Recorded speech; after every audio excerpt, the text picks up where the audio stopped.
Good morning, good evening, good night, wherever you are, and welcome to the very first episode of the Horror Retrospect.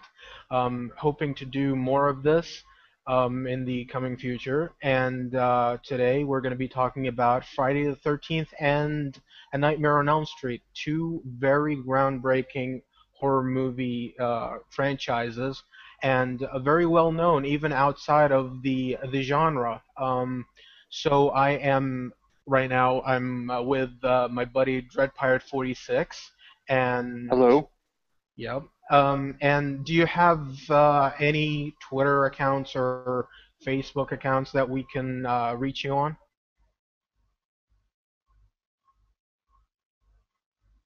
Dread. Is here on YouTube, Dread Pirate 46. All right.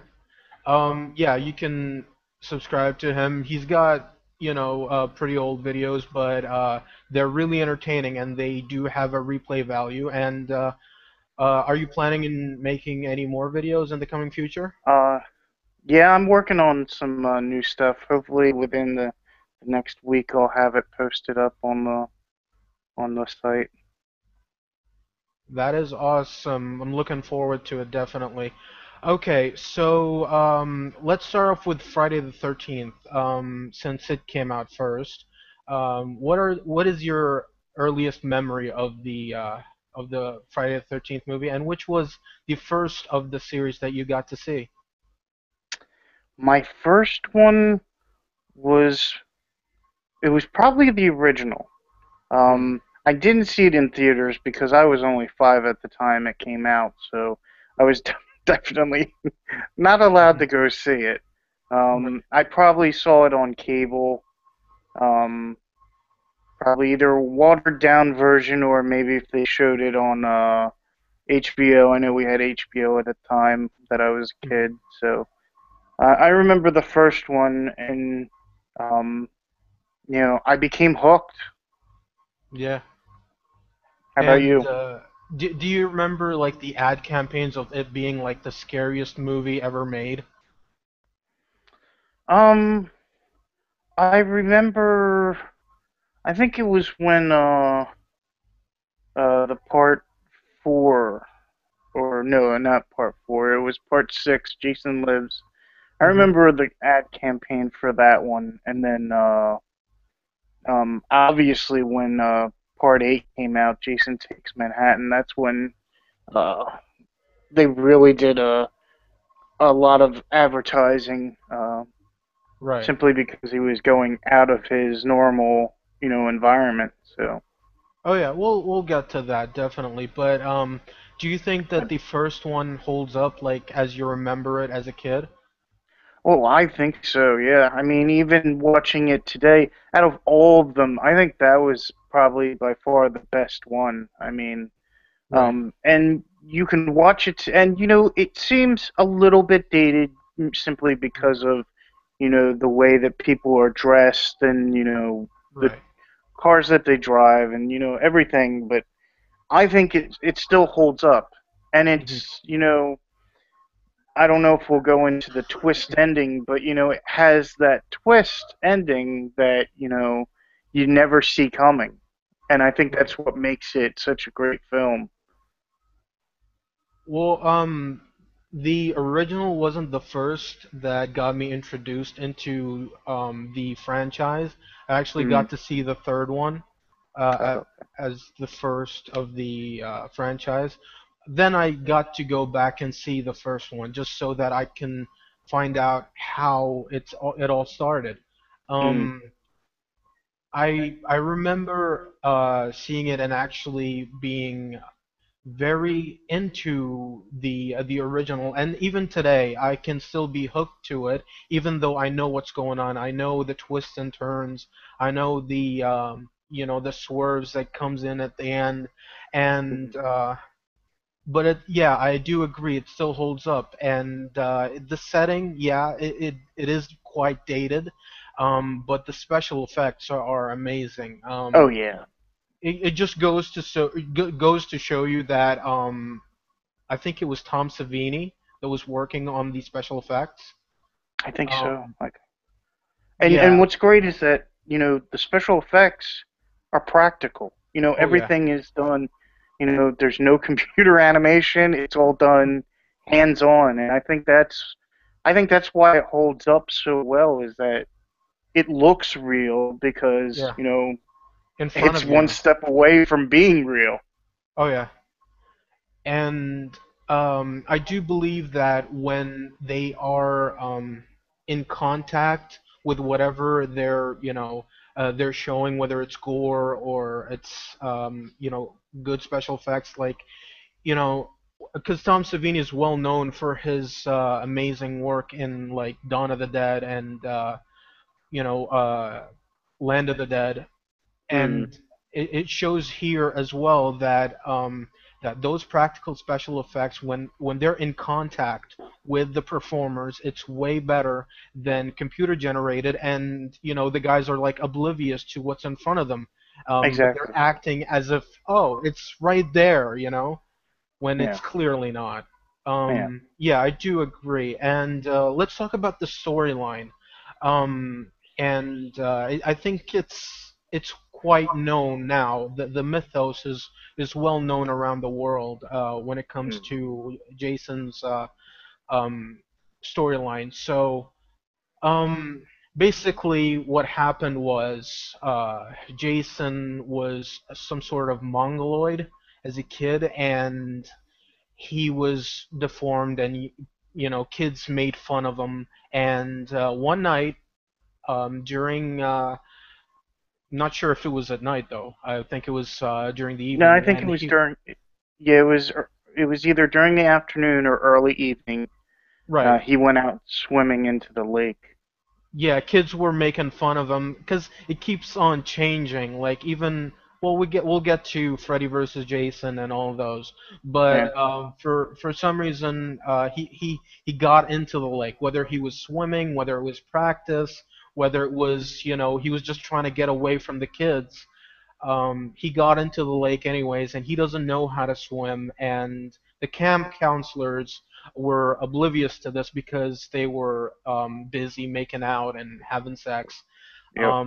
And well, the kid drowned. And once the mother found out about that, she swore vengeance for her dead son.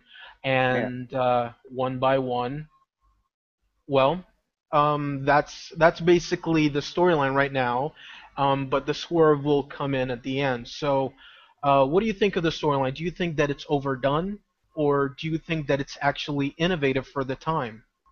Well, at the time, I think it was innovative because at this Hmm. time, the only really thing out was Halloween. Right. Uh, and there were some other minor horror movies out there, but I think this was, you know, it was really innovative. It was a very, even though it was out in the wilderness and the open area, it was very claustrophobic. Hmm. Because there was no place to go. Right. It was there was nothing in the surrounding area where these campers could escape to. Right. So I think it was really innovative. It was definitely uh, the precursor to a lot of people copying it. So Hmm. And I've been in the woods many of the times, and you do get lost pretty quick, oh and yeah, you yeah, you do it's get into those dead ends many a times, and mhm. I think that it's not.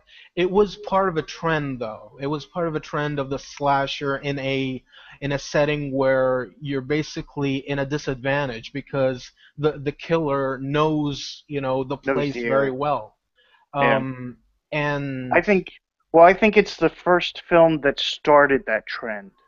Because right, with Halloween, well, Michael knew the area, but it had been 20 years since he'd been back to that area. So right, um, I think this was the first film that started that trend where the killer is at a great advantage over his victims, his or her yeah. victims.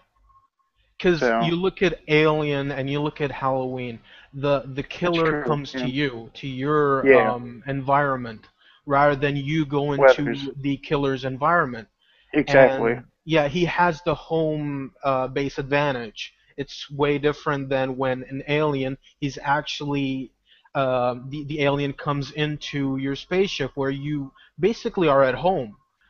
Yeah. So this is, yeah, it is definitely a change of pace when it comes to horror movies, and Friday the 13th started that.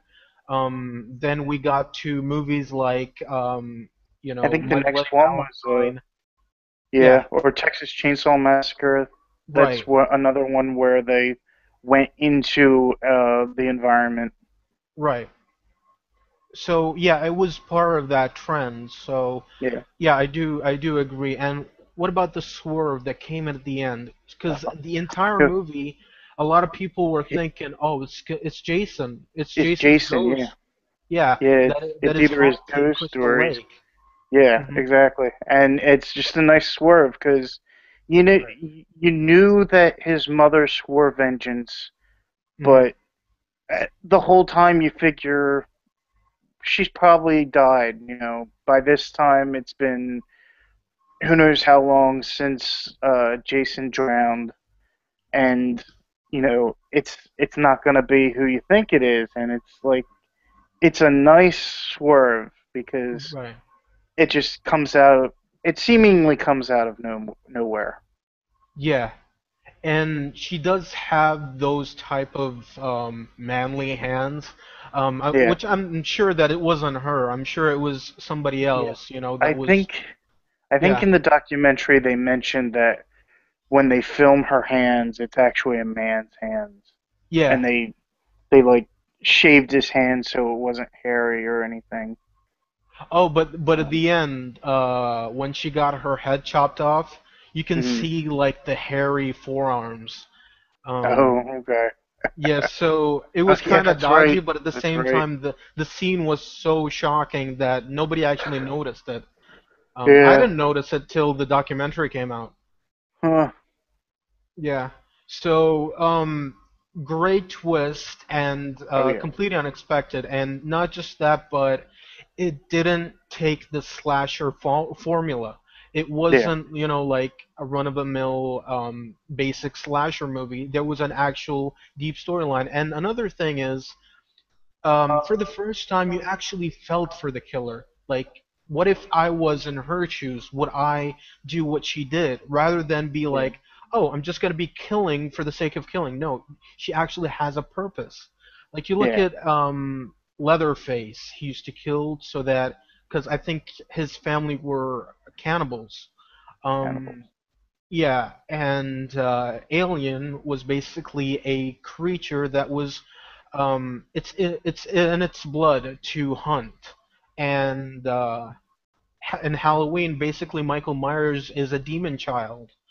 Yeah. So with Mrs. Voorhees, she actually has a somewhat of a plausible explanation Yeah. for, Even if killing. she is completely, batshit insane, Yeah, it's it's not insanity.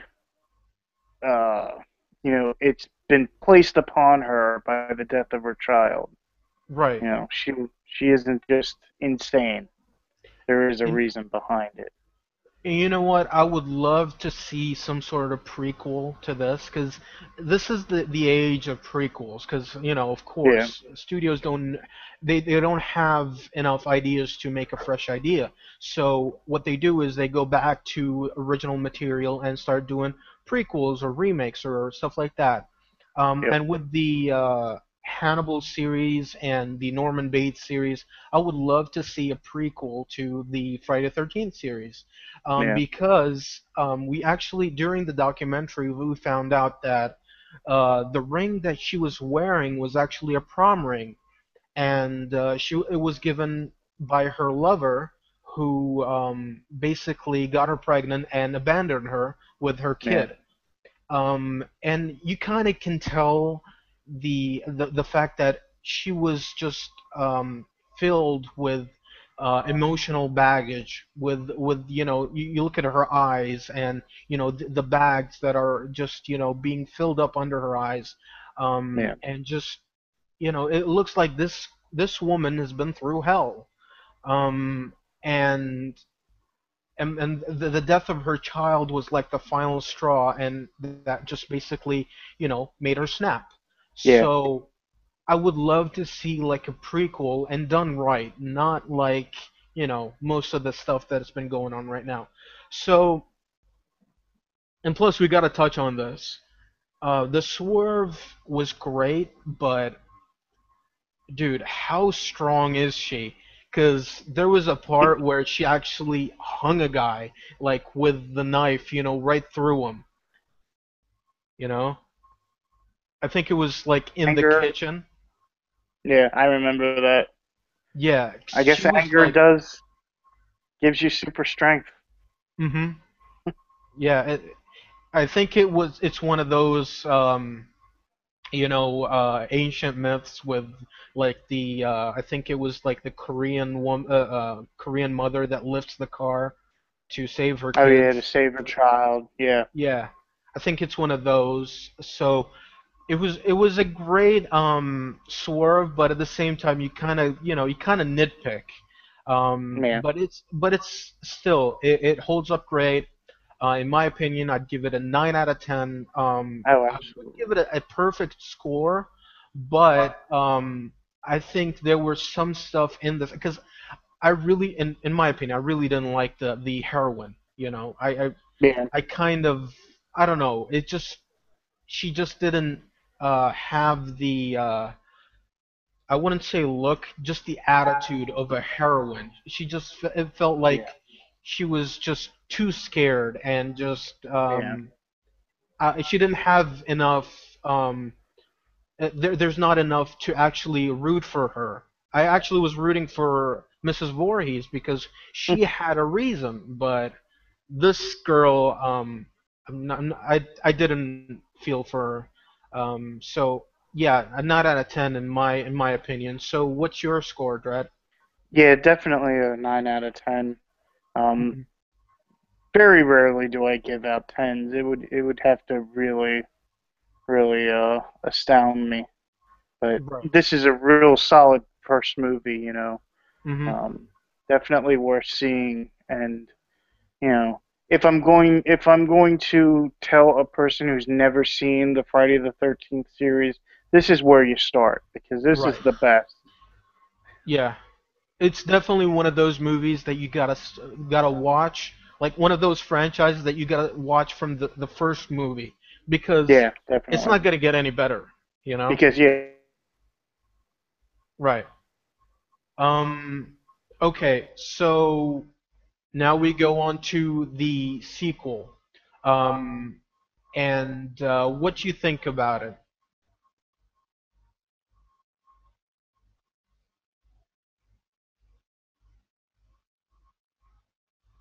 Brett? remember a whole lot about it. I just remember it recapping the first part, and then it, Mm-hmm. it just it just seemed like a rehashing of the first movie. Uh, only Mm-hmm. this time the twist is that Jason is alive. Right. So Oh, well, we forgot uh, to touch on that on the ending of the first one, because yeah, apparently he was still alive. they well you never know because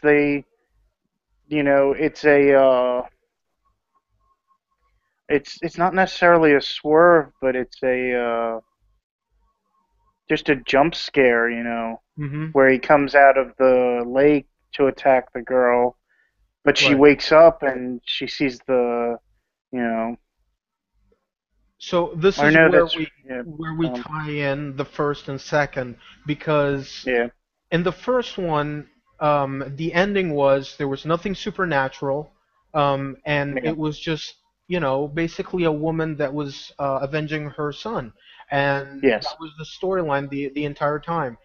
So very, yeah, very cut and dry.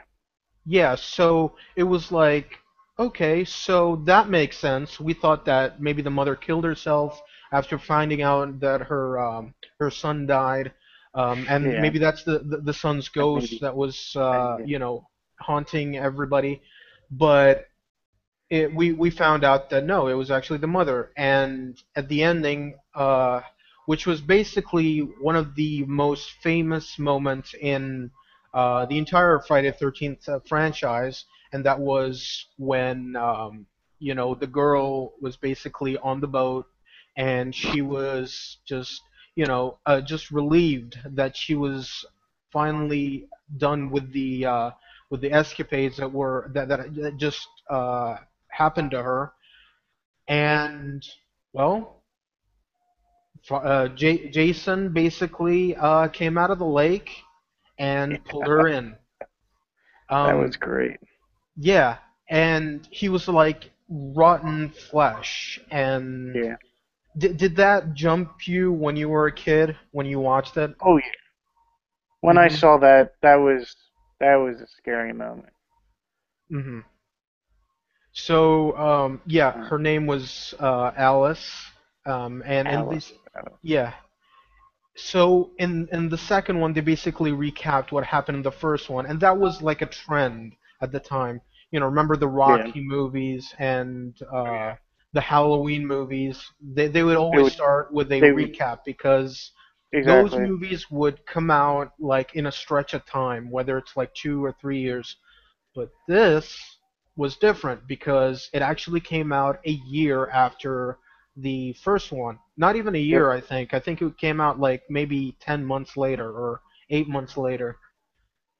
Um, so yeah, it came out in 1981, and basically the studio was just in high hopes for the second one because the first one was such a hit. Um, so the second one was basically a higher body count and much more, um, well, Graphic.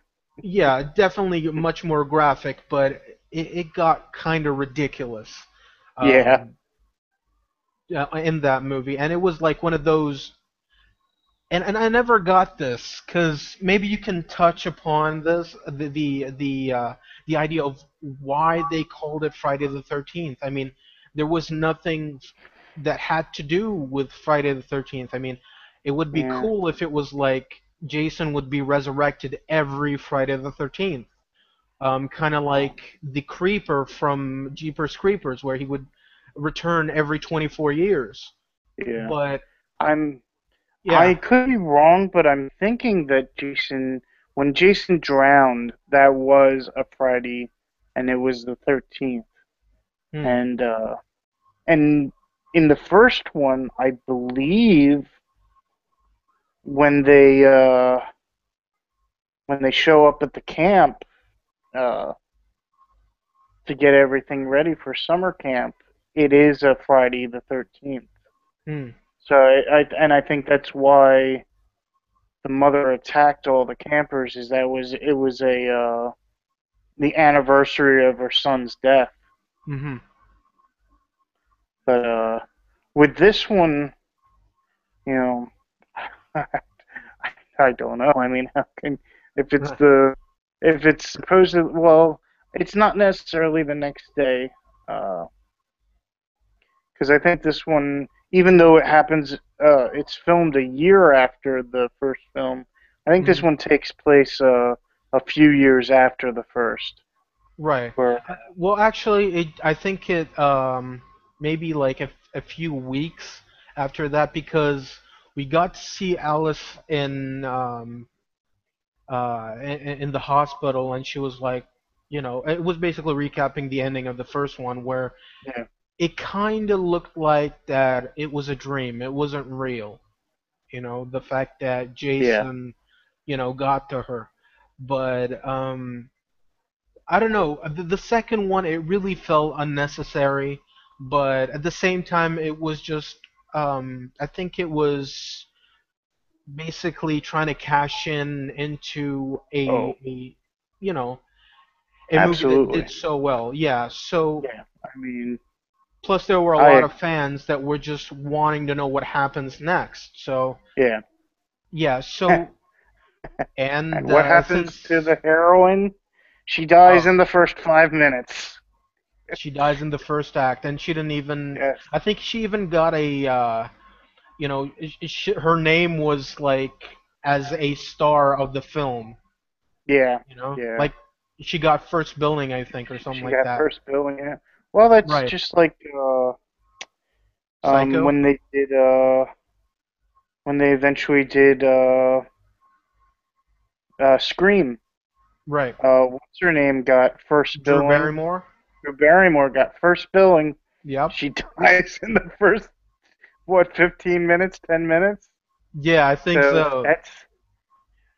that's a And nice this little. goes well to this movie because remember when she got the question, who was the killer in the first Friday the 13th movie? Hmm. And a lot of people might not know this till now, and maybe they never saw the first one. They got to see like maybe the second and then onwards, or maybe Yeah. they didn't even get to see the second one. So yeah, then she got killed because she thought it was Jason, which I thought was a genius scene because hey, a lot of people got that wrong as well. Yeah. So okay, the second one, do you think that it was necessary? Do you think that it should have been made, or they Um. should have just Well, kept it at the first one and that's it? it's obvious that it's the second one was simply just to make money. I mean, Hmm. because of the success of the first one. Right. Um. Should it have been made? It could have. It should have been maybe a little more innovative plot Right. wise, but um, I thought it was an okay sequel, but you Hmm. know, it just it didn't really add anything to the first movie except to bring Jason in as the killer now. Right. Well, I do agree with that, but at the same time, I'm kind of glad that they made this one because the scares were in an all-time high. Like the first one Oh had yeah. atmosphere. But this Hmm. one, it was like, it was jump scare. Then, you get to rest for a bit, and then another jump scare. It felt like a Yeah. roller coaster ride of emotions because it did its job as a horror movie. It scared me. Like there are times when I'm actually with the heroine, I'm feeling for her because in this one, Hmm. the heroine actually, I got to feel for her way more than the first one. Alice in the first one didn't have the je ne sais quoi when it comes Yeah. to the heroine, but here we've got Amy Steele as Ginny, Yeah. and another blonde, and yeah, the final moments were amazing. I really loved it where she would just try to kill Jason, try to kill Jason, try to kill Jason, but Yeah. she's not getting the job done. And this would be like a formula that would happen like for the later sequels. So, what did you think of Jenny? Do you think that she was a better Oh, cast as a heroine than the first one? absolutely. I think the problem with Alice was that she was a little too demure. She was Hmm. a little too uh a uh uh a She was too woman in clean cut. danger, She Yeah, eventually stood up to Mrs. Voorhees and won the battle, but you know um I like Jenny more. She seems hmm, more independent. She has it together. She seems more the leader of the pack. right.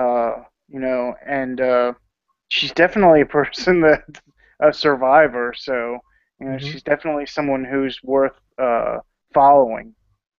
And I Right. think that's what lends, my appreciation to her. That's why I can get behind her because she's someone that I can identify with and root Right. for, and she She doesn't come definitely had across her as scenes of building her character rather yeah, than Yeah, rather than be like in the background and then the final moments she would appear. Yeah. Yeah, yeah, and then she's forced into the foreground. You know, Right. she during the whole film she is in the foreground. So yeah, I thought she was a great character, and she was really well acted by Amy Steele. I think she did a bang up job with her. Hmm. And um, it was kind of the start um, of the you gotta have a comic relief, a comedic relief in Oh every single yeah, movie. what Um, was his name? um, I'm not He got sure, drunk. but He got drunk. All I remember is that he got drunk at the bar and he kept like playing with the beer bottles.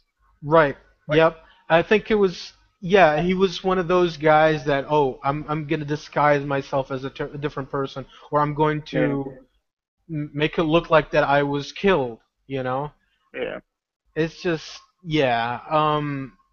I think he did less damage than the other comedic reliefs that we'd yeah. get to That would see. follow. Yeah, Yeah, and later on.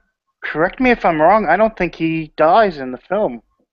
Um, no, yeah, I don't think he does. I think I think he he. got away. Yeah, well, they leave him at the bar. I think that's the last time we see him. It's like this. They build up this comic relief Right. during the movie, and then during the climax, he's nowhere to be found. I'm trying to find anything about him right now, but I can't find anything about him. Yeah, I think that was it. We just got to see him in the bar, and that was it. yeah. This was also Um, the film with where I think the guy in the wheelchair. the wheelchair, yeah, gets. Yeah, that Oh, was like I the most memorable one, and like, I felt so bad for that guy. Not only yeah, does he get a hatchet to the head, but he gets pushed down the stairs stairs. too. Yeah, It's like having in the insult to rain. injury. It's like, man, come on, Jason, have a heart. Yeah. You know, I can understand, killing everybody else, but just hack the guy's head. Don't push him down the stairs. And the thing was, the idea was that Jason would kill those that would have sex, or Yeah, hey, if they're gonna have sex, then yeah, Jason, yeah, only um, the pure survive. yeah. Talk about horrific birth control. Um, yeah. So, I don't think the guy even had sex in this movie. Um, I think he was just like hanging out in the kitchen, and then out of nowhere, Jason would just strike him in the face. Mhm. So so yeah, the that was the second one, and yeah, I did enjoy it, but Yeah, good I good don't think sequel. You know, it was yeah, it was definitely a good sequel, definitely better than most sequels around yeah, at this time. I'd give it probably a six. It wasn't as good as the first one, and it wasn't yeah, great. The first one blew it out of the water, no pun intended. But yeah, definitely. the second one, yeah, I'd give it a six. How would you rate it? I'd probably give it a 7. Hmm. It's a pretty solid sequel, Right. um, and we need to touch on the climax because we Yeah. when Ginny confronts Jason, she comes Right. across With Mrs. that Voorhees' head. yeah, the cabin in the woods where Hmm. I guess I, they never explain. I don't think what the cabin is. Is it where the Voorhees lived? Where is it just some cabin in the woods that It was Jason has actually where taken? Jason lived, like around this Oh, okay, time. okay, He was using it as some sort of, sacred grounds for his yeah, mother, and where he would just worship her because he had all those yeah. candles around, and he had her head on there, and it was, yeah, it Yeah, was that was creepy. creepy. It's like how did he get the head? Did he did he visit? Well, assuming that he killed Alice, he had Right. to have gone out of the woods, which is there's the first time he's gone out of uh his known environment, which won't be the last. But I'm assuming as soon as he killed Alice, he visited the local morgue to find his Yeah. mother, or uh, I doubt she would have been buried by then. Because like you said, the first portion with Alice takes place almost immediately after Mhm. the the first film. So I would assume that Mrs. Voorhees is still probably in the morgue, Mhm. or so I'd like to think that why did he why did he just bring back the head? why not the entire body? Why not the entire body? Right. And just I don't know. rip her apart and wear her as a bodysuit, you know? Yeah. Well, there we that's kind of what Ginny does to defeat Jason. She puts on His Mrs. Voorhees' jumper. sweater and Yeah. you know tries to convince Jason that she's her, which is that's that's uh really using your head. I mean, who would Mhm. have thought? I'm going to Mhm. defeat this guy by pretending to be his dead mother. Right. Another thing we need to discuss is uh, we have yet to see the iconic hockey mask Yep. There in was the this burlap movie. sack before it. Yeah, it's just a burlap sack. I Mhm. think with one eye hole. Yeah. Which I think was much more menacing than the hockey mask, to say so myself. Yeah, I mean, because the hockey mask, it doesn't really, it comes out of nowhere in number three. It's like, Right. it. Jason wasn't a fan of hockey or anything. He wasn't. Yeah. It, there's no meaning behind the mask other Mhm. than he just finds it and uses it.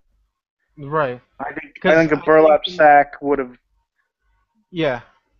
would works a lot better, but it's not something that they I think we'll from get to that. We'll get to yeah. the third one. Yeah. So in the second one, I think it was grounds for building up Jason to being the icon that he later on Oh yeah, became. Um, definitely.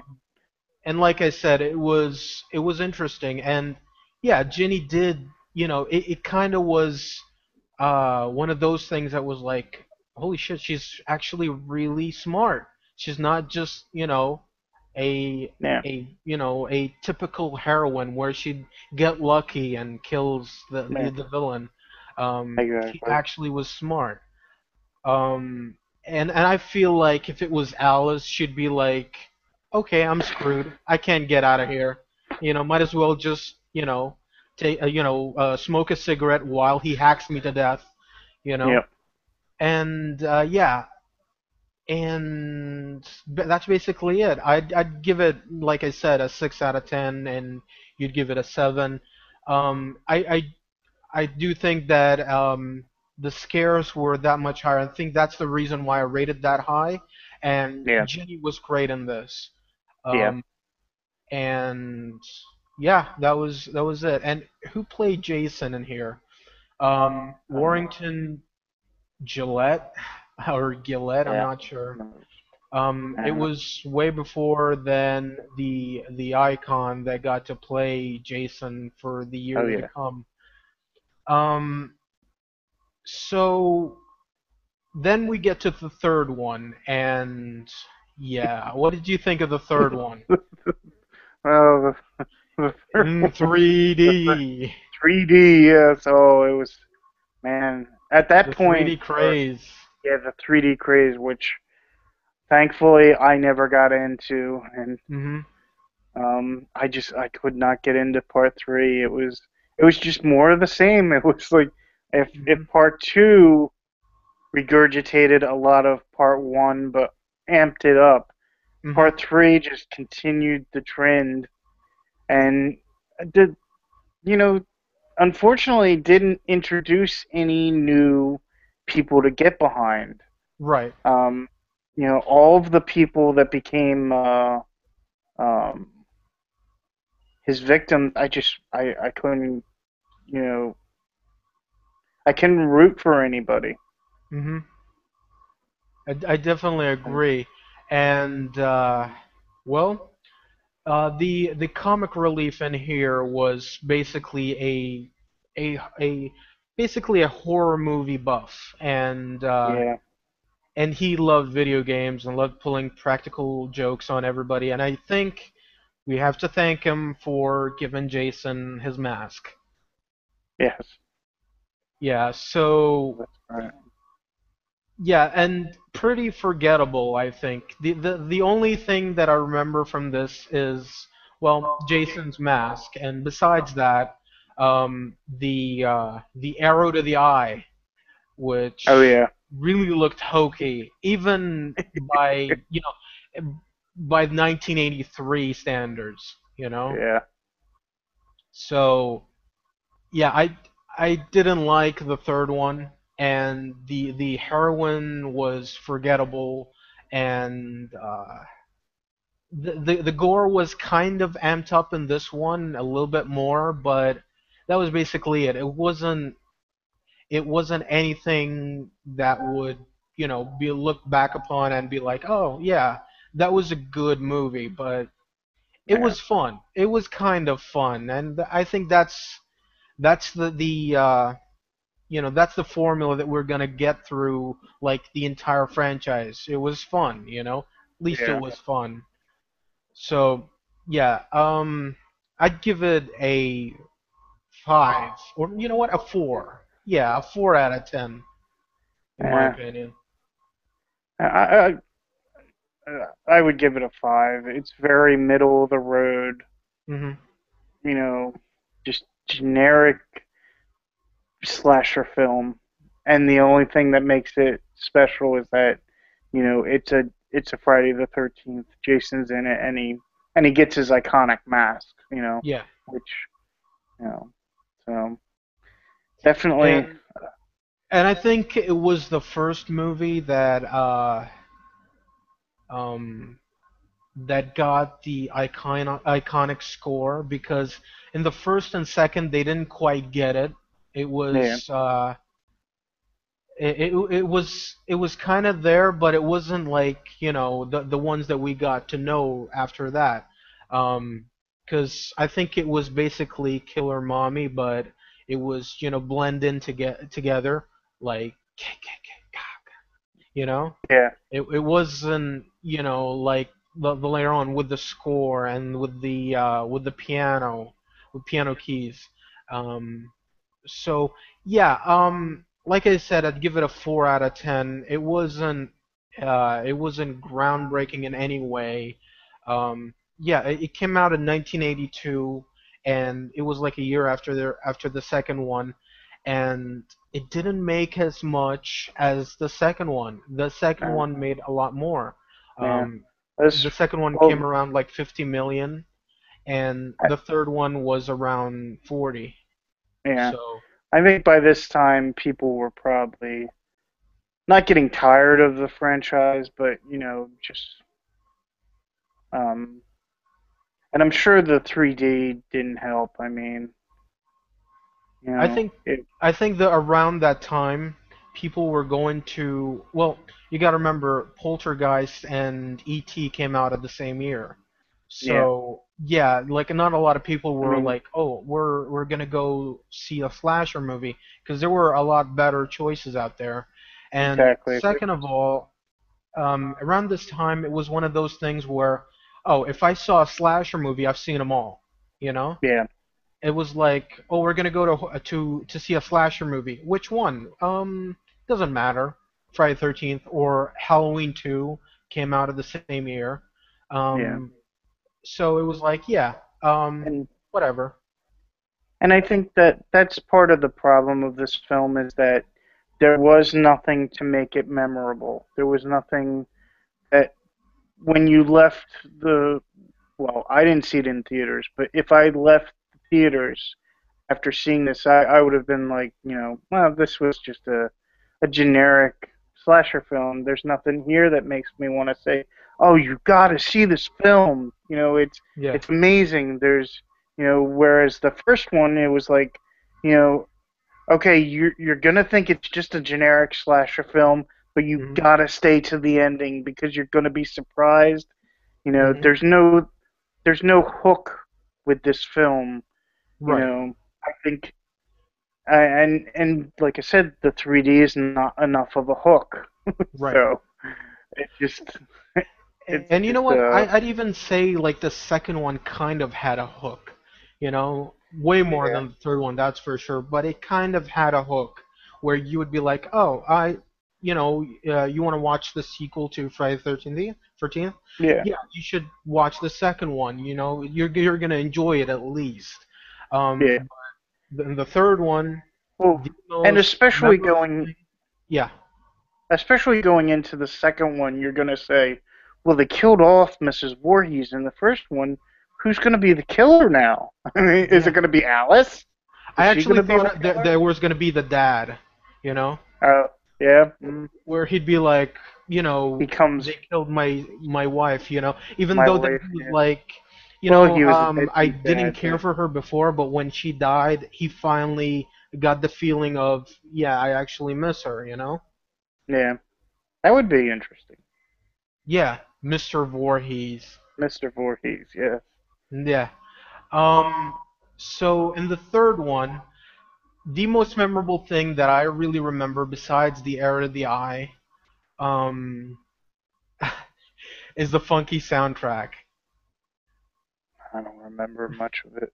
Oh, come on, dude, you gotta remember, because it was stuck in my mind ever since I got to see it for the first time.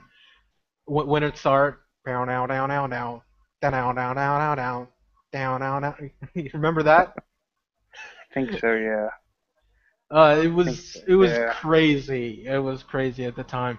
Um, um, I did, yeah. The third one was fun, but it wasn't anything like you gotta get out of your way to see, you gotta see it, or oh, it's playing tonight. Do you want to see it, and you got work to do? Oh, it's nothing, to get Yeah. work out of the way It's just to see. So, exactly. all right, so let's get to part four, the Part final four. chapter. Or in other words, the chapter of false advertising.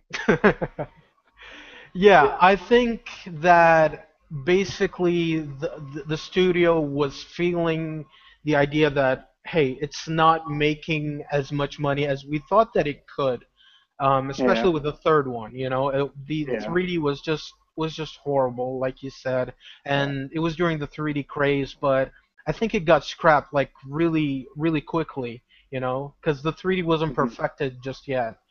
Yeah. Um, as it was used even in the 50s, it wasn't anything new. It was one of Yeah. those things that would, appear and then It pops up every now and disappears. then. Yeah. I think it appears every And 2 decades. and yeah. And the Yeah, thing is that with 3D, it never improves. It's right. always, it's always the same old, thing. It's It always strains very your rarely eyes, do films, yeah, and And very being a rarely guy do that films wears take advantage of it. glasses all the time, Yeah, I'm not gonna yeah, yeah. wear two pairs of glasses Too on my eyes just to see the 3D. You know? exactly. That's how I feel. Yeah. So, all right, the fourth one. A lot of people say that the fourth one is their favorite. Obviously, you and I don't feel the same, but it is a great movie. It's Um, a good yeah. It's a good way to end the franchise if they did end it. mhm. And like I said before, the studio was feeling like this is the end. They actually thought that this was going to be the end of Jason, but well. We'll get to the next one. So this was billed as the final chapter, the one that killed Jason off and ended the series. Um, what do you think about it? I thought it was pretty good. It was a Hmm. step above part three. And it Definitely. also introduced us to a lot of people who would become, pretty famous. Crispin Glover was in it. Hmm. Uh, Corey Feldman played Tommy in it, a young Tommy. Yeah. Uh, who else? Um, let's see. Oh, Kimberly Beck. She was Yeah. in General Hospital. So, there Yeah. were few people there that were like went on to better things. So Hmm. um, I liked it. I thought it was definitely a step above part three. Right. Um, Definitely, definitely. I think it was the best one after the original, the second best. yeah, Um, yeah, and looking back at it right now, it was it was actually it still holds up like the first one. The gore wasn't as much here. Um, I think it was around the time where I think it got a PG-13. I'm not sure. I'm not sure it got an R rating. and Um, yeah, and it was a great movie, and I love the ending with Tommy where he just kept on whacking at Jason. yeah. Die, die. Yeah, I remember that, and I remember who threw the dog out the window. Was it Jason? Was it Tommy? Was it Trish? Who was it? I think it was Jason, If was it Jason that threw the dog out, or was because was the dog because jumping out the window? Because it looked like the I don't dog was. I'm not sure what happened there. remember. Yeah, It was one of those it things just that just got stuck in my I mind, have and I no just, clue. yeah, I don't get it. Even in the documentary, like guys were talking about it, and we'll be like, I don't know, maybe the dog saw the reflection of Jason and stupidly jumped out of the window, thinking that Jason was outside. I don't know. I don't know.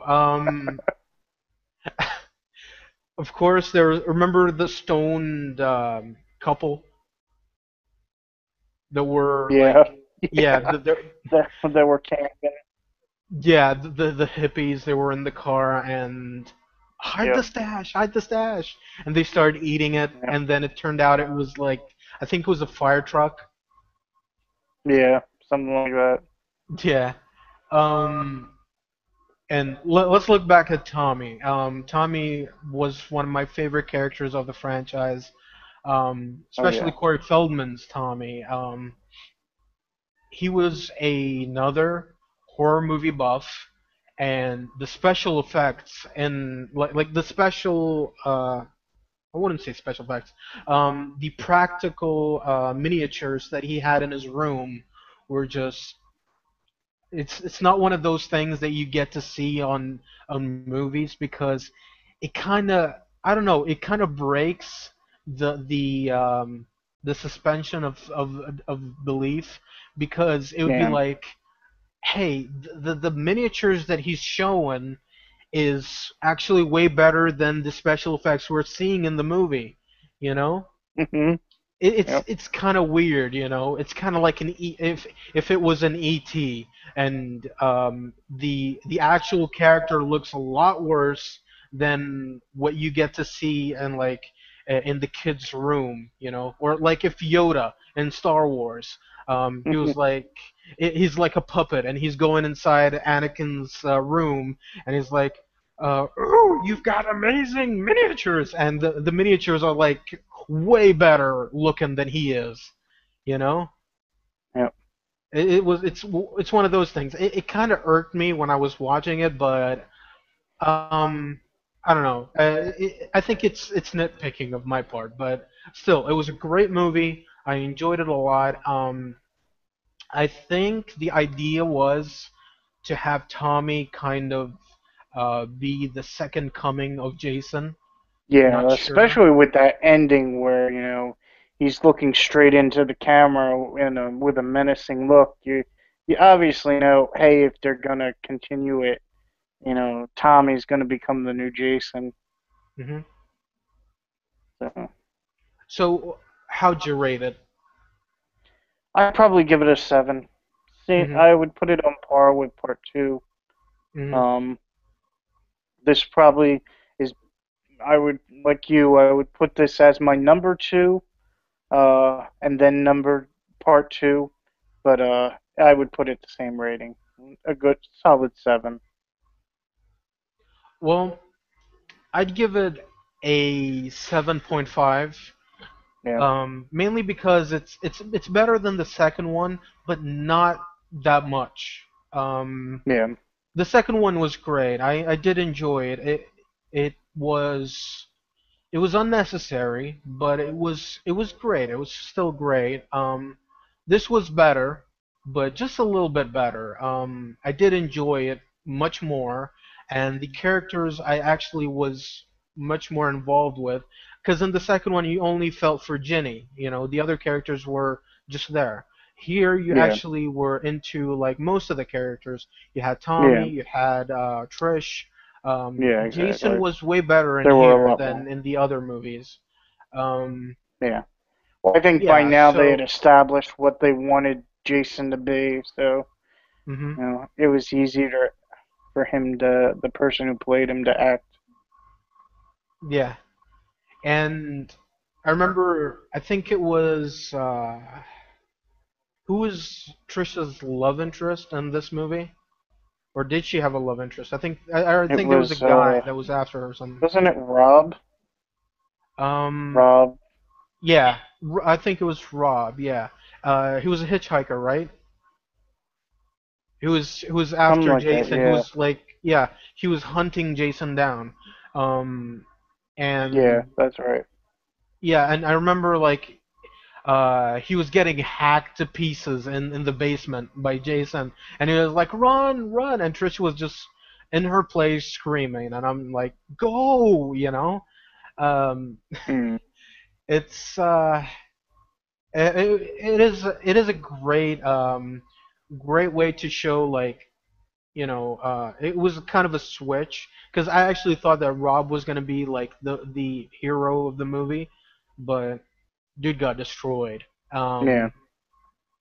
Yeah, so there was an alternative ending to this where Jason was actually revived at the end, Oh, where it really? looked like that it was a dream to Trish, and like she woke up and she goes to the bathroom, and Hmm. Jason surprises her in the bathroom, and then she wakes up again, and she's in the hospital, and Jason is nope, not what you're thinking. He's not the nurse. Um, he's I think he wakes up in the morgue, and he Mm, starts killing off people. And I think mm, that was the idea of maybe to have a sequel, and that was pitched to Paramount, but they didn't like it. They were like, nope, it's the end of the series. We don't want that recut. And they mm, redid the ending with Tommy just wailing at Jason, um, mm. which kind of had a sort of sequel seed in there where it looks Yeah, like, hey, yeah, we can actually make a sequel out of this, but at the same time, yeah, we can stop it right here and there, where it's like, exactly. yeah, that's it. Um, yeah, definitely a great entry in the series. I did enjoy it a lot. Came out in 1984, which was 2 years after the third one. Mm. Um, Definitely enjoyable, and yeah, that's pretty much it. I give it a 7.5 and you gave it a 7. uh yeah, and so let's just look to another franchise that came out in the same year, and that was A Nightmare on Elm Street, which came out in 1984. um But before I get to Nightmare on Elm Street franchise, I just want to talk about the backstory to the franchise. Now, And what an interesting backstory it is. oh yeah, basically, Wes Craven was well known for low-budget horror movies. Mm, Hills Have Eyes, Creatures Under the Stairs, I think that was the name of it. And Boogeyman, I think he made that as well. Very interesting horror movies, and Last House on the Left. How can you forget that? Definitely great movies. B movies when it comes to budget, but definitely A plus material when it comes to scares and storyline and characters. Wes Craven is a master when it comes to creating characters, iconic characters, and definitely a very good director. Now, New Line Cinema was going through a lot of financial problems around this time, and Nightmare on Elm Street was basically the saving grace for the studio because it was basically Wes Craven's money and who was involved as well in this movie? Rob Shea. Yeah, he was involved in this as a producer, and he was putting his money as well into this movie. And if this bombed, then this would be the end of New Line Cinema. This would be the end of the directing career of Wes Craven. And Rob Shea is a massive movie buff, and is his life. So if this is over with, then basically his life is over. Um, Definitely a great underdog story. Not just that, but the movie was great. We got a, a star-studded cast. Even looking back at it right now, it's still a star-studded cast. You got Heather definitely. Langenkamp. You got John Saxon, who was in Enter the Dragon. He was Yep. in Black Christmas. Um, he was a very well-known serious actor, and he Definitely. was, and horror movies weren't, that much of a stranger to his forte. And Heather Langenkamp was sort of this teen drama star. She wasn't really into like any horror movies at the time, and you got the debut of Johnny Depp, who went on to become a huge mega star. Robert England, who was a stage actor at the time, I believe, and he was actually well known for his TV show V. Mm, And he got to do A Nightmare on Elm Street, and I don't think that he was the first to be cast for Freddy Krueger's character. There was another guy that was supposed to be in in Freddy Krueger's outfit. He was supposed to be Freddy Krueger. Not sure who it was, but Heather Langkamp's character was supposed to be either Demi Moore, Courtney Cox, Tracy Gold, Jennifer Grey, and then Heather Langenkamp. mm, So Heather Langenkamp wasn't even the first choice, but because of budget cuts and because wow. of a lot of money issues, she was so into it. She was like, okay, I'll do it. I don't mind it, even if it's little pay. Johnny Depp wasn't the first to be cast. I think it was Wes Craven's daughter that was actually in favor of Johnny Depp because she had a crush on him and she was like, oh, I want him to be in this movie. And he beat out Mm, other actors. You look at guys like even Jackie Earl Haley, who went on to play Freddy Krueger in the remake. Charlie Sheen, yep. John Cusack, Brad Pitt, Kiefer Sutherland, Nicolas Cage, and C. Thomas Howell were considered actually to play the Johnny Depp's character. And can you imagine like any of those to actually play those characters? You know, like let's think about this. What if it happened? You know, what do you think it would be like if they actually played Johnny Depp's character? I can't see it. It's just I don't know. I can't see them playing, the guy. Yeah, Do you think it would do be. you think that it would be better for the movie? You know, even nowadays. Uh, I don't think so. I don't think it would have made much of a difference. I think, considering that it was Johnny's first real role at a major, and then at the time, everybody else, well, with a few exceptions, had already kind of established themselves in roles, so, or as actors, I think it would have, I think for a lot of them, it would probably be a black mark on their career, whereas for Johnny Depp, it's a red mark because it's his first role. So, you know, Well, nowadays, like people would look back and be like, "Hey, what's Johnny Depp's first major role?" And maybe would add more to people like wanting to buy the DVDs of Nightmare on Elm exactly, Street. Yeah. So exactly. what if like a major name like Brad Pitt or John Cusack? Do you think like there would be that much more stardom, or do you think Johnny Uh, Depp was perfect? yeah, I think Johnny Depp was perfect for because it wasn't a large role anyway.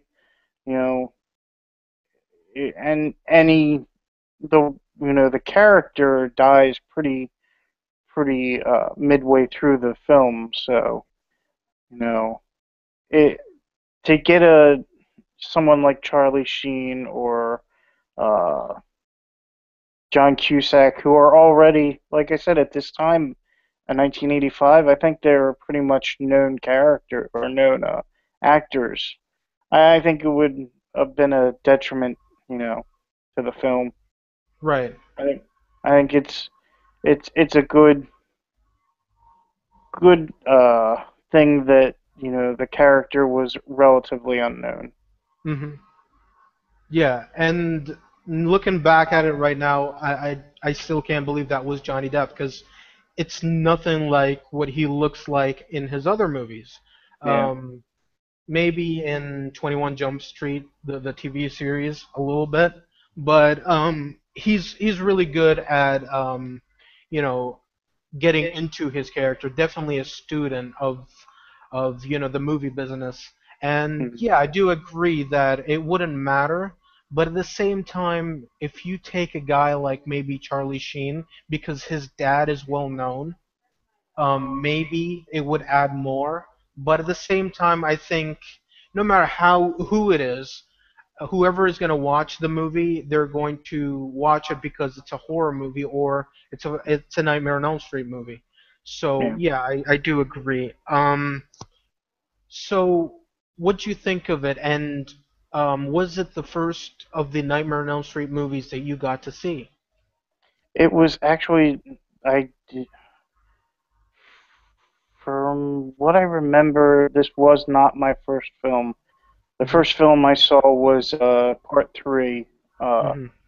I believe I saw it in theaters, Part Three, and then afterwards, my friends and I we went back and watched Part One and Part Two. Right. So, um, but I thought this was a great film when I did finally see it. I thought it was a neat spin on the horror concept. I mean, Right.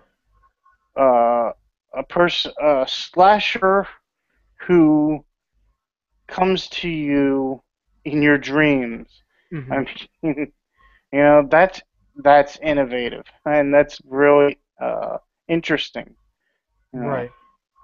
And Now, oh, go ahead. I just want to talk a little bit again, going back to the backstory. Um, you got to remember as well, in 1984, 3 months before this movie. Now, as much as many people nowadays, and even back then, thought that this was innovative, 3 months before this movie came out, on August 15th of 1984, a movie came out starring Dennis Quaid named Dreamscape. Um, Yes, I remember that. and that had to do with dreams. With It yeah, was basically a psychic, played by Dennis Quaid, who was a 19-year-old, and he uh, he was then recruited by the government to invade enter the people's president's dreams. dream because Yeah, he was some sort he was lost in his psyche. So Dennis Quaid's character was trying to pull him out. And interestingly enough, one of the monsters inside of that dream had knives for fingers. So Wes Craven, he came up with the idea in 1982, yeah. and he wanted to do this, and he wanted to make it happen as fast as he can possible. He pitched it to many studios, but none would agree. So he talked about this in the documentary where he's in the theaters and he's watching Dreamscape, and then he watched A Nightmare on Elm Street, and he was like, "Oh, I'm really afraid that people might remember Dreamscape. Maybe they will in a way, associate A Nightmare on Elm Street to Dreamscape. Maybe they'll think that it's a ripoff or something." I don't think But so. yeah, I I don't mean, think so either. yeah, I But mean, this movie was kind of different because it wasn't, in A Nightmare on Elm Street, the killer would come to your dreams, but here you're going into the land of monsters rather than, being, because if you didn't want to, you're not going to go there, you yeah, had the choice, but in A Nightmare on Elm Street you had no choice. When you're dreaming, you're in Freddy's world. exactly. So yeah, so that's the difference. And Dreamscape is a great movie, and Yeah, for those of you who haven't seen it it, is. yeah, you can check it out. It's a lot of fun, and the special Yeah, effects are are pretty pretty dated, good for but the day. yeah, they're Yeah, good for the they're day, pretty. and Yeah, yeah, and it's not as long as we see as most of the movies nowadays. I think it's like an hour exactly. and a half. If there's like this type of idea in a movie nowadays, it would go on for like 2.5 hours or 3 hours.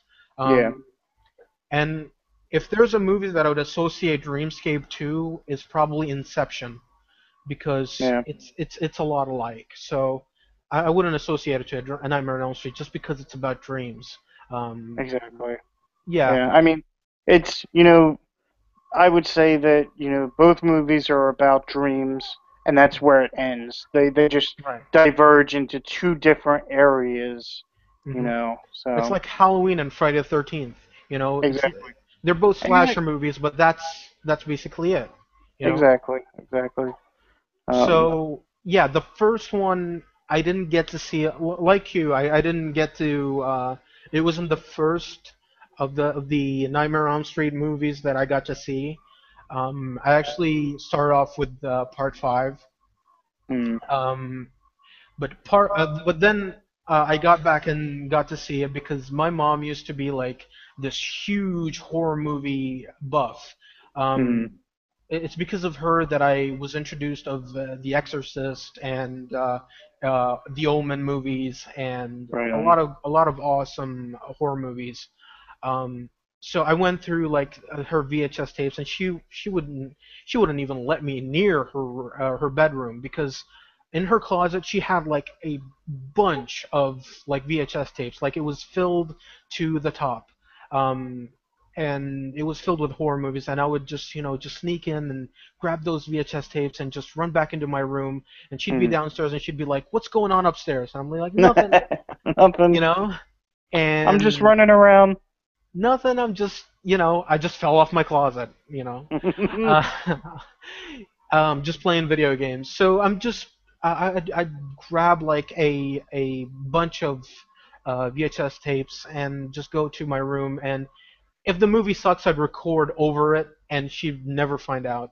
Um, and I got to see like part five first, and I remember I couldn't sleep. Because I would always remember like whatever happens, in the movie. Um, Yeah, then afterwards, I got to see the first part because I thought the fifth part, I thought it was just called Dream Child because it didn't say part five, so I just thought uh, that it was like the only one. Then I heard that there were other Nightmare on Elm Street movies, so I got to dig in, and I got to see the first part, and I was blown away because the first part wasn't just scary. It was yeah, interesting. There was a yeah, lot of character development. There was, a lot of memorable moments in this movie. In part five, there weren't many, but in the first part, there was a lot of memorable moments, and it's probably my favorite horror movie. Maybe my second favorite. It still goes to Psycho. Psycho's my favorite, but Nightmare on Elm Street is definitely up there in my favorite movies of all time. Um, I'd give it easy 10 out of 10 because from start to finish, I'm enthralled with the storyline. I'm just in love with every part of it, and not just that, but now more than ever, I'm in love with it because of the backstory. Because every time I think that I know everything about it, there's something new. There's a little a little thing that pops out. I'm like, oh, I never saw that before. I never knew that about the movie, and it mm, just it just brings me back into loving it more and more. It aged well. The special effects were very simple but effective, and that's the most important thing when it comes to horror movies. Especially like nowadays, they need to take notes in these types of movies because um, simple special effects go a long way. If you're blown away by a special effect so much, and I think this is the problem with the movies like The Thing, um, that came out in 1982. Um, it's just it's just so much. It's such a show stealer that the entire movie is playing second fiddle to that special effect. It's like, yeah, okay, what's gonna come out next? But in this movie, they were simple, and it got across to pushing the story forward, where you'd be like, okay, what happens next? This is cool. I'm actually into this. It's interesting. I'm enjoying what I'm seeing rather than be like, I don't care about the characters. I just want to see the next gore moment. exactly. Um, so yeah, an easy 10 out of 10. What do you think about it, and how would you rate it? I would definitely rate it a 9 out of 10. It was, it was such an innovative film, Hmm. and like I said, it turned the horror genre on its side. Right. It's a film about, your worst nightmares that can kill you, and Hmm. how do you escape something that you need to do on a regular basis? I mean, you need to sleep. If you Right. don't sleep, you eventually go insane, you Hmm. know. Um, and how do you sleep when this, creature or this person, for all intents and purposes, Freddy is a ghost, I would say, Hmm. um, you know, haunts your dreams, know, Right. and not only haunts your dreams, but will kill you and will kill you in real life. Right. So it's a really neat concept, Hmm. um, and it's just an amazing movie, amazing first movie. Right. And the other thing is the reason why a lot of people kind of identify with this movie and why it was so effective is yes, in dreams is like when you're most vulnerable. When you're asleep, you can't do anything about it.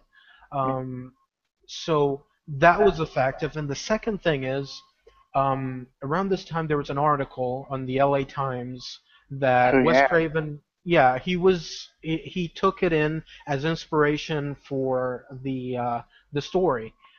Hmm. And that was a young kid in East Asia where he was having nightmares, and he was like, I'm gonna die in my nightmares. I'm gonna die in my sleep. I know it. And they took him to doctors. They got him sleeping pills and stuff like that. Um, and this went on for like a few days, and then finally he slept. And the family were just, they were finally rested. They were like, yes, finally he's asleep now. He can rest. Um, then there was kicking and screaming. They rushed to his room, and the boy was found dead. Now while they were searching his room, there were like multiple coffee pots, coffee makers under his bed. The Wow. sleeping pills were under his mattress, and that was one of the scenes in the Nightmare on Elm Street movie where um, Nancy was given sleeping pills and she just put it under Oh her yeah. mattress, She and had she to do had like a coffee maker in her closet. Um, it was actually it was inspired by this, a true life event. that. Now, given that into consideration, this adds a lot to the creepy factor in this movie, and it's very I don't know. It kind of makes you think that yes, this is kind of creepy, and it's really morbid of Wes Craven to exploit a sort of real life situation, because hey, maybe those families get to be exposed to a Nightmare on Elm Street movies, and then if they find out that it was inspired by their son, I mean, how do they react? I mean, this is I don't know. It just makes me think, but at the same time, um, yeah, most horror movies, most the greatest stories that were ever told in cinema are based upon real life events. You look at Texas Chainsaw Massacre, which was I Yeah. think based upon a real life serial killer. Yeah. It was Even based off of Psycho, yeah, Ted Bundy, but yeah, real life story. And yeah, Psycho, same thing. right. So most of great stories were told and inspired by real life events. Real life. Yep. So yeah, that's basically it about the first one. It's a masterpiece, not just in horror movies, but in in other genres as well. Yep. So it definitely uh, it definitely made icons out of these characters. Yeah. And unfortunately, after this, Robert Englund was just typecasted as a horror movie guy. Like Yeah. this guy is Freddy. Um, so yeah, it came out in 1984, and it made a lot of money. Um, and it made like 25 million, and from a budget of a million and a half. Yeah. Um, Definitely a great underdog story, coming out of it, and yeah, it kickstarted a bunch of sequels. So yeah, then we get to Freddy's Revenge Part 2, which came out in 1985, a year after the first movie. Hmm. Basically because, hey, we can't get enough of Freddy. it's Everybody's it's talking about it. We want a sequel. We want a sequel. it's it's just like So, Friday the 13th. yep, It's a hit. Let's make a sequel. right. It's it's Let's milk it as much as we can. exactly. It's Um, That's the Hollywood manta. yeah, Milk it for all it's worth. right. And well, a lot of people. think of this as being the gay exploitation of like the entire franchise. Like Yeah. it was the most out there and most you know it had a lot of Oh yeah. homosexual Overtones. vibe Yeah. into in this movie. And I don't know, well, what you think about it. Like, what was your first impression of this movie? Part two was terrible. It, well, first off, aside from Robert Englund, Hmm. nobody returns from the first film. Right. So like, it's not really a direct sequel. It's a sequel in name only. And was I was really disappointed with it. And the I don't know. I it just I Mm. with the first film, I liked how the heroine defeated Freddy by bringing him into the real world Hmm. to destroy him. Right. But in this one, it it just doesn't work. I mean, in this one, he forcibly comes into the real world Hmm. instead of being led to. Because, well, why would he want to come to the real world? I Right. mean, in the real world, he can be defeated. Hmm. When you're haunting people's dreams, he has carte blanche. He can do whatever he wants. Hmm. In the real world, he's limited on what he can do. Right. So, from that standpoint, I really don't understand, the plot of the film.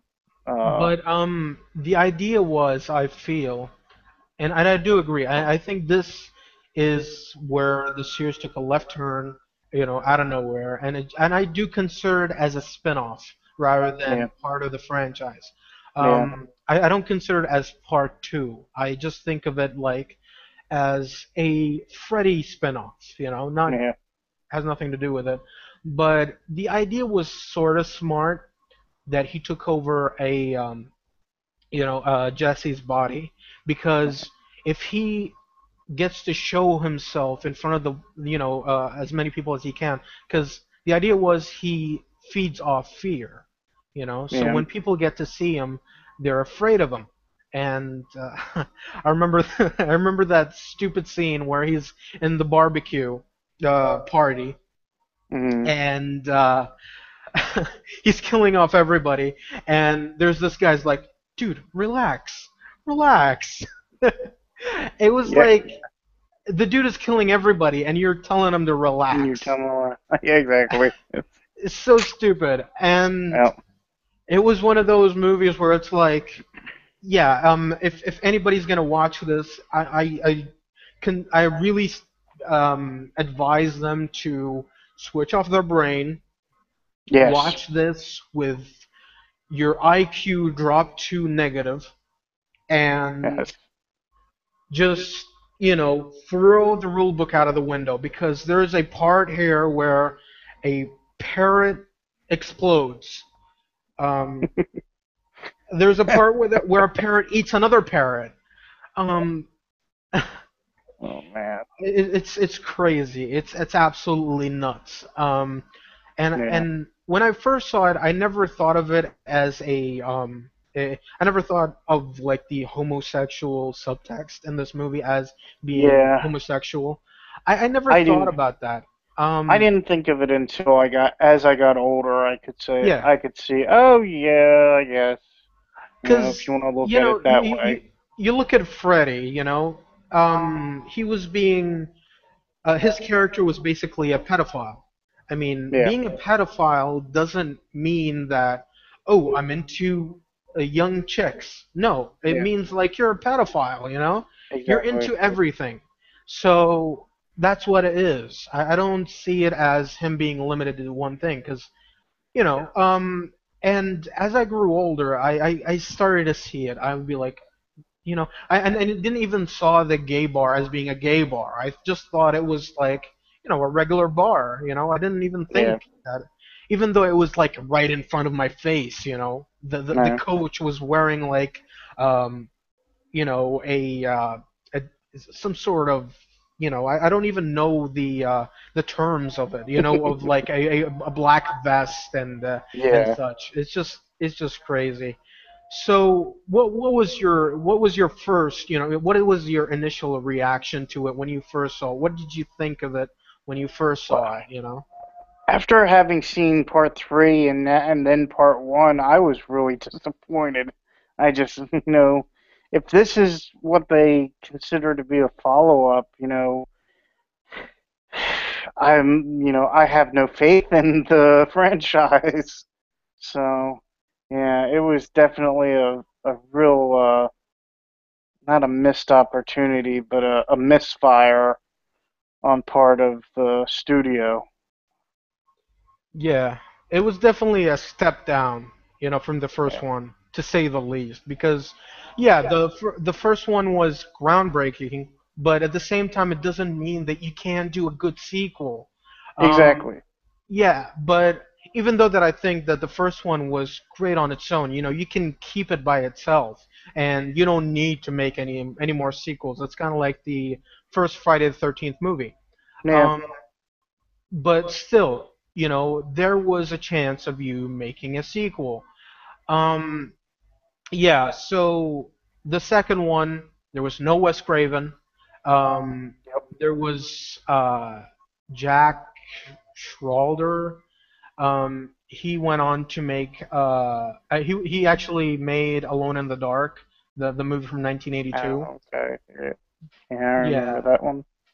and he got to do Wishmaster 2, which is actually my favorite of the Wishmaster movies. I've never Um, seen any of them. it was a great movie. The first and second, don't even bother with the third and fourth. Okay. Um, he uh, he got a pretty good career after that. He wasn't, you know, he didn't do anything major after that.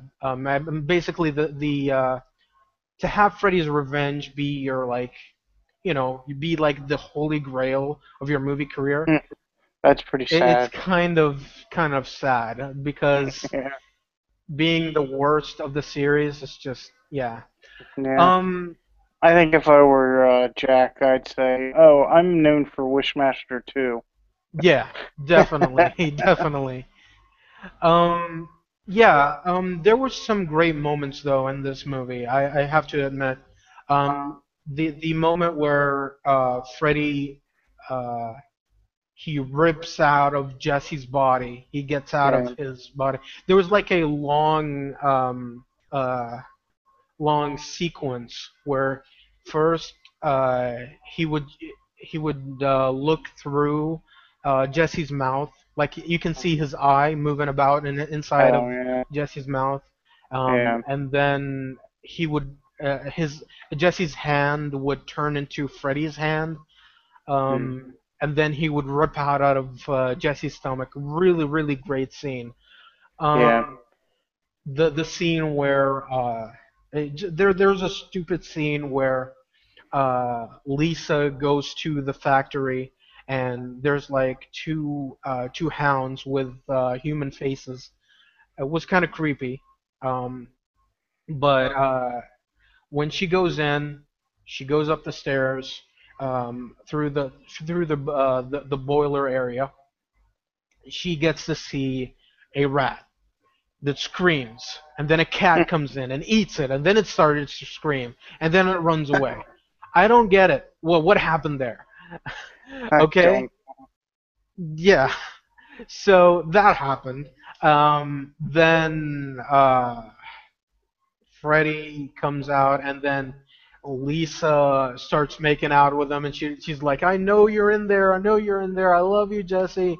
And then Jesse rips off his face, and he is in a way freed. And then she kisses him, and he turns into mush. And yeah, Freddy. the melting thing was very very cool. I have to admit that Yeah. it was cool, seeing him just melt. And I think it was oatmeal. Not sure how they did that special effects, but it was well done. But other than that, the entire movie was just there. Yeah. I would only see it if I'm into watching like a Nightmare on Elm Street, the Nightmare on Elm Street franchise, and like an entire marathon. But other than that, there's no reason to go out of your way to watch it. In my opinion, Yeah. I'd give it a 2 out of 10. Um, I'd give it a 2 just because of Freddy, just because of some of the great scenes in this. Not even great. I'd just say very good, very well made. Um, Yeah. yeah, but other than that, 2 out of 10. Um, Yeah, that sounds about right. 2 out of 10 for me. yeah, Just to come from a 9 down to a mm, 2, that just if like I had said, I'd already seen part 3, but if I had just seen part 2, I mhm. I would not be uh uh you know It's not definitely not one happy. of those that you have to start to watch. And Yeah. yeah, just to get into the Nightmare on Elm Street movies, it's not the one that you got to start Yeah. with. In fact, And you can, but you can in skip it. all honesty, just skip over it. I mean, just go Right. from 1 to 3 because Yeah, you're not missing anything. not at all. Yeah, you're not missing a thing. um, was it in part two where in the bus scene where the bus just jumps out like out of the road and then starts doing a weird tilt effect? It might have been. I think so. You know the pinball game where it's just the ball would go everywhere and just doing a tilt. Um, Oh yeah, yeah. I think you're right. I think you are right. yeah, where the bus just um, just gets out of the road and just falls off the cliff and just starts ping ponging and like from side to side and just look really really hokey. Yeah. Yeah, I think that's at the very end. yeah, maybe I'm not sure. Probably that maybe the first one. I'm not, the first scene. I'm not sure. Yeah. So okay, we get to the third one, which came out in 1987. But I just got to make sure about part five of Friday the 13th. Jason Lives, which came out in the same year as Freddy's Revenge. Hmm. Now, part five, which is the black sheep of the series, because With good reason. yeah, um, I didn't like it. This was the same thing as part two of A Nightmare on Elm Street. It wasn't. I consider it as a spin-off. I didn't like it. Um, there wasn't anything that really made me go, oh, this is worth watching. You can skip over it as well. You're not missing a thing. Yeah, Um, it's it doesn't play into the storyline. If anything, it pretty much it just abandons the entire Jason Voorhees mythos because exactly. yeah, um, we didn't even get a Jason Voorhees in this movie because well the swerve at the end and this is basically the formula that went on in the Friday the 13th movie. It's like, oh, we gotta have a swerve at the end. What is it gonna be? What is it gonna be? Exactly. Well, the swerve is there's no Jason. Um, so we've got a different guy playing Tommy in this because, well, Tommy's all grown up in here, and He's a uh, teenager. yeah. What do you think of it? And what was your initial reaction when you saw it? With part 5, it was pretty forgettable. I Yeah. mean, it introduced. I couldn't get into any of the characters. All of the children were annoying in this film. Mhm. Like the halfway house kids Mhm. or whatever they're considered.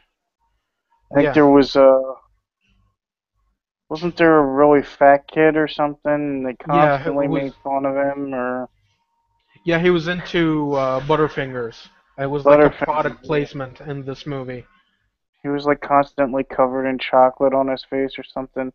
Yeah. Just annoying people. Um, ready to see them, ready to see them die during the whole film. It's like, can we just advance the plot to the end and get it over with? Mhm. And And then the swerve. yeah. I hated the swerve. You Mhm. know, they tried to do not the same thing as part one, but they tried to throw you for a loop in the same Mhm. way that they did in part one, and it doesn't feel original because it's already been done. It's Right. like you're just rehashing over. You're trying to imitate and just ruining it in the process. Right. And not just Pardon me. that, but it's just like we're trying to swerve people just for the sake of swerving. It's Just not like exactly. yeah, it's not like we're gonna swerve people and just actually create a good storyline out of it. Um, and like you said, yeah, it's been done before and done way better than this. I can name a lot of movies that have done it way better. Um, and yeah, like the ending where it turned out to be one of the EMTs, Yeah. um, Oh. who turned out to uh, be the dad of the kid who liked Butterfingers so much because Yeah. one of the crazy guys in the institution killed him with an axe, Yeah. um, and then the MT guy went crazy. And Yeah. okay, you're gonna kill that guy, that's fine, but why kill the other people? But I think it yeah, was just exactly. Yeah. yeah, I think it was just a way to be like, yeah, just so that we can get people's hopes up and thinking that it is Jason, you know. Yeah. So yeah, pretty forgettable. Not a great movie in any sense of the imagination. Yeah. It's um, Mhm. I'd give it. And during the thing is during the whole film, you know, I'm not expecting a swerve, but considering how part four ended, Hmm. I'm thinking, oh, the killer, it's not going to be Jason. It's going to turn out to be Tommy. Yeah, Tommy's going to be the new Jason, I and then definitely thought that as well. Yeah. you know, I think, and then the ending comes, and it's like, what? It's Hmm. just some no name paramedic. Hmm. This movie, Right.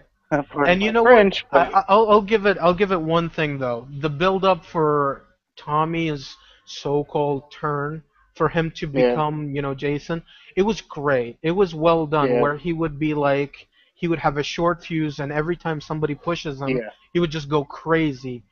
He, Um, yeah, he. I will say that the guy who played Tommy in this did a good job of making you think that he's going to be the killer, mhm.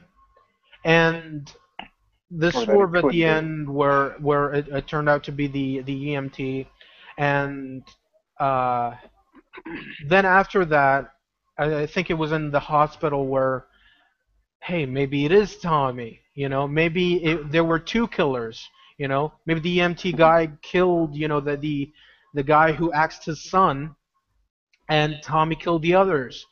Because you got to see the mask in Tommy's drawer, and as well as the knife.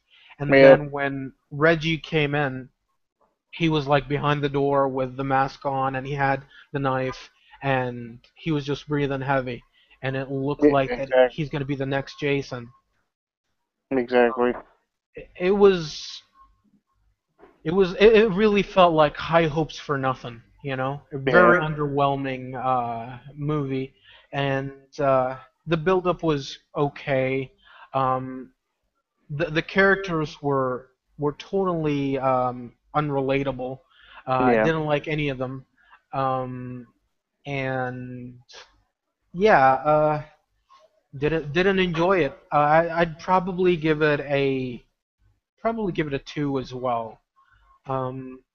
Because yeah, there's not much in this movie that you really want to see. Like you can skip over it, definitely. Yeah, Definitely a definitely. 2 out of 10. I So how would agree. you rate it? Definitely 2 out of 10. All right. Yeah, I agree with you. Yeah. Um, let's see. What came out next? I think Um, it was another Friday the 13th. It was Jason Lives that came out in '86 actually, because the Dream Warriors didn't come out till '87. mhm, right. Jason Lives came out after that. It started off with a great opening. I love the opening where it's like Tommy is and his buddy, they're going to Jason's grave and they're going to finally kill off Jason, which I didn't get because Jason wasn't heard of like, for a while, but for some Yeah, reason Tommy really felt like, no, this is going to be it. I'm going to burn him and just end this. yeah. Um, he goes in there, he tries and put a pole into Jason's heart.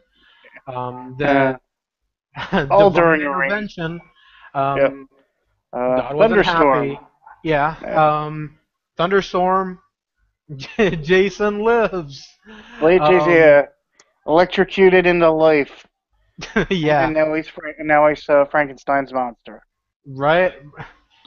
Frankenstein Voorhees Yeah, is Frankenstein. alive. Poor Tommy. I mean, what the hell was he thinking? It's like I have no Jason's idea. buried. Leave him Hmm. there.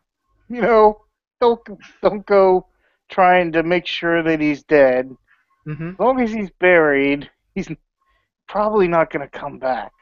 Right. And if not, he's 6 feet under. I don't think he's going to be strong enough to get through 6 feet of compacted dirt.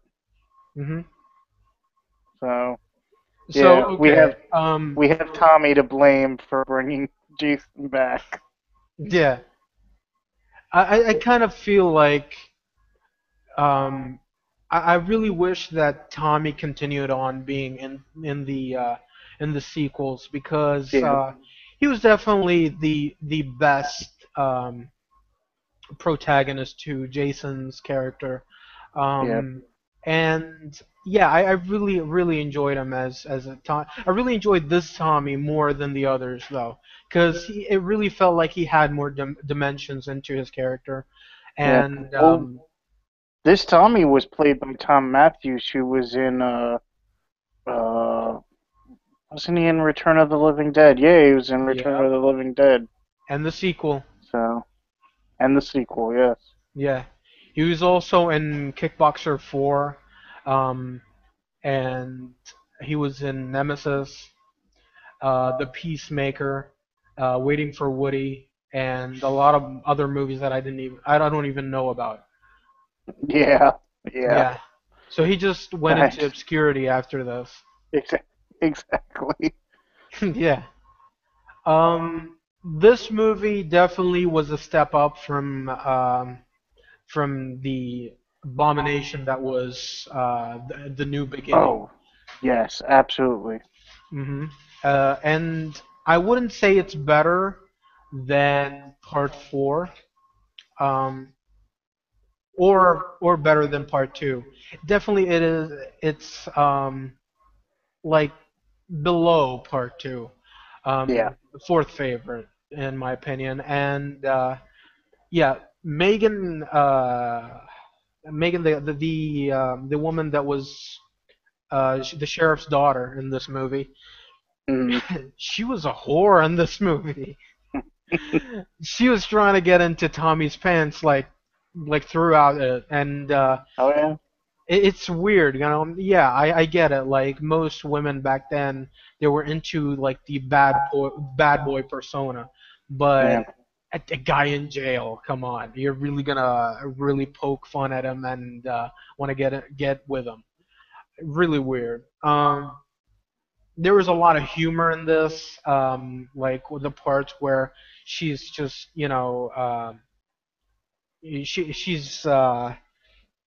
she wants to drive, and Tommy's like, no, I'm gonna drive, and she's like, nope. If you want me to take you wherever you want to go, then I'm gonna drive. And she drives like crazy, Yeah, and yeah, there was a lot of humor in this, but Megan came across as, like I said, she came across as a sort of a whore, but it was kind of all right because she kind of had a little bit of spunk in her character, because it yeah, wasn't like, she's a whore and that's it. No, she actually, there was a little bit more to her, unlike the twins. I think it was mm, in part three, yeah, that they were more just one dimensional, but here, um, there was much more to her than just a basic, heroine. Um, so the ending was zombie Jason was in the lake, and a very great ending to this. There was fire, a very great visual. There was yeah. fire involved in the lake, which you're probably wondering, how is fire in the lake? Um, well, the gasoline that was poured into the lake rose to the top, and there was flame everywhere. Very very smart way in trying to get Jason out of the lake, by Tommy. Tommy was very very smart in this. Yeah, I really liked his character here, and finally, Jason you know. Uh, got a chain wrapped around his head that was uh, that was wrapped around a boulder, and yeah, he was stuck under the lake.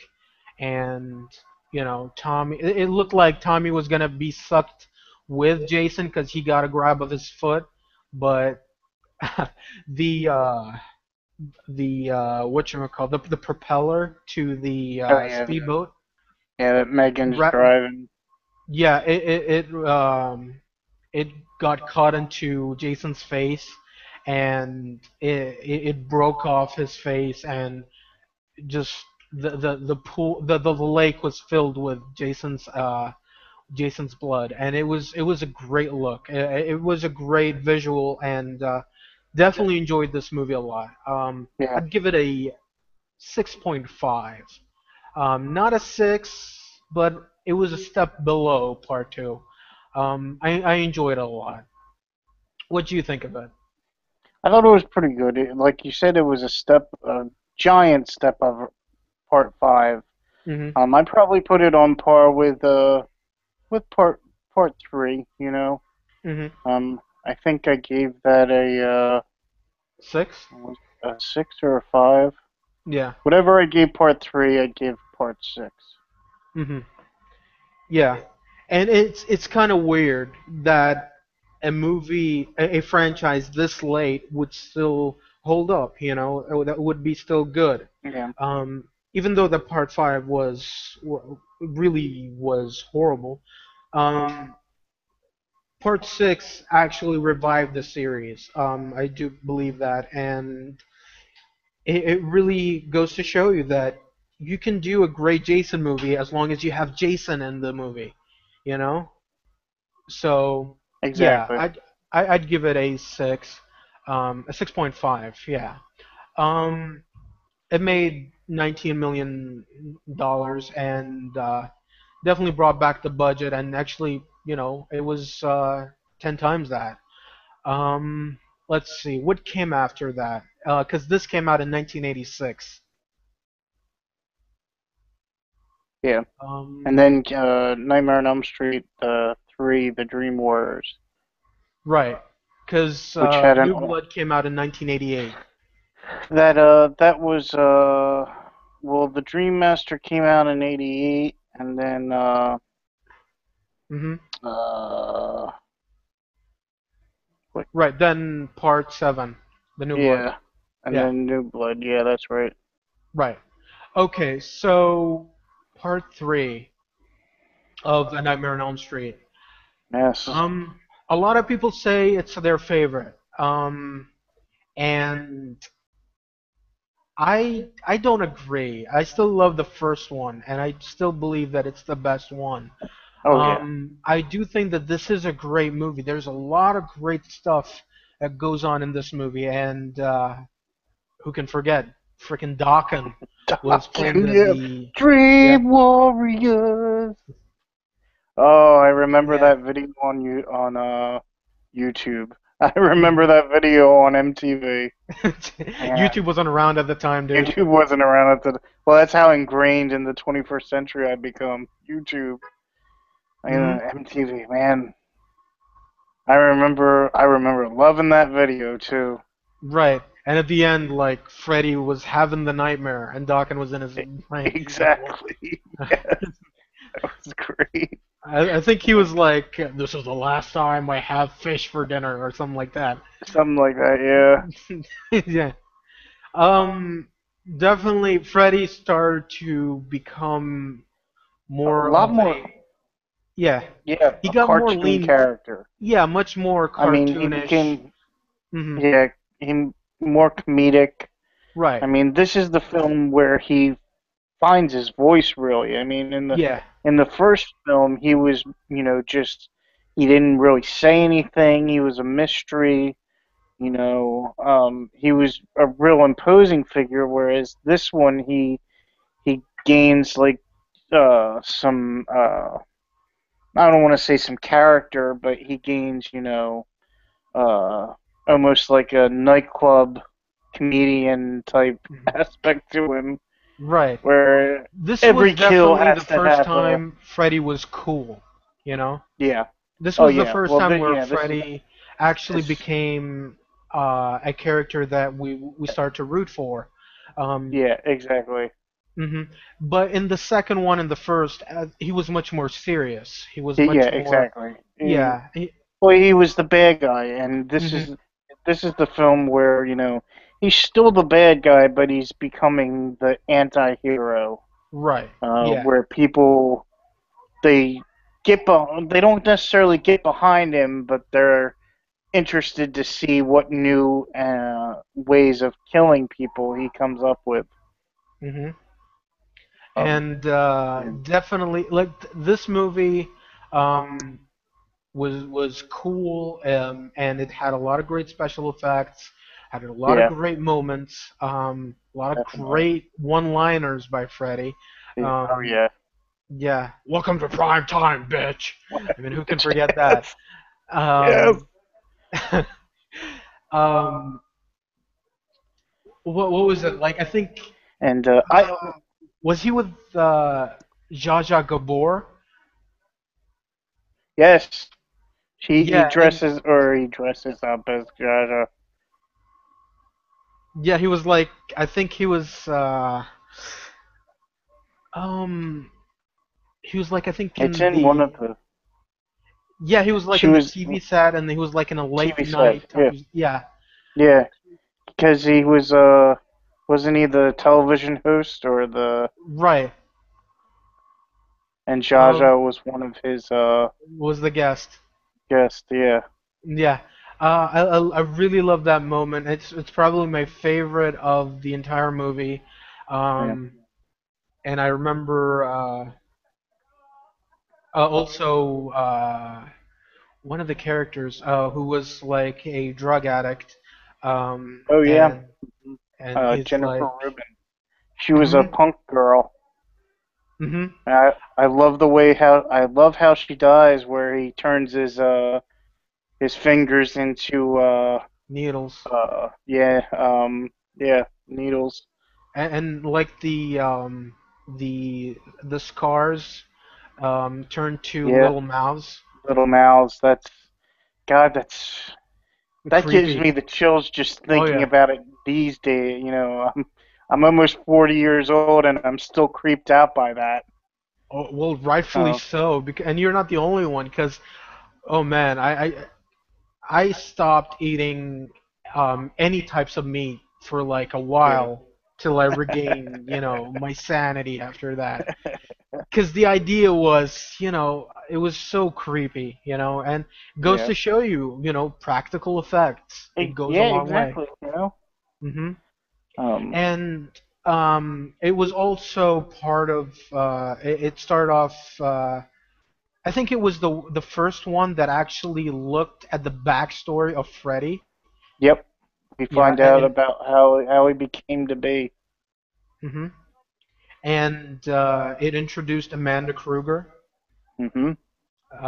and it started off as her being Mary Helena, and Yeah. then she was For like, Mary "Oh, Elena. it's actually Amanda Kruger," and then she started to talk about Freddy's backstory and saying like he's the bastard son of 100 maniacs, Yeah. and that's really that's a pretty crazy childhood to have actually. Like Yeah. no wonder he's a psychotic killer. Yeah. Um, yeah, And see and that that makes you wonder.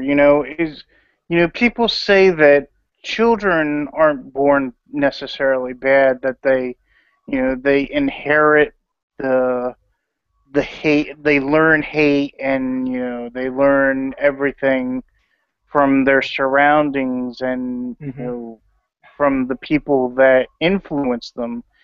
It right. makes me wonder, despite him being a bastard child, or his mother giving birth to him from a rape, you hmm know, would if he was in the right environment, would hmm he still turn into the monster that he becomes as a child pedophile, Right. a child killer? Um, I it's an think I think interesting it's fate concept. though, Yeah, because you look at a guy like yeah, Michael Myers, you know, yeah. and But see, he was born in like a suburban home, and he that's had a pretty true. good Yeah, family. Yeah. and and he just snaps one day and murders hmm his sister. So Right. it's yeah, that's a definite good point there. So Yeah. yeah, I think it probably was destiny that hmm And uh, even though that he was born out of a terrible incident, um, I think he had a pretty good childhood because his mother actually cared for him.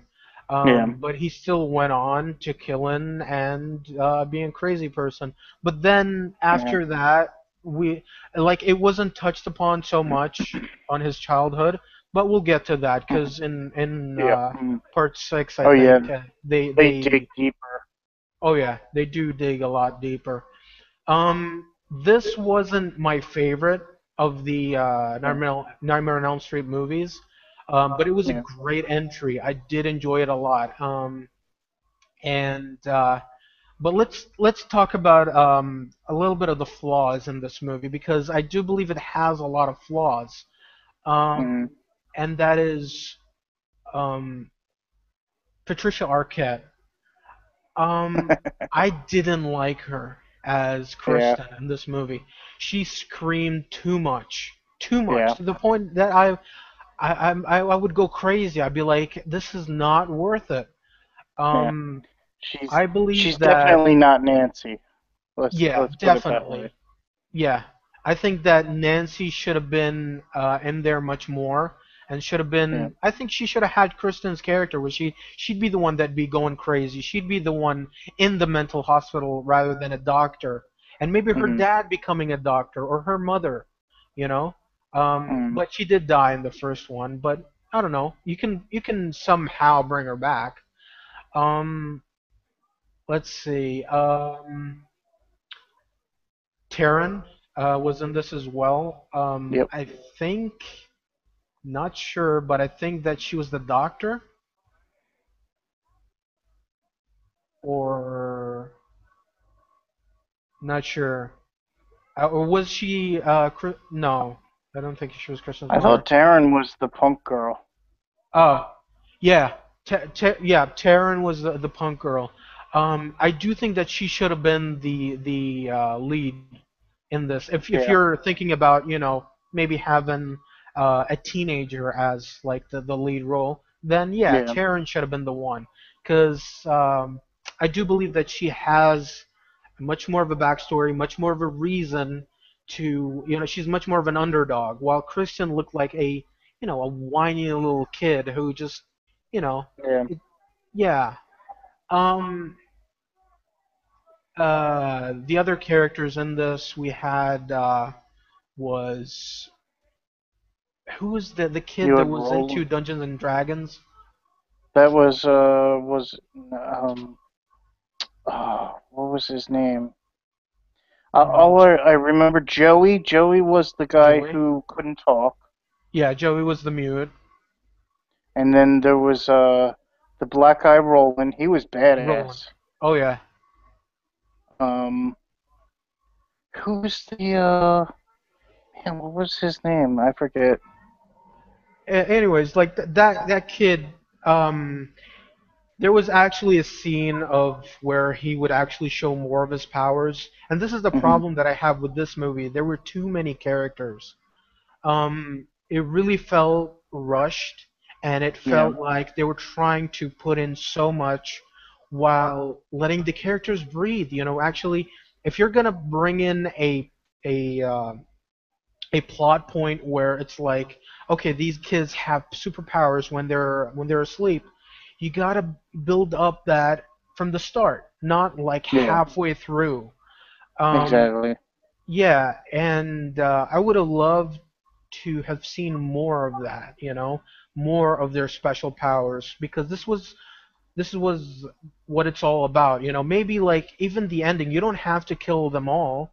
You can have like maybe 5 or 6 characters, um, basically, you know, overpower Freddy.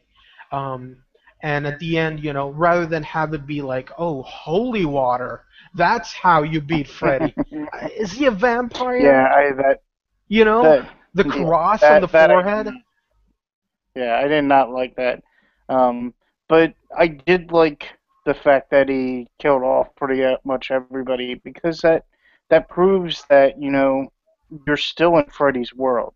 You Hmm. you may have you may have powers, you may be able to control aspects of your dream, but ultimately you're going to Hmm. die, and there's Right. nothing that you can do, to stop me or to stop Right. Freddy. It's inevitable, yeah. Um, And I, and I thought that he yeah, could have it's killed like yeah, side characters or characters that made cameos. Like for yeah. example, Max Daniels, who was played by a very young Larry Fishburne. Um, and Oh yeah, that's right. I remember. yeah, he could have been killed, or the I think he was one of the staff members who was trying to get Taryn to, Oh uh, yeah, that's right. yeah, he was trying to get her to He get was trying to back, get and into her pants. yeah, he was trying to get her back into, doing drugs again. Yeah, Um, he could have been killed as well, and justifiably so, especially since you're making Freddy this anti-hero, you know? yeah. So, you could have done that, and you could have, killed a lot of other characters. I do agree you should have killed, like, Donald's character, Nancy's father, because he didn't have much to add into this. Um, Hmm. I think, I'm not sure if this was the movie where the original idea was to have Nancy's dad start off the movie with him in like some sort of car, and he cuts off his eyelids because he just doesn't want to sleep anymore. I'm not Hmm. sure. I think this was it. That was the original idea, and this movie was supposed to be all out gore, all out, morbid scenes and crazy, crazy moments. Yeah. But it was just too violent that the distributors were like, "Oh, we're not gonna have that. This is Hmm. too crazy." So, this was presented to us. Um, I like it. I enjoyed it, but there was a Yeah. lot of stuff in this that I didn't like. Yeah. I'd give it a um, probably give it a 7 out of 10. Yeah. Yeah. That's Yeah, where I'd put it. A good seven. You yeah. know, It was a good solid enough entry. film. Yeah. There's some flaws, but it's solid. hmm Because it's my this. idea was maybe have like the Dream Warriors defeat Freddy at the end, and then you can have Freddy have a reason to actually go after them in the sequel. You know. Yeah. But this was a great movie either way. I was really saddened that Nancy died at the end, but Yeah. she came back as a well, it really felt like a Jedi moment for Nancy, where she came back as a ghost. It's just Yes. got too cartoony at the end, but Yeah. it was a great movie nonetheless. It got nominated to be the best horror movie of the year. Got nominated for best makeup effects, Right and on. Robert Englund was actually nominated for best supporting actor. So Mm. yeah, not bad. Um, so we then get to part four, Dream Master. Um, This is probably my second favorite, and a lot of people might say, no, it wasn't that good. But I loved it. I really, really did enjoy it. Very creative in the kills. Um, Yeah. I think it was Debbie that was like a fitness freak, and Yeah, that's right. she Sh- she had the cockroach hands, and she was one of those people that Yes. really didn't like cockroaches. Um, Yes. I love that scene, and That is a great. That's a great way to die. yeah, Turning into in a cockroach in a hmm cockroach motel. turning Ugh. into a cockroach, and then finding out you're inside a matchbox, and then he just squishes you. That's Yep. yeah. Um, we also had the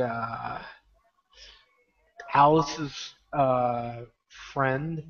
I think she was the black friend, the one that she had an asthma problems. That's right. She Yeah, uh she was in she was she got in the stuck classroom. in the classroom and started Yeah. having an attack. What was up with that robot hand that came out of the page? I don't know. It just That came was out wild. and then it just played with her Yeah. face a bit and then went It, back yeah. in. I don't know, it was weird. Um, we got the return of Kristen here, but played by Tuesday Night in this movie. Yeah. And different director again here, Rennie Harton. I think he was Swedish, Hmm. and yeah, And he was. Rennie's done I think he did Die Hard done 2, an yeah, he did Die Hard 2, didn't he? Cliffhanger. He did another I thought he did another horror movie.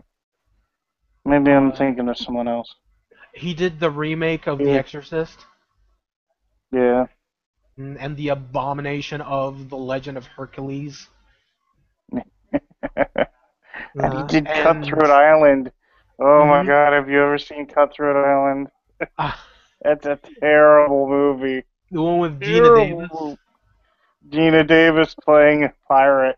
Holy shit. It really made Oh my me want God. to see Pirates of the Caribbean again because I was Yeah. like, yeah, I'm sorry for all the things that I said about you. You're way better, you know. Yeah. And did an actual WWE movie for 12 rounds. Oh yeah. Mm. Mhm. And Yeah. definitely he he was you can tell he was really crazy about the look of a woman, and stuff like that. Because Yeah. he was talking to Tuesday and was telling her, "Oh, you need to show more ass, and you need to be naked in the scene." And he even told Lisa. I think he was dating Lisa at the time. I'm not sure, and that's the reason why she was cast as the lead role. Um, he was telling her, "Oh, you need to be naked. You're vulnerable in this scene. You need to be naked." And I kind of get where he's coming from, but at the same time, it's like, yeah, it's not necessary. People are gonna watch it regardless. Um, Yeah. but this movie went on to make a lot of money and was definitely the highest grossing Freddy movie of the bunch.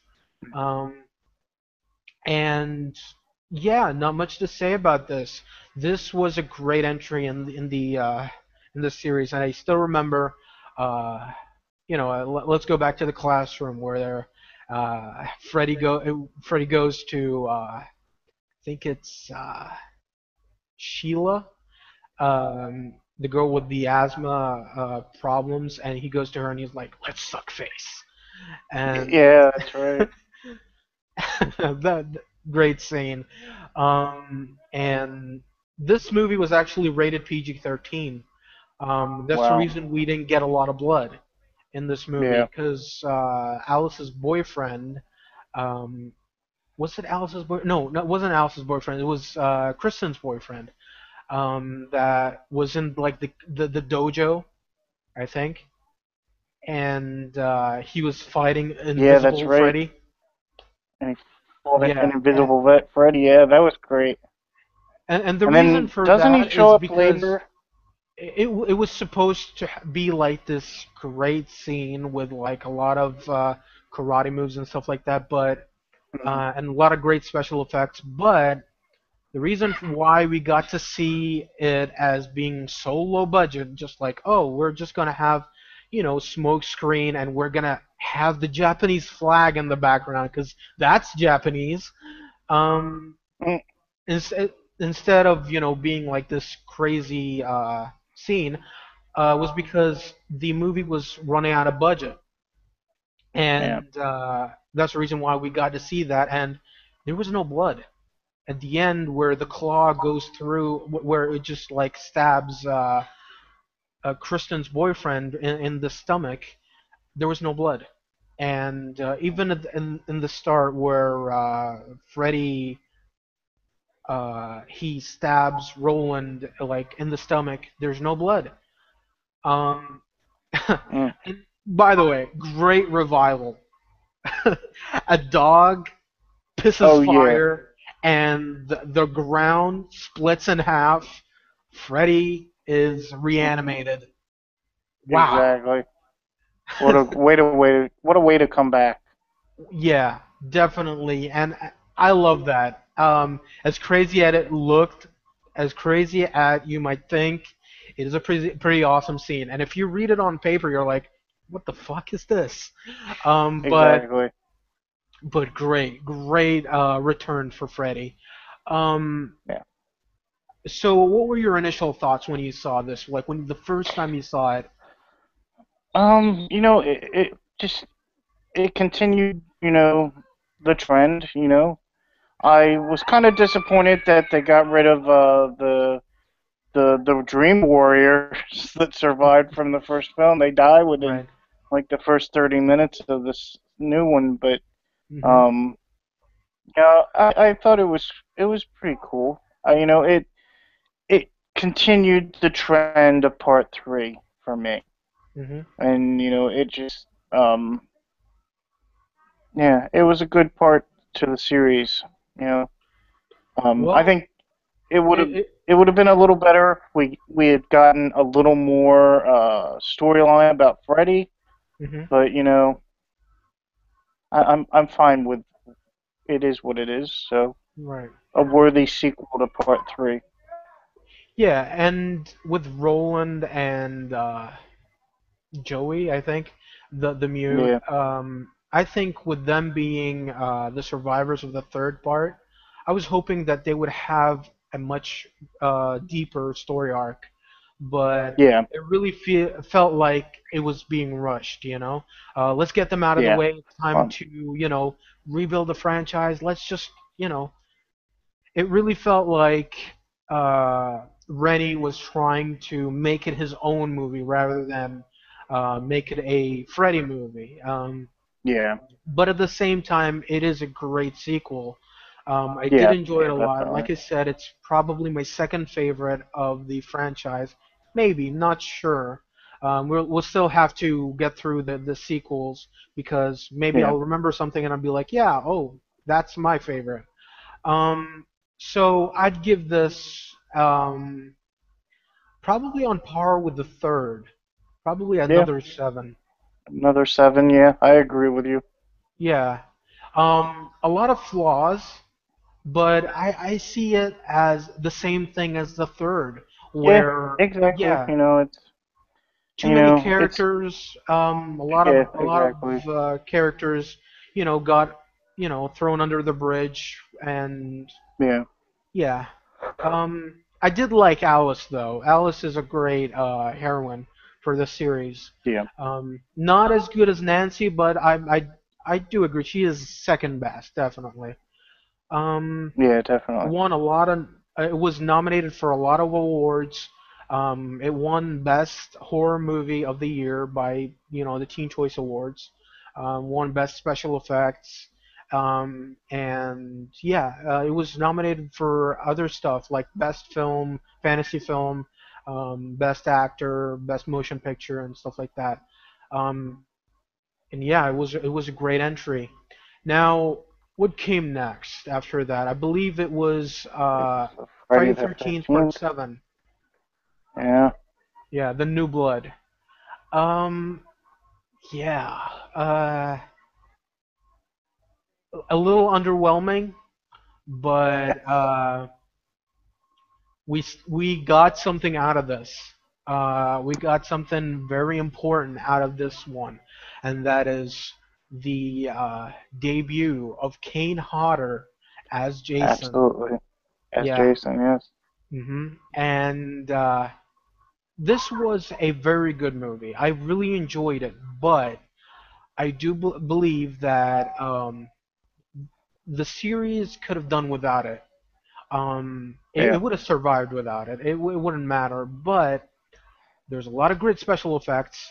Kane Hodder, amazing as Jason. Great debut for Yeah. him as Jason.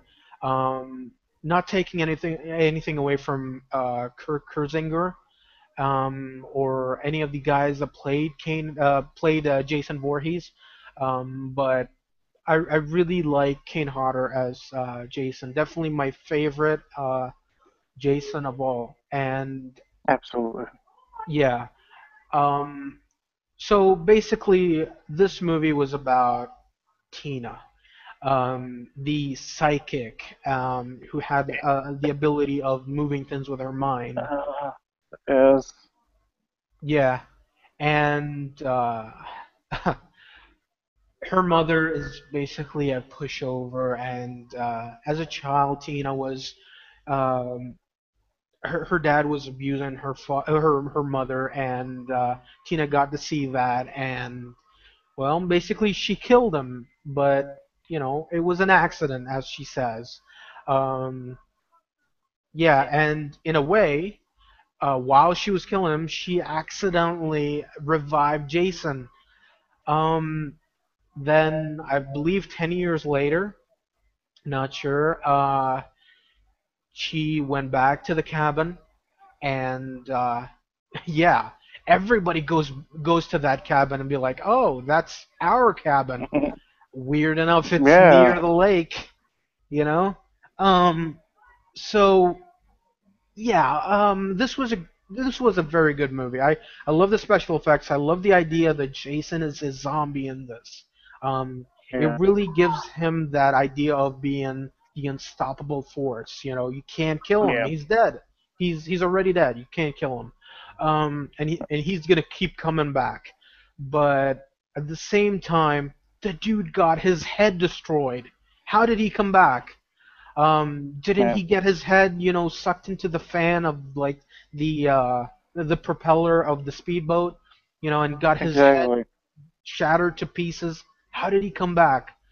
But still, check your mind at the door and watch this for what it is. Exactly. Um, It's a good entry in the series, definitely better than most of the Friday the 13th movies. yeah, I love the idea of finally like a protagonist has some sort of edge against the villain yes. rather than her being like a Then her regular chick. Um, exactly. and I think it played off to the idea of, oh, let's give the protagonist superpowers like what we saw in Dream Warriors and Dream Master. Yeah, Hmm. so it's like, okay, they did it there very well, so we'll try And it it as well. exactly. Yeah, so it was good. It was good. It was a good idea. I liked the there are a lot of moments in here that I really enjoyed, like Tina absolutely destroying Jason, um, Yeah.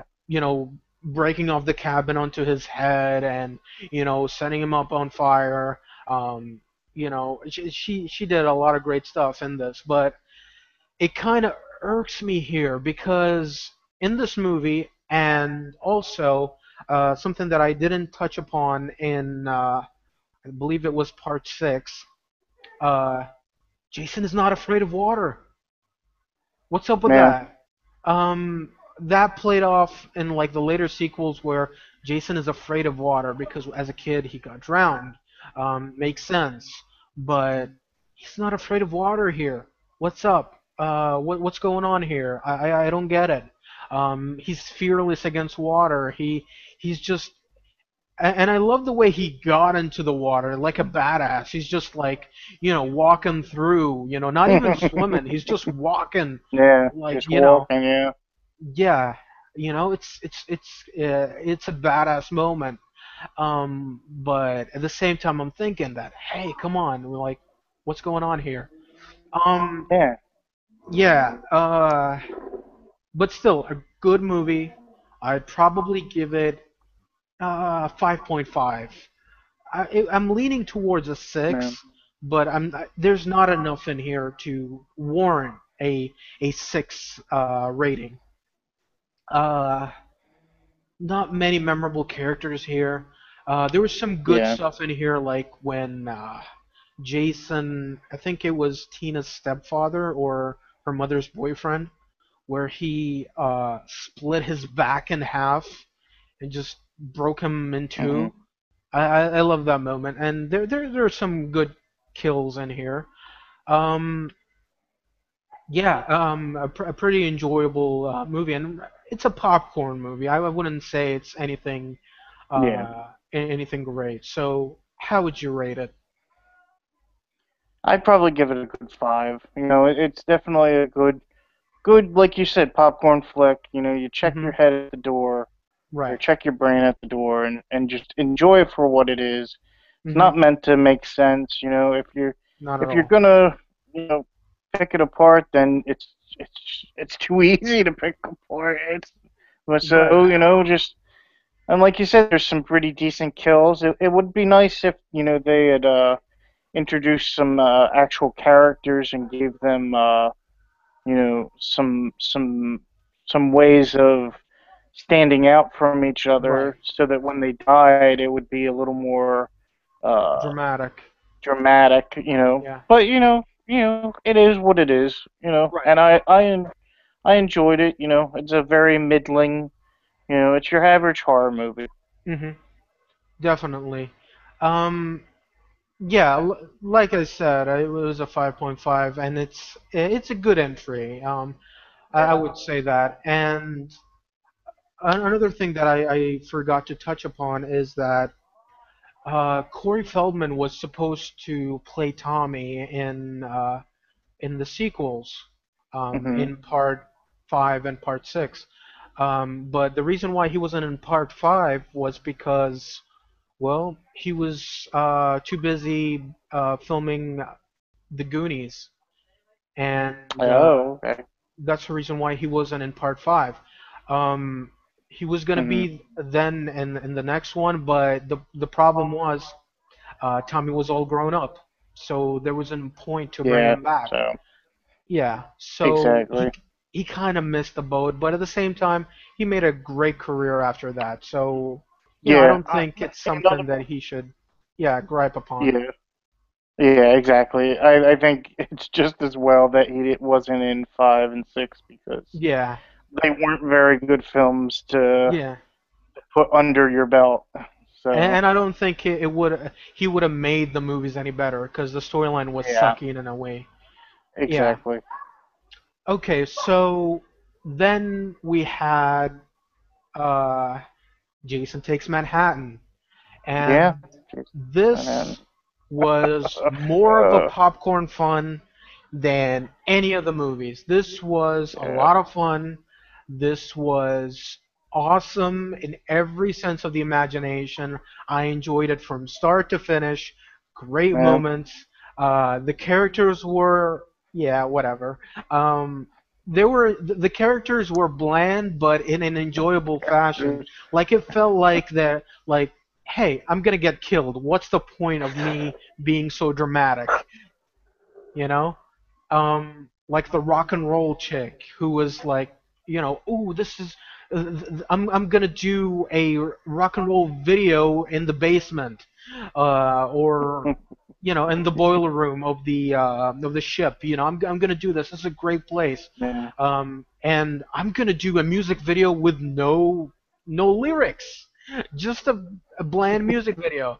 Um, yeah, the weird camera holic who would just go around filming people. Um, Mm. yeah, he was there. I didn't care for him. I did like the other characters, like the stuck-up bitch who was just like who was just like a coke addict, and Yeah. her friend who was just like this straight A student who is not into anything. She's not into drugs or anything like that, but she's forced because of her friend. Uh, the teacher who's who's with them, who's Rennie's dad, and Rennie's like the squeaky clean college girl who is Yeah. like really pure and just out there, and that she's gonna be the survivor in this. Um, and well, it was a great movie. I really enjoyed it. This was uh, this was when this was when the Jason movies started to become fun. Yeah. When yeah, this was when it's like, yeah, we don't need to think about storyline so much. Let's just have fun. You know, the part where Jason arrives in Manhattan and he looks at the hockey stadium and there's like a huge hockey mask, Hockey like, mask. yeah. Yeah. And when he's walking down the street and he kicks the stereo and is like, "What's your problem, dude?" And he looks at them, lifts off the mask, and they're like, "Oh, we don't want any trouble. We don't want any trouble." And like, why doesn't Jason kill everybody? Why just go after these, characters? Why go after the main characters? Why not just kill like whoever you come across? But like I said, this is another movie that you check your brain at the door, you have a lot of fun, gather some friends because it's Yeah. not it's not it's not a movie that I'm gonna watch by myself. Although I did watch it a few times Yeah. by myself, but it's a lot of fun when you watch it with your friends. You'd laugh a lot, you'd enjoy it a lot. There's some gruesome scenes where he grabs Rennie's dad and puts him through like some nuclear waste barrel, Yeah. and I think he stuck a needle in a guy's eye or something. Um, and it's a lot of fun. Um, Jason swimming across Manhattan. What more do you want? Yeah, I'd give it, just because it's a lot of fun. I'd probably give it a 7 as well. Maybe a 7.5, just because I had so much fun watching this. Um, Yeah, yeah. So, how would you rate it? I'd give it another five. It's just Hmm. another middling slasher flick. I think the hook is that he's now no longer at Crystal Lake, but Hmm. once you get beyond that, it's your generic slasher flick with no characters that are memorable, uh, and plenty of death scenes which were good. Right. Um, yeah, just your average, flick again. I Yeah. I I think it's funny towards the end they throw him in toxic waste and they're Yeah. trying to get through the sewers and get out of the sewers because they're some the they never say who, but the sewers are going to be flooded with toxic waste. Right. Like this happens all the time in New York, Right. Yeah. and he gets destroyed by all this acid waste or Hmm. whatever it is, and Great effects. I the love the the way his ending face was started to just melt. uh yeah, Hmm. it was nicely done, Hmm. special effects, but it just you're groaning the whole time it's happening. Right. It's like, oh, come on, and toxic waste, really. Hmm. It's like, talk about all of the cliches of New York. Right. uh but But it was well done. Like it's the way his it's face yeah. started to melt, and then he Oh ripped yeah, off the the mask. effects are really well done. So, Hmm. they kind of make up for the goofy plotting. Hmm. Uh, but just give it another five. Right. Regular horror movie or Yeah. regular slasher film. Like Neither if it's bad nor on, I good. wouldn't mind watching it again. Yeah, I It's mean, a lot of fun. yeah, if some friends and I get together and do a Hmm. marathon, it'll be included. So, you know, Definitely, yeah. So, what do you think about Entertainment Weekly calling it the eighth worst sequel ever made? I mean, the eighth worst. I don't know. I can think of some sequels that were worse than that, and so I don't know. I think they were just looking for headlines at the time. So Definitely, yeah. Yeah, because I think this was around the time where a lot of parents were just on the, on the grasp of horror movies and be like, yeah. this is Oh, too they're much for my son, and yeah. I'm, my Everybody son at is getting around exposed this to it. time they got on the bandwagon of violence is bad and Right, violence is turning our children into monsters. What a right. buttload of crap. So Yeah. Yeah, and I think, even back then, kids were exposed to a lot of worse stuff. I mean, oh at yeah, school you get exposed to real life wars and to World War II and World War One, and even in the yeah, textbooks you would see the gruesome gore that would happen, and those happen in real life, you know. yeah. So and even back in the 50s they were talking about Holocaust, and and there was so many stuff, and even like in class in biology would dissect animals.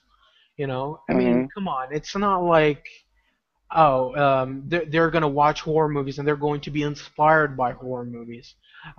Yeah, It's crazy. um yeah, and I think this was like the end of the slasher genre, um yeah, where it's just stopped being, a slasher movie and started being like, popcorn fun. This yeah, was the first. This started to become the craze where slasher movies became action movies rather yeah, than, gory. yeah, So yeah. Um, yeah, like I said, I'd probably give it a 7 or 7.5. I really enjoyed this. just because it's fun, not because of a great storyline or anything like that. I'm not giving it a seven for that. If I'd give it anything for a storyline, I'd probably give it a two. Um, but just for entertainment value, I'd probably give it a seven. Then we have after that Nightmare on Elm Street Part 5, The Dream Child, which was the Yes, the first Dream Child. of the first of the Nightmare on Elm Street movies that I got exposed to, which I thought was the only one. Um, Mm, this was fun. I enjoyed it. yeah, I'm sorry. A lot of people are thinking that, oh, it was shitty, it was garbage. Freddy was, was horrible in here, and a lot of characters here were stupid. Nope. I love those characters way more than I did in mm, Dream Warriors. Um, wow, I did. I love the comic book guy. He had yeah, Silent Prowler. I love that. I love that character. As a kid, I was always wondering what would be like if that character actually had his own series. He looked badass. It mm, was a shame that he got killed off, really quick. If anything, if I can sum up this movie in one word, I would say uh, potential. If the next Freddy movies were like this, then you would have had a great series. They could have lived on for the next 50 years. Um, yeah, I love Dan's character here. He had a gruesome death scene, even in the PG rated one. Because I remember in the PG rated one, they would cut away, so you wouldn't get to see the gore. But in the yeah, I think in the VHS release, it was you get to see all the gore, and the death scene was just gruesome. Um, he was like in a bike and there was like this weird needle that would get into his calf and it would just inject him with all of Freddy and then he would turn into like this weird robotic character. I don't know. I don't even know even how to call it. yeah, Um, his face would get ripped off. Um, every single strand of molecule in his body would just get ripped away, and all you get to see is a skeleton on a motorcycle. And I think that was the first time we got to see Ghost Rider on the big screen. yeah, Um, it was great. I love that. So many great effects in this. Um, and I wouldn't say it's my second favorite, maybe my third. I did enjoy this a lot, and yeah, that's pretty much it. There's not more to say about this. It continued the storyline, and not just that, we got to see Amanda being raped by 100 maniacs in the prison. And weird enough, one of the inmates was played by Robert England. yep, Um, weird. And what else? What else happened in this? The return of Alice. Uh, and I believe, yeah, Dan got killed by the motorcycle incident that I just spoke of. yeah. Um, That was gruesome. yeah, and Yvonne. Remember Yvonne? I think so. Yeah, Yeah, Alice's friend, the the friend. black girl. Why Yeah, did she survive? What was the point of her surviving? don't know. She wasn't in the sequels. There was not. She didn't have a story arc. There was no reason for her to survive at the end. She should have Yep. just been killed. You know. Um, if anybody should have survived, I think it should have either been Dan because he was in longer than she did, Mm, or Mark. You know, yeah. because like I said, I love the Phantom Prowler, um, and yeah, that's pretty much it. I don't know what else to say about this. I'd give it. Uh, I hate to go for a 7 again, Mm, but yeah, I'd have to give it a 7. It was a lot of fun. A lot of people might say that it was probably the weakest of the series. It definitely was the lowest grossing of the series. yeah, Um, and but it got nominated for a lot of awards as well. Uh, it got the Critics Award. The director got the Critics Award, and it got a supporting role award for Whit Hertford, who was Jacob Johnson playing Alice's dad. Um, and there were a lot of it got two Razzie Awards yeah. for the songs that were played in The this. songs. Oh God, the songs were terrible. I don't know. I thought it was just so 80s, you know. Yeah, Um, I don't even remember the rap that was going on at the end, you know. they they were bad. There It was a was, rap at the end. I yeah. don't remember how it went, but I forget. I just remember it groaning when I saw it or when I heard it. Just like Bruce Dickinson's song, I was like, man, what the hell is this? Is the guy who fronted Iron Maiden, and he's singing a song about bringing a daughter to kill. bring your Oh daughter to man, the slaughter. slaughter. That's terrible, Yeah, man. a lot of great special effects happen in here.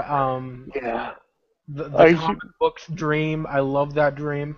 Uh, yes. yeah, uh, I love the dream where what was her name? Greta, I think. Mm, Yeah, where she was being fed. This was cut out of the theatrical release, by the way. This was oh, only in the VHS release. She would be fed, then she would just regurgitate, and then be fed again till her ugh, face would just, be swollen up. Then Freddy would stab her in the stomach, then feed herself to herself. ugh, Yeah, that's terrible. very. And yeah, it was crazy. Uh, so many great special effects, like I said. Some, yeah, they're pretty outdated. Like the part where Alice opens the fridge and there's like a moment of stop motion where like the Yeah, food just turns rotten, and yeah, there's like an eyeball in like a soup or something. And yeah, so some pretty hokey special effects, but most of the movie is just like most of the movie is just like special effects were just top notch. I really loved it. yeah. Um, yeah, so many great memories from this. Like I said, I'd probably give it another 7. How would you rate it? I'd give it a 6. It was definitely better than your average slasher movie, and like you said, I really liked the special effects. The Hmm. comic book scene was just great Yeah. overall. I think that Hmm. that really stood out as one of my favorite ways that Freddy killed the kids. So yeah, it was definitely good, and you get a little bit more of a storyline here about Freddy, and there's the whole uh um thing with Allison. Isn't she pregnant or something? Yeah. Or at the end or something, she's gonna have a child or something. Yeah, her son was having the nightmares, so it was being passed to her. Yeah, And that's Freddy right. was feeding the son the souls of the victims. Yeah, that's right. Yeah. Um, so It, I a good plot, hmm. and it just continues the series. Sad thing is that it didn't do too well in the theaters. I don't believe. I mean, Hmm. it pretty much signaled the end of this slasher movement. This was like if Jason Takes Manhattan was coffin. This movie was the nails in the coffin. Mhm. Yep. Definitely agree. Well, around this time, there were a lot of great movies that were coming out. Yeah. You got I mean, Parenthood, it, uh, yeah, and The Abyss that came out. yeah, yeah. And And the thing, I believe Batman came out around the same time. yeah. Oh yeah, Batman. Mhm. So I mean, and at this time, horror really wasn't, you know, Wasn't the same. it, yeah, it just wasn't. It was kind of like Jason had become, I don't want to say passe, but it was just the same thing over and over in the Friday the 13th movies, and then uh, Freddy had become a comic, you Mhm. know, uh, persona where it's a one-liner after every death. So there really wasn't horror was kind of at its lowest during this time. There really wasn't a lot of things out there. Right. So I'm not surprised that, neither of those films did well in theaters because I'm sure horror fans were, kind of depressed. Right. So, Definitely. And uh yeah, I probably yeah, give it a 7 like I said, and yeah, you're absolutely right. I do believe that horror movies were just done at this time. You know, the ideas were scrapped, and most franchises were just calling it quits right now, and um, I believe that this was when horror movies start to die out, and whatever horror icon you've got now is just like turning into a comic book character. hmm Like Freddy, Jason, even Michael Myers. yeah, His storylines start to go to shit, yeah, and that even whole you had convoluted Chucky mess. around this time. Yep, yeah, Chucky, who was also Yeah. another comic, Mhm. one-liner type person. So, Yeah. So my initial thoughts when I first saw this was, yeah, this was great. I love the idea because it was the first. Like, remember, like this was how I was introduced to the series. But looking back at it now, I do appreciate it just a little bit less because, yeah, like I said, the first one was just amazing, and the third and fourth were great, but this was good, like a good entry in the series, but at the same time, not on par with the others. yeah, Great moments, amazing special effects. I love the characters here a lot more than in most of the movies and the franchise. Um, yeah, but yeah, I'd give it. Yeah, like I said, I'd probably give it a 7, maybe lower to 6.5, but yeah, around that area. So yeah, right on. um, around this time, I need to touch upon this as well. There was a show for Freddy named Oh yeah, Freddy's Nightmares. Freddy's Um, Nightmares. I remember that. Wasn't yeah, it on Fox? I think so. Not sure. Um, there was. I believe that I don't know. Was it on HBO or not sure? No, I think it was on regular cable TV Hmm. because I remember it was a very PG uh, Right. show. So it Well, didn't show. as I'm looking at it right now, it was broadcasted on Warner Brothers Television Oh, okay. and Yeah, New there Line it is. Television, as Freddy's well as Nightmares. Lori Marr. Not sure. It was also broadcasted across on NBC and Sky in the UK. Um, it was a good show. It was, you know, I wouldn't say it's as good as Tales from the Crypt, Yeah. but it had the same feel to it. Yeah. It had the same formula where Freddy talks about something that goes on, then Mm, the thing happens, then in a way, Freddy was the hero of the series because yeah. whoever is, basically being horrible to somebody, Freddy would, he would take out his anger onto, and we'd, praise him for that and be like, yeah, that guy deserves it.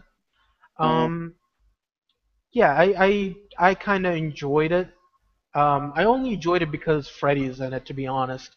yeah. The show wasn't that good, but uh, the budget was way lower, Oh yeah. lowered into a very high standard. And let's see, we got so many people, uh, associated with the show.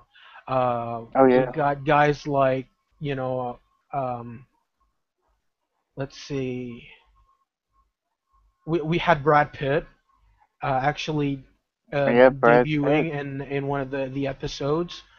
Um, let's see, Timothy Bottoms, who was in the Last Picture Show. Uh, Hmm. Jeffrey Combs from Reanimator. Oh yeah. Jeff Hmm. Conway from Yeah. Grease and Taxi. Uh, we had as well as Richard Gautier, who was in Get Smart, the original show. Oh yeah. Um, we had as well some crossover actors. Uh, Tamara Glenn from Halloween 5. Tiffany Mm, Helm, who was in Friday the 13th Part 5. Um, let's see, we got Jay Thomas from Cheers and Murphy Brown. Um, so many people actually were associated with this. yeah. Um, They got some name people. hmm yeah. Um, and as well as directors. A lot of directors were associated as well in this show. The pilot episode directed by Toby Hooper. Oh Um, okay. yeah, and even some episodes were actually directed by Robert Englund, Mm, and and let's see who else was in this.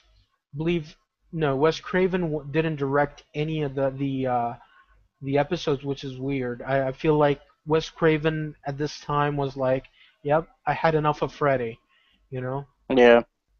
I think I'm, part three was just a way of him being like, "Okay, I'm gonna do this under one condition. This should be the bookend," and rightfully yeah. so. But at the same time, the You franchise can't was on stop. an all-time Yeah. high. Exactly. There's no way you're gonna be able to stop the franchise. Right. So yeah, in my opinion, the show was good. Um, in some episodes it was good, in some episodes it was just like wretched. I And couldn't stand it. I wouldn't mind seeing a few episodes here and there, but I wouldn't sit through like more than an episode. And that one episode would be just enough for me. Um, yeah. What do you think about the show? you know, I rarely saw the show, so I've only seen a few episodes when Hmm. it came out. It was just one of those things as a kid that I just let pass by. Right. And I'm sure it came on during a time where I was watching something else. So yeah, Hmm. and in the interim, I've never tried to track it down. So Hmm. I really can't make a determination on the actual show. Hmm. God, I Have you can't seen even any of think the of any of the. episodes? I have seen some of the episodes. The one that really that comes to mind is it's a uh, it's a story about a guy who's a uh, drive-through window at a fast food restaurant. Yep, He's like a it's a late night miserable drive. life. Yeah, I Mhm. remember that one, and he just gets terrorized by something, or that comes over their intercom or something, Mhm. and that's the only thing I remember out of the show. Right. I remember that episode for sure. I'm Mhm. sure I've seen a couple others, but they've been lost to the ether. Mhm. Well, um, around this time, this was the takeover of the of cartoons because from 1972, I believe, till 1986, or maybe around 87, it was all slasher movies. This was like Yeah, the time to watch slasher movies. Like every single week there'd be a another slasher movie that would come out, and yeah, the gore was at an all-time high. But once the gore was toned down, then you got to also understand that kids were sneaking into theaters yeah. and watching those movies, those R-rated movies, and were being exposed to the gore. So now that the horror movies were toned down and the kids didn't really have a reason Mm. to watch those horror movies, Yeah, cartoons took over. Um, exactly. So, yeah, so around this time, you had Transformers, Ghostbusters, even the cartoon I believe was coming out at the time, um, and Teenage Mutant Ninja Turtles, yep. DuckTales. All those great cartoons were coming out at the time. Um, even I believe Mm. The Simpsons were coming out as well, Yeah, I think and they had just started, I think. yeah, and people just weren't interested in horror anymore. They were more Yeah, interested into mainstream, appeal, like stuff that is PG rated that's for everybody. Even shows going strong like Cheers, and you know, uh, all these great shows that were coming out at the time. So there wasn't a reason to really get into horror movies because they weren't groundbreaking. There wasn't anything that would be like, oh, I'm gonna check that out. It was like yeah, the point. The bar has been lowered so much. Um, so yeah, that's pretty much it with that. I like I said, the show wasn't that good, and towards the end, the the uh, the guys who were making the shows would be like, okay, if we're gonna go out, we're gonna go out in a bang. So we're just gonna yeah, have fun. We're just going to make it as crazy as possible. So yeah, yeah, I didn't get to see a lot of the show, but then again, it's a spin-off. It has nothing to yeah, do with the franchise. yeah. I put it in the same boat as Freddy's Revenge. So yeah. Then we have in 1991, September 13th. Uh, Basically, the reason for this movie to come out was, well, there was a funeral, a quote unquote funeral, being held for Freddy Krueger because it was like the death of the franchise, like the death of Freddy. Hmm. And they had everybody from like the original uh, Nightmare on Elm Street movie, being gathered. Johnny Depp was there. I Hmm. believe John Saxon was there, Heather Langenkamp, everybody was there Yeah, in the mock funeral, yeah. and it got so much publicity that hey, Freddy is still alive. People still are interested in Freddy, so why not make Mm. an actual ending to the Freddy franchise? So Freddy's Dead was born, Yeah. um, which is kind of ironic to say. Um, it was called Freddy's Dead, so the title was there. It told you what you're in for. Freddy's Dead, the final nightmare. This was it. Hmm. This wasn't like Friday the 13th Part 4, the final chapter. This was it. The end all be all. And gotta say, Uh, it was a fun movie, but it was underwhelming because Yeah. it feels like this movie didn't know what it wanted to be. When it wanted to be comedic, it went overboard. When it wanted to be horrific, it went overboard. When it wanted to be serious, it went overboard. Yeah. And when it wanted to be, it felt like there were times where it really wanted to be serious, where it was touching into very touchy subjects, like Freddie being a pedophile and Freddie's childhood, being abused as a kid, and I believe there was a lot of stories going on at the time, being broadcasted in the news about, you know, child abuse and pedophilia and stuff like that. So it was very weird that you would have all this mixed together. Um, I did enjoy a lot of the movie, and I would watch it, if it's on, and it is quite enjoyable. But at the same time, it really feels like whenever you watch it, it's like Freddy being raped in the big screen, because Yeah.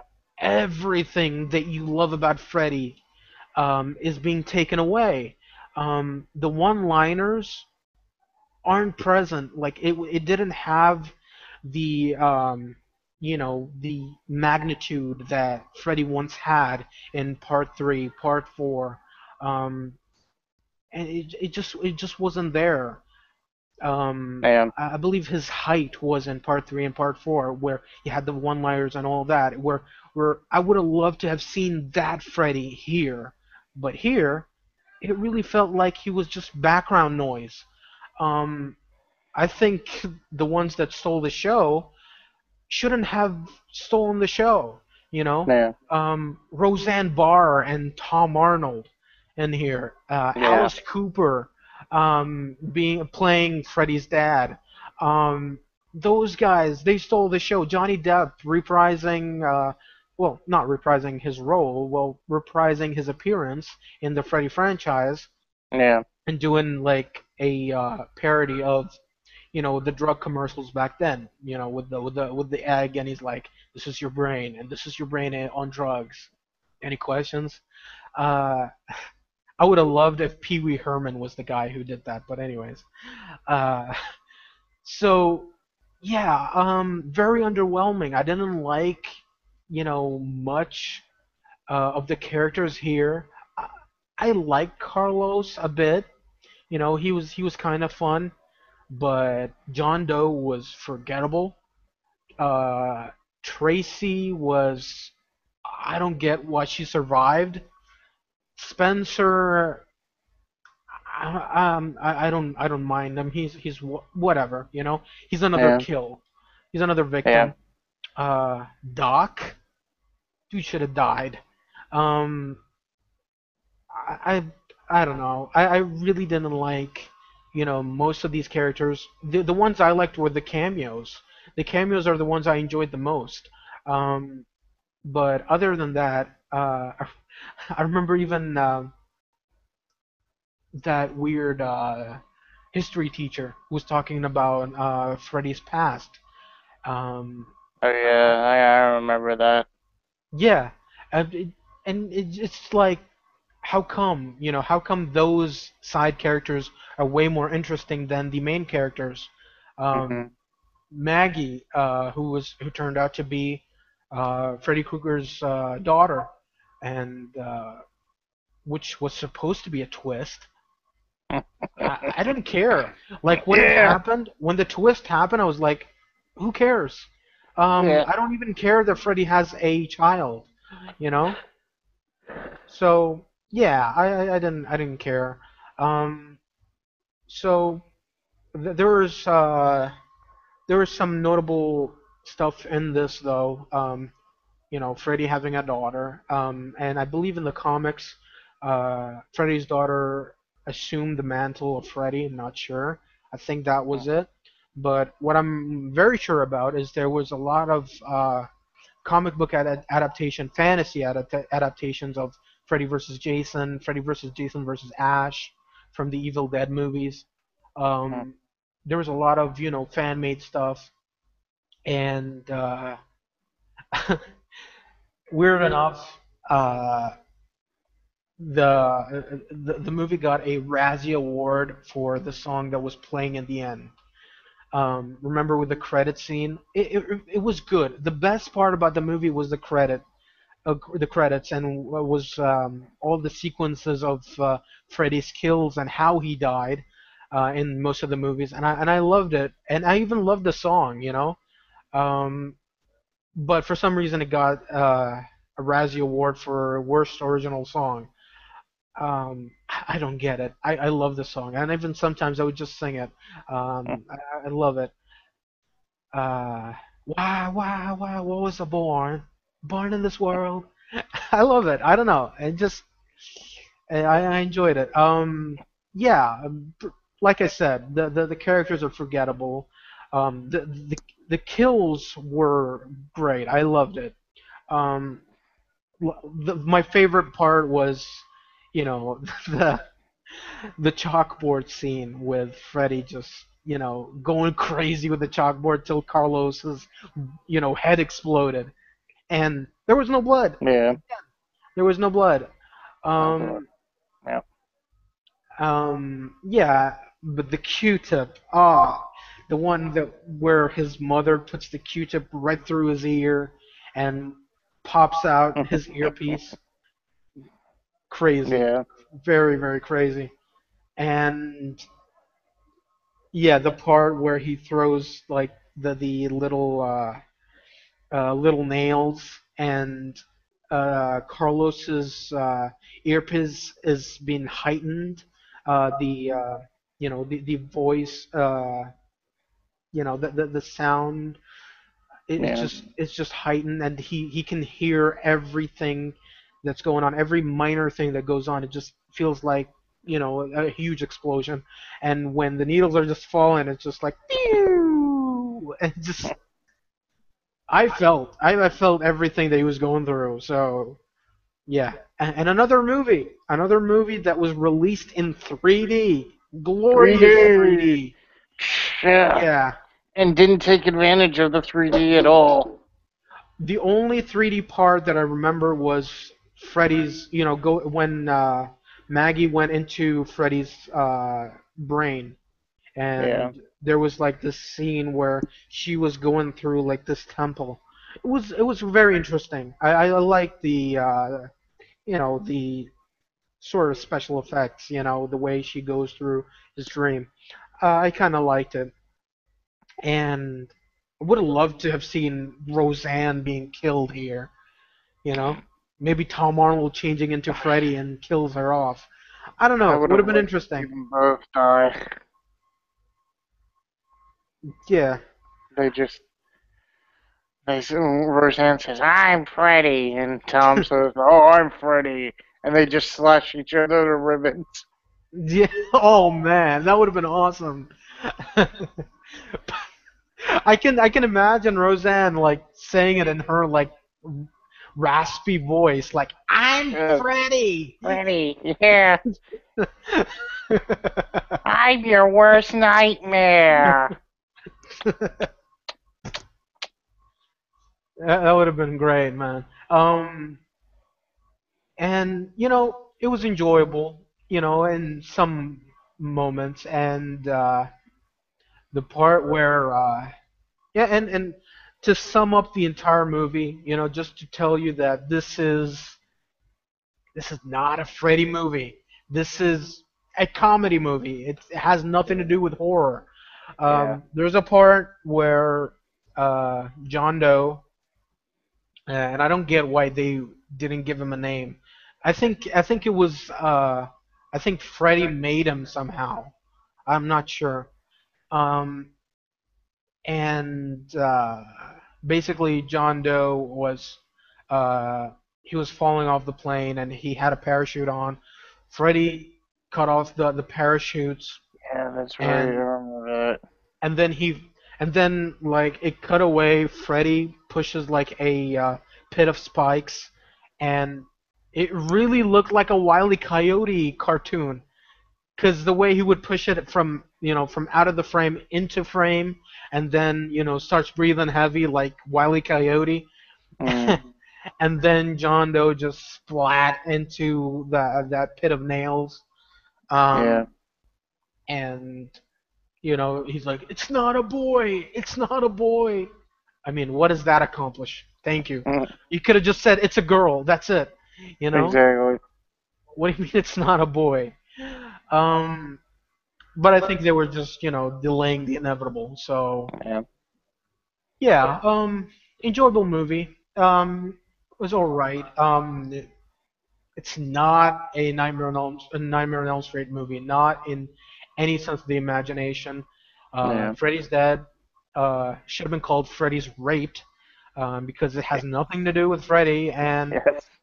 it really didn't feel like Robert Englund in the makeup. It felt Yeah. like some other dude. Um, Probably give it a 3 out of 10. Mm, um, just because of the enjoyable, the entertainment value. The reason why I give it a 3 out of 10 is because it's not a Nightmare on Elm Street movie. Should have been called exactly. something completely different. Should have been Yes. something way different. Add in the comedy, just keep it way different. Freddy shouldn't come in with a broom and be like, "I'll get you, my pretty, and your little Exactly. dog too." God. Oh God.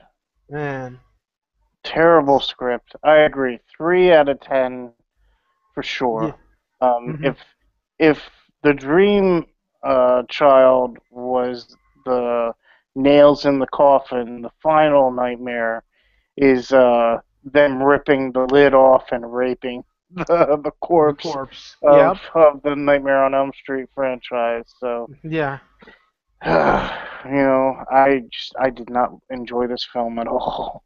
And Mhm. like you said, there's a few parts that are done well, but Mhm. it's not enough. There's Right. it's just a terrible script. The plot is all over the place. The And moment that I really dreaded the most was the NES moment with oh yeah, Spencer.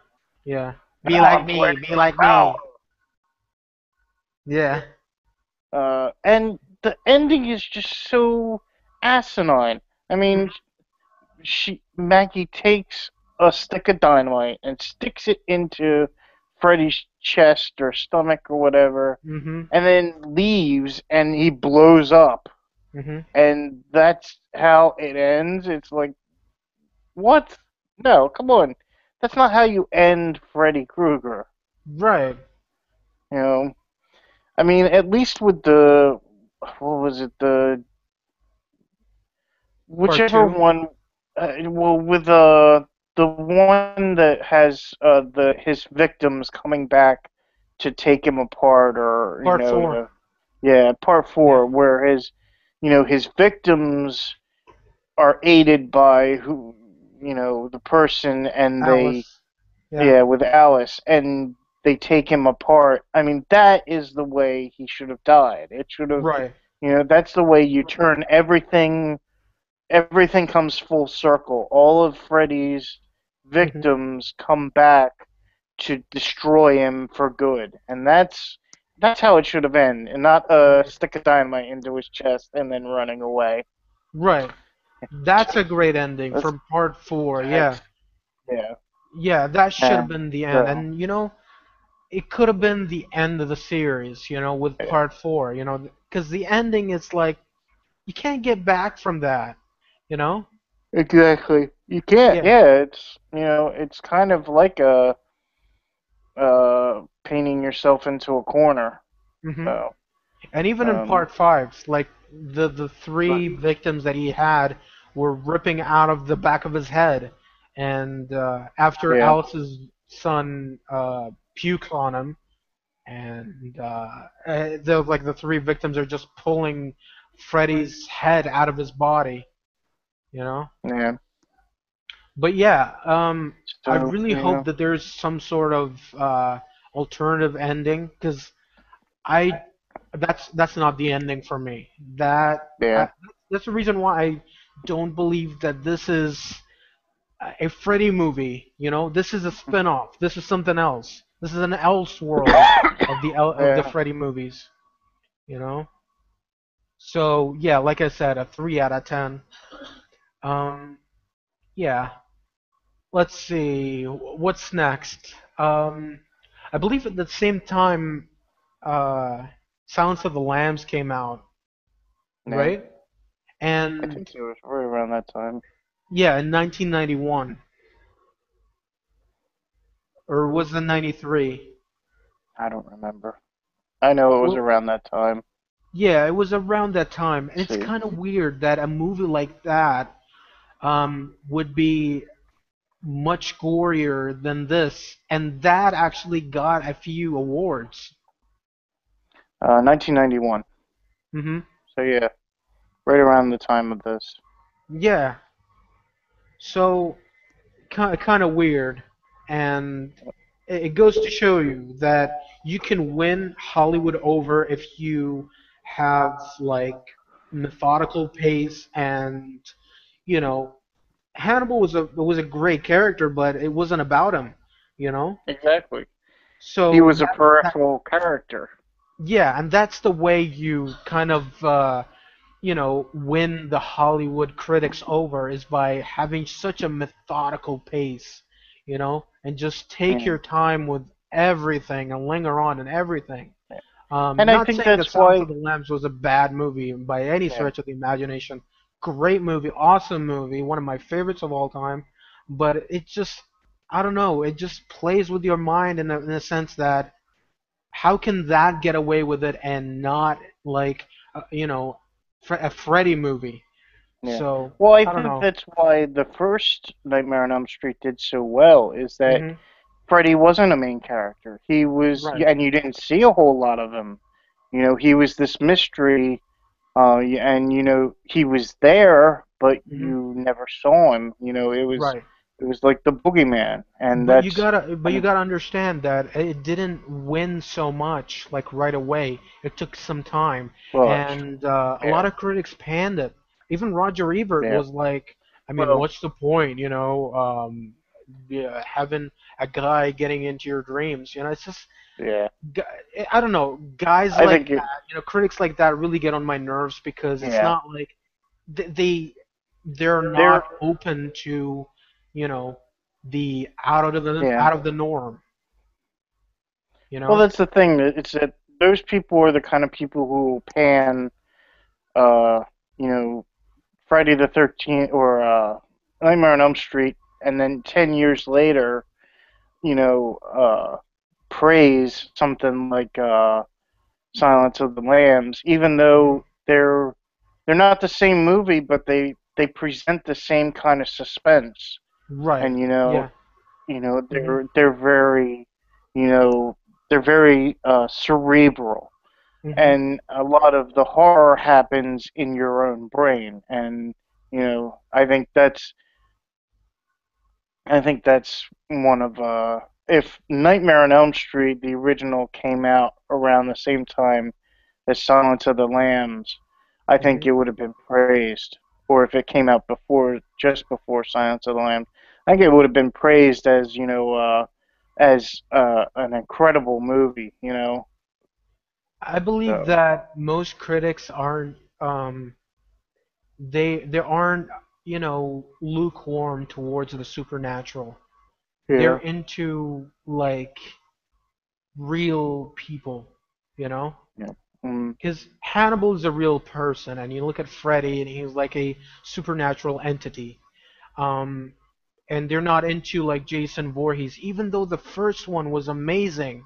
The first yeah, Friday the 13th was amazing, but still, a lot of people are like, "Oh, it's objectifying women." Well, yeah, well, do you know who the villain is? It's a woman, yeah, you know, and she's killing most of the male cast. What does that tell you? You know? And most of the Friday the 13th movies, the hero is a woman, you know? exactly. And most of the Nightmare on Elm Street movies, same thing. Heroine, Oh, woman, you know? Really irks me and when it comes to these types of, movie critics, and that's the reason why they praised Halloween, the first Halloween, because Michael Myers was a real person, you know, Yeah. not a supernatural entity, not like what he became later on. So they praise their first one and be like, "Oh, I'm into Halloween," or you know, even I think they even positively reviewed Texas Chainsaw Massacre. I Yeah. I don't believe so. remember. hmm So, yeah, definitely a bad entry to the series. Freddy's Dead. Yes. Um, Yeah. After that, we had a long hiatus from Freddy. Oh yeah. Um, and right after that, uh, people start talking about Jason. They'd be like, we want Jason back. We want Jason Voorhees back. We need him back.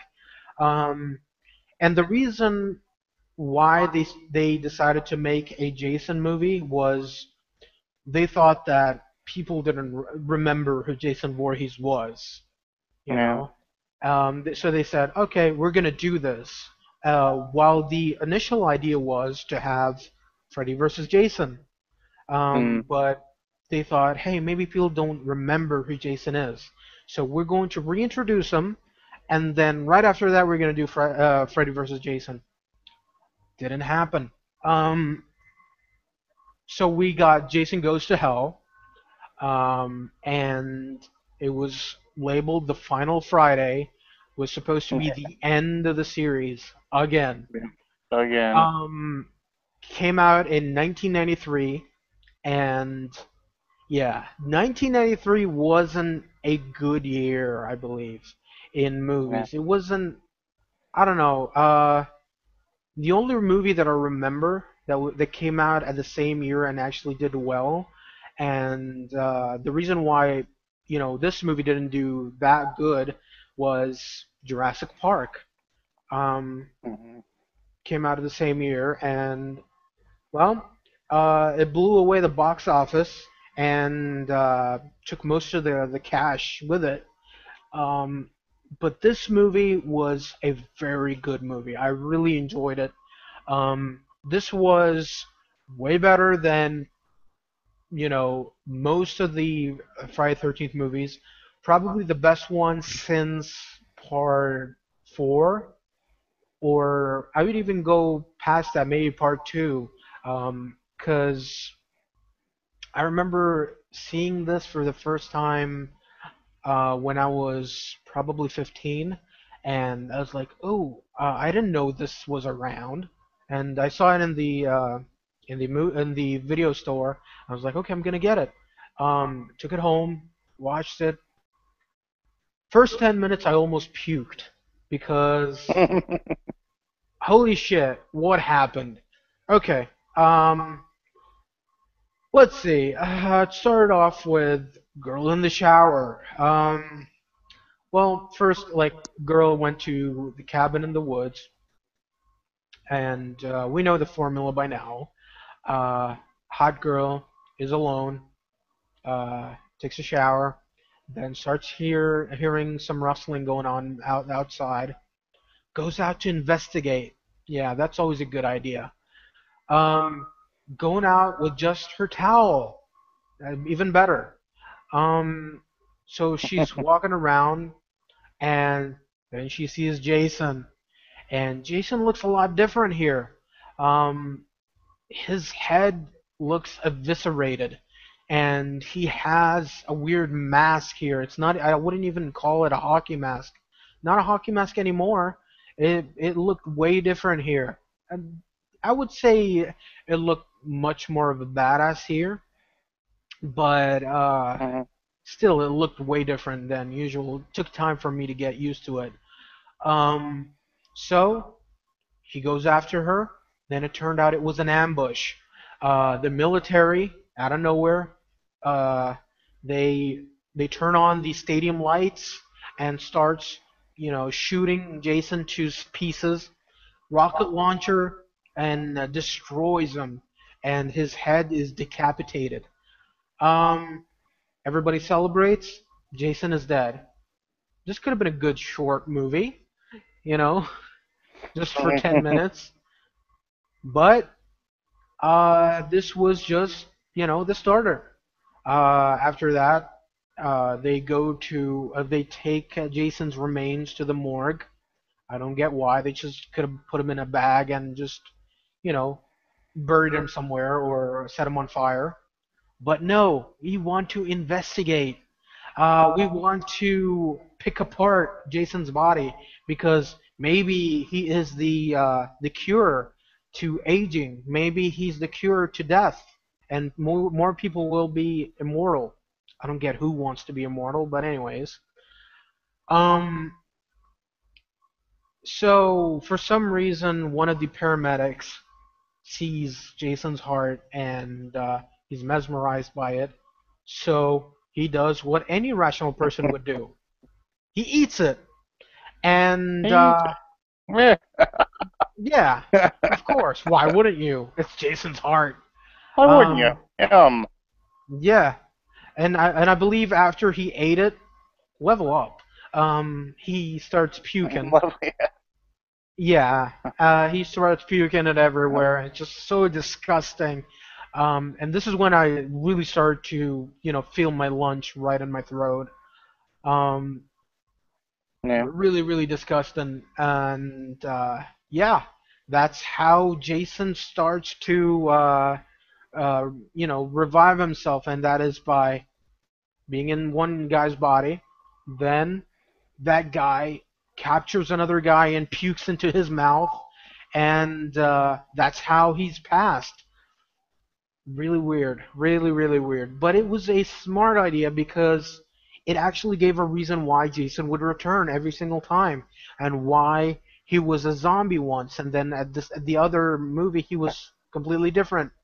Um, it kind of really brought everything back full circle in a way, but at the same time, the idea was hokey.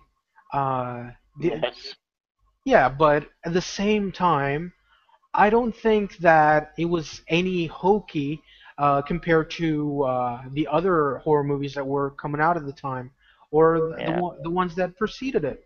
So I believe Hellraiser 3 was around at the time. Oh God, yeah. Yeah. So there were a Oh, lot of weird, storylines going on at the time, and I think it was a way for it to differentiate itself from being a run-of-the-mill slasher movie and be an actual, maybe a fantasy movie or something like that. Maybe gain a little bit yeah, of extra, fans from it, but I think it did itself a lot of harm than good because it was universally panned. A lot of people didn't like it. A lot of people say that it's probably maybe the second worst in the series, but yeah, I kind of enjoyed it. I probably rate it up there. Maybe like maybe close to part two. So I'd give it a 7.5 or maybe a 7. It's definitely below part 2, but not that much. It's still one of my favorites because the gore's at an all-time high. I love the characters here. Uh, the, uh, the main characters were good. Stephen Freeman, he was good as the protagonist, and he had so many dimensions to his character that it wasn't. It felt like he could have his own movie, and doesn't have to be a Jason movie. He felt like maybe he's too good for like the Friday 13th franchise. And I love the bounty hunter here. He was a badass. He was like, yeah, I can kill Jason. And he's like, okay, why don't you? Um, well, I'm still waiting for somebody to give me an offer. Which it really made it look like that. Hey, this guy, he's a badass, but he won't go ahead and kill unless he's paid. And I love that. I love the fact that so many characters here have a lot of dimensions to them. Um, yeah. yeah, and so I really enjoyed it. We find out here that Jason has a sister. Um, Yep. really In weird. fact, in fact, the his sister's the first person he goes after when he hmm revives. Yeah, and the idea was Jason can't survive unless he's in a body of a Voorhees family member, Yeah. and I love the idea of okay, he can do that, but what about a dead relative? And then he got into, I think, was it his sister or was it his niece? Um, I think it was his I think it sister. was his sister. Yeah. Yeah, the one that got killed because of the sheriff who Yeah. was being possessed by Jason. Yeah. Yeah. Exactly. So that happened, and yeah, but he couldn't stay in the body so long, so he had to leave. And the special effects were again awesomely made here, of like the Jason's heart moving around, being like its own own entity. I really like that, and the way it made its way to his sister really made you wonder, because he entered her body through her vagina, and it's just like awesome, awesome. Um, and there was like a secret knife to kill Jason with. Yeah. Really weird. And like I said, it was trying to get as much mainstream exposure as it could. Like it tried to reach out to other genres, with like supernatural stuff and fantasy and all that. But in my Yeah. opinion, kind of worked. It's one of those movies that you gotta watch at least twice to actually get.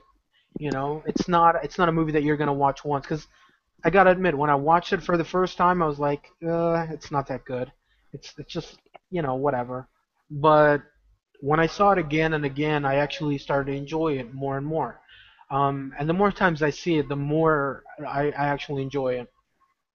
Now, like I said, this was supposed to be a precursor to Freddy vs. Jason, and the ending was Jason getting sucked into hell, and all that remained was Jason's mask. And then from the ground, Freddy's hand came out and pulled Jason's mask into hell, and Yep. this was supposed to be Freddy versus Jason, the prelude to it, Yeah. and you know, uh, a very awesome ending. And I would have loved to have seen Freddy versus Jason around that time, because just imagine the practical effects that they would have used. Yeah. You know? Yeah. Definitely. Yeah. So, how would you rate Jason Goes to Hell, and what do you think I about it? I probably put it at a five. I've only seen it once, and it's probably like you said, one of those films where I got to go back and watch it again Right. just to. But yeah, I really couldn't get around the hokey plot. Just all of a sudden, Jason has the powers to inhabit people's bodies through Yeah. through means of Well, regurgitating into them. It just yeah.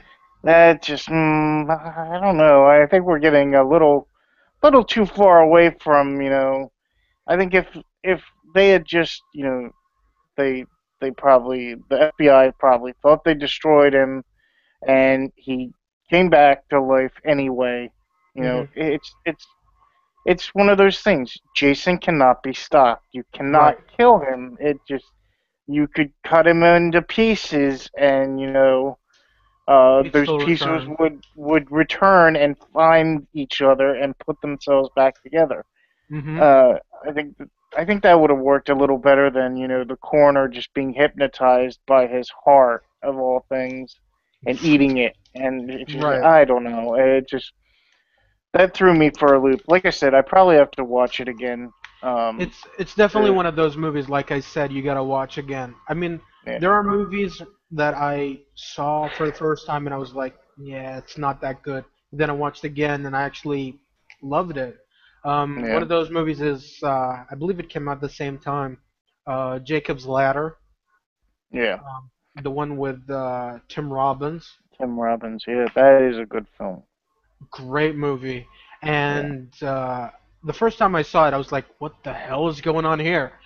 yeah, And the more times I see it, the more I love it because there's something that I notice that I haven't noticed before. And second, I kind of have a different look to it. You know, I look at it in a different perspective in every way I'd see it.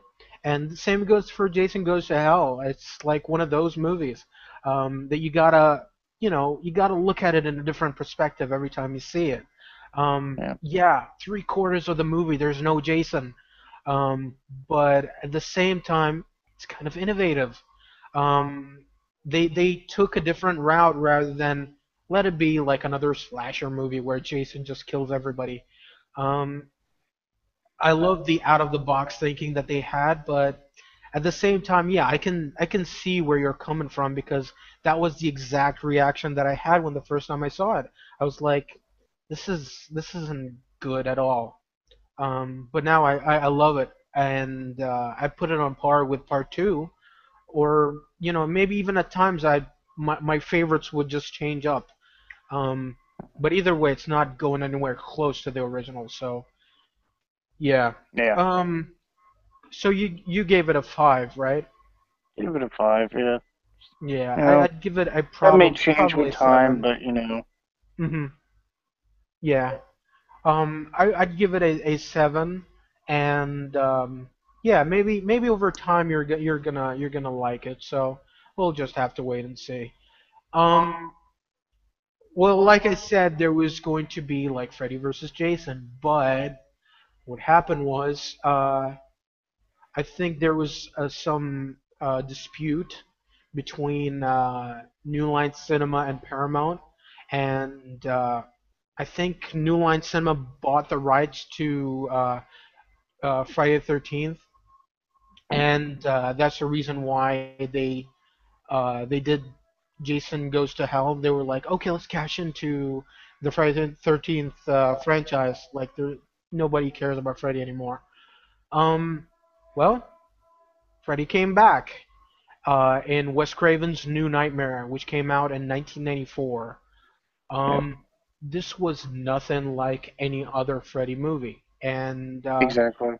and I wouldn't even consider it as a Freddy movie. Not saying that it was bad, but it was way different. It was way, way different in Yeah, many sense. And it was supposed to be like, I think it was supposed to be another Freddy movie. I believe that this was the one that John Saxon's character was supposed to have his eyelids ripped off, but oh, okay. yeah, but instead they went with well, let's make it something totally different and let's bring in Wes Craven in it.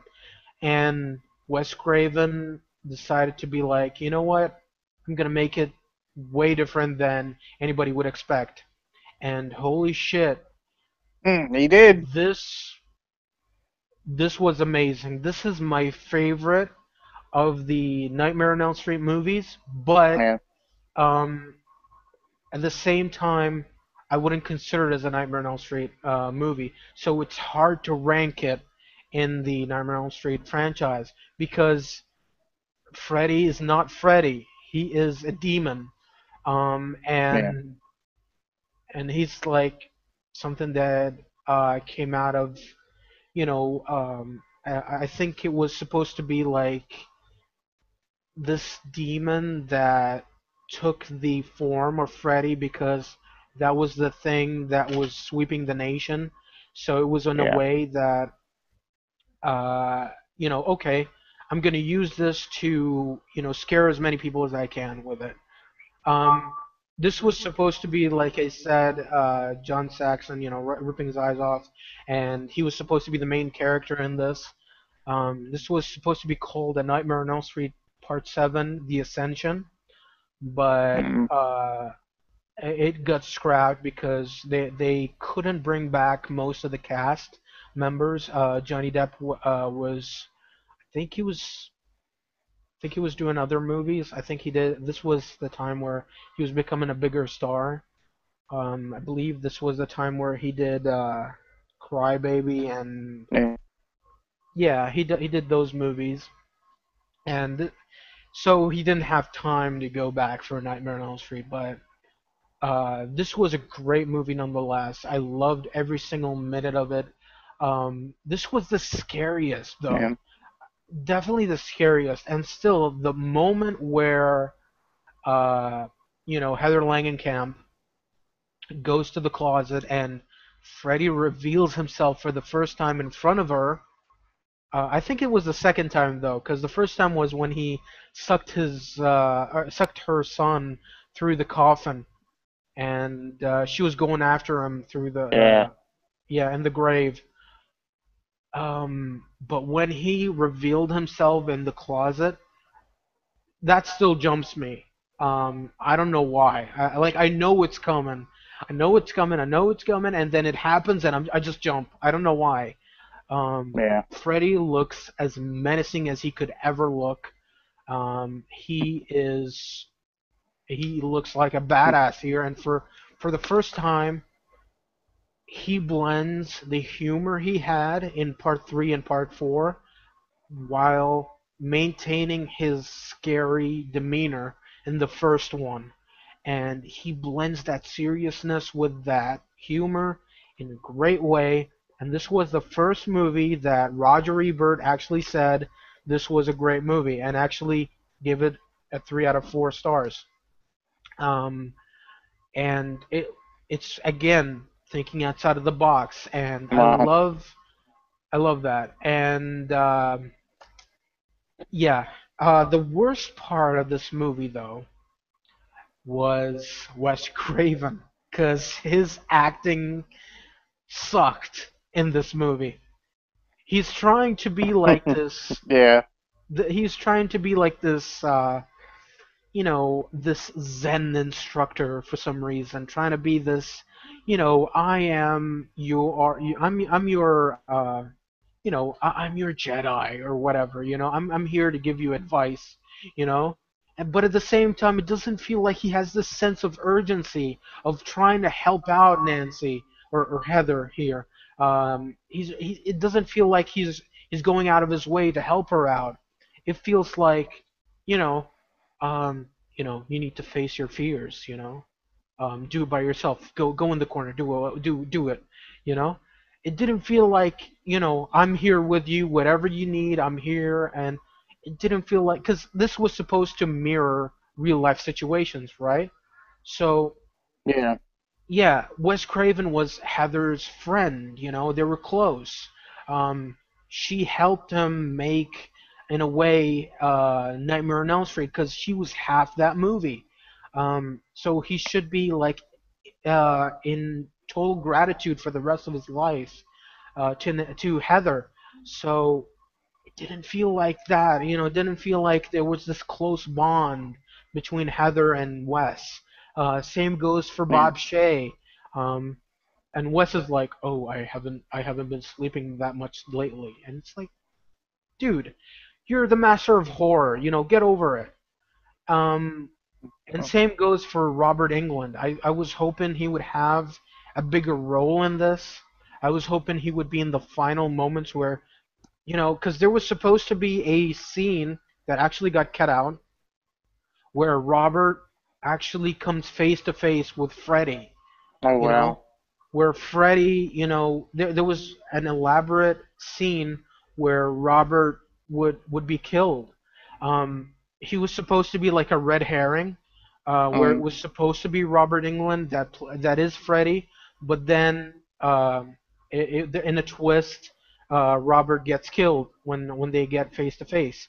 And there was also Julie, who was Dylan's babysitter.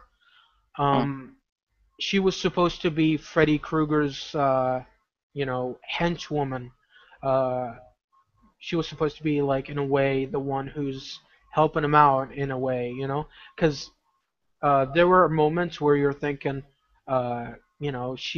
she kind of looks guilty in a way, and Wes, during the shoots, he was like, okay, look guilty, but not in a way that, you're letting on too much, but just Mm. look like that you know, you're part of this in a way. And that's the end of the thread. But the idea was dropped, and she got killed at the end. So Mm. a much less body count in this, Oh but yeah. the body counts were effective. The kills were wonderfully done. Um, I love the army of Freddy in the on the highway. You know, this was Yeah. around the time where CG wasn't perfected, but in this movie it was okay. Like the army of Freddy as like this huge god that lifts Dylan and just teases him to traffic. It Yeah. just yeah, it was done well, but some CGs weren't done as good, like the part where Heather Langenkamp's so-called husband, who wasn't really her husband, um, he was in the freeway and Freddy's hand came out of you know the um, the seat and it ripped into his chest. The way it came out, the the lines on the seat was just blurry. It really, it kind of you kind of knew that something was gonna come out of there, you know. Yeah. So yeah, the CG wasn't perfected at the time, but I think they did a good job for what they got. So yeah, definitely a great movie. I probably give it um an 8 out of 10 as an overall movie. Um, I wouldn't give it higher. It is my favorite, but I don't believe it's the best. I still believe the original is the best.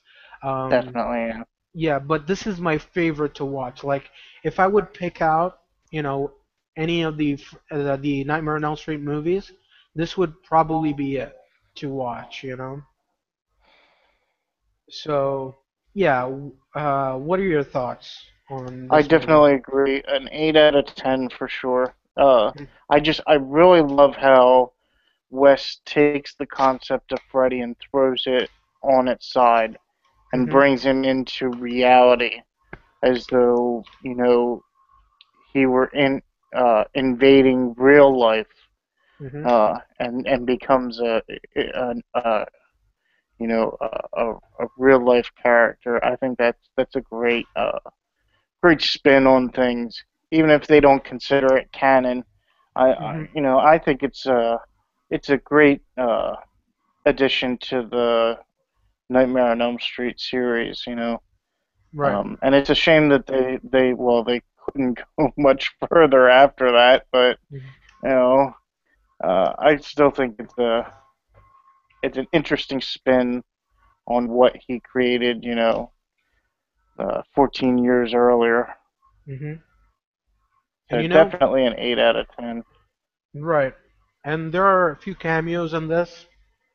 Tuesday Night and Nick Corey, who was in the original movie where the guy who got strangled in prison.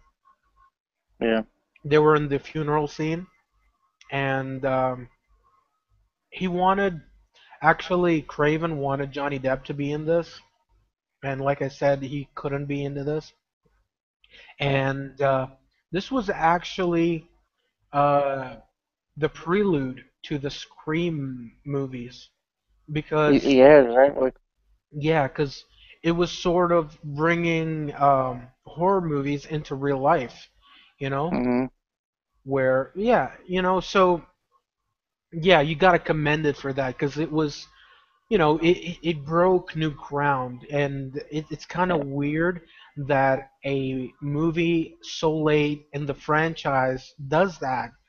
yeah, Very rare you would see that. So yeah, it's definitely a great. I wouldn't say great entry into the series, because I don't believe it's part of the series. I believe Yeah, it's a different, it's in its own different grounds. Um, it's another spin-off, I believe, but it's the yeah, best of the spin-off. spin-offs, definitely. Yeah.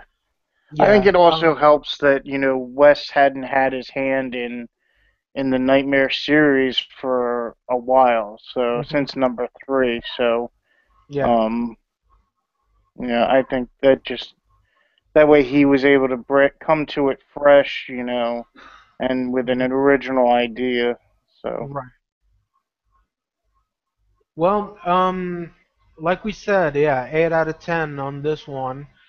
yeah, Um, would have loved to have seen some sort of sequel to this. yeah, I do believe that they could have stretched out the idea for later on because, like I said, this was the best Freddy in my opinion. yeah, Um, yeah, and I love the look of Freddy. The only thing I didn't like though was his leather pants. yeah, That was the only thing. But yeah. other than that, he It, looked yeah. amazing. That's, they would have been better if it was cloth, but Hmm. slacks. Right. And Okay. what's surprising is that now, after this movie, there is a lull for Mhm. Freddy and Jason. Right. There is a big hiatus. Hmm. A huge hiatus, like the Yes. longest we have seen in like Oh yeah. any movie at the time. Um, So around this time, ideas were cooking around about Freddy versus Jason maybe Hmm. against Ash. There were ideas going around. Even the original directors of the Friday 13th movies and Wes Craven were actually asked to do that. And I believe Wes Craven was, he was like, okay, I wouldn't mind doing that, but licensing issues and not just that, but hey, the idea of who would win at the end, you know? Exactly. Both guys are like, oh, Freddy should win. Oh no, Jason should win. But I don't think it should matter, Yeah. who wins, it doesn't matter. It's the fight that we're looking for. It's not the Yeah. ending that we're looking for. Um, Exactly. but at the same time, you'd be pissing off, either side. So, So see, um, in that case, if I were Wes, I would have said, there is no winner. It's mhm, just like a war. When you right. wage war, nobody wins. You Hmm. know, there's a person who comes out beating the other person, but you're not necessarily a winner. You Hmm. know. So Right. I would have said that. I would have said, there is no winner.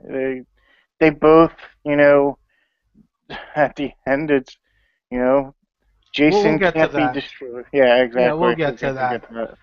All right. So in 2002, there was a project out, and people thought that it was going to be Freddy versus Jason. Hmm. Um, there was a lot of rumors swarming around for years. It started off, I think, in '92, and then went all the way till '98. And there was actually, I think, there was actually a script for that, where you would have the return of the Dream Warriors in a way, or all the survivors of the Nightmare on Elm Street movies and all the survivors of the Friday 13th movies ganging up together against those two, Hmm. which I thought would have been interesting, but Yeah. I think it would have been a clusterfuck. Um, Well, yeah. I mean, yeah, because too many characters, but then again, you can kill them off, So um, I really don't know which way to go about this because it's crazy, but so instead we got Jason X, um, aka Jason oh, in Space. yeah. Um, this was I don't know. I really don't know. I'm quite on the fences with this. My initial rating for this is probably a 4 out of Mm, 10. It was entertaining. Um, There are so many memorable moments that I really enjoyed out of this. This is a very, very, very high guilty pleasure for me because Mm. I kind of find myself laughing when I'm watching it. Um, he wanted his machete back. He just wanted his machete back. Woo! And then he gets killed. I love that. I love these little parts and freaking Super Jason, dude. Uh, Uh, as crazy as Super Shredder. Um, he makes an appearance there. It's really crazy. Um, and the demonic eyes. It's stupid, but it's awesome. I don't know. I just can't help it. I look at it and I'm like, I would love to have that as an action figure. It's yeah. I don't know. It's just stupid. It's mindless fun.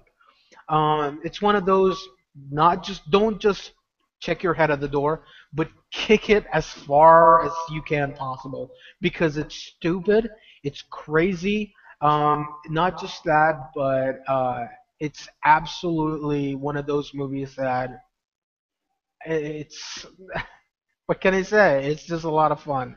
Um, yeah, so I wouldn't recommend it at all. But No. if you just wanna have fun with and you're just feeling bored, basically, I wouldn't mind recommending it to those types of people. So yeah, 4 out of 10 in my opinion.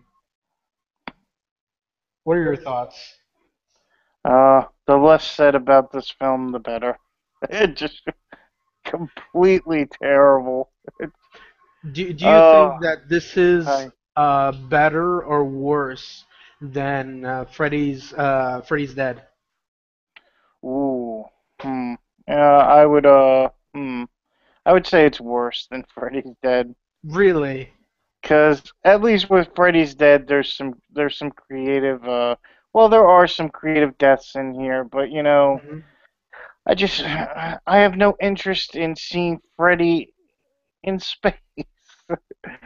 On Right. a space station chasing Hmm. down teenagers. God, you're in the future, and who do you chase down? Fucking teenagers again. It's Again, oh, yeah. come on, seriously. Well, to be Give me some fair, adults. the heroine is like a 2,000-year-old teenager. Well, yeah, that's and I just I can't. Yeah, I Like you said, the if you skip over this movie, you're not missing a thing. it's one of I'm those giving it things. a two. It really makes you wonder because it's like, because I remember like at the time the franchises are like, okay, when all fails, go to space. You know? Go to It, space, yeah, No. yeah, it's like the Leprechaun movies or when they went to space. Well, yes. Yeah, Yes. Hellraiser in space. That Remember was that? Hellraiser in space, yes. No. Right. It was just no. I Yeah. I can't stand this movie. Especially since they have the obligatory nudity, and Hmm. it's it's so lackluster. It's just a Disposable robot nipples. woman showing her chest for for no reason. There's no Right. reason. They're not even making out at the time. It's just oh come on, just terrible movie, terrible, terrible. Two. It's Clip-on probably the nipples. lowest movie on It's this list. awesome. Clip-on Yes, nipples. there and and this isn't the kind of movie you can watch a second time and say, okay, I was wrong. It wasn't as No, bad. yeah. No, it gets worse with multiple viewing. Your initial It's thoughts stay the same throughout. yes, exactly. I'd say the only kill that I really like is where Jason grabs I forget who it is, one of the teachers, I think. He grabs her by the back of the head and Hmm. pushes her face down in the that cryogenic ice stuff, and Hmm. This smashes her face. Mhm.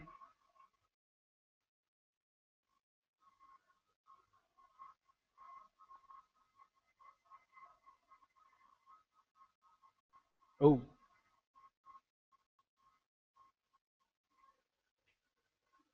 guess he hated it. Um,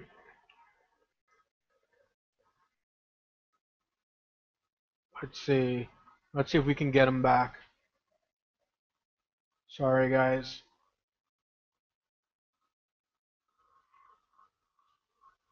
Um,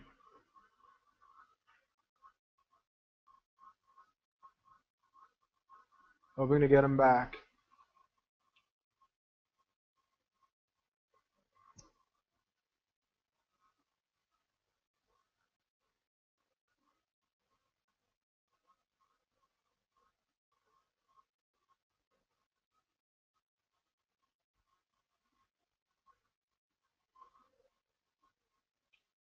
Let's see.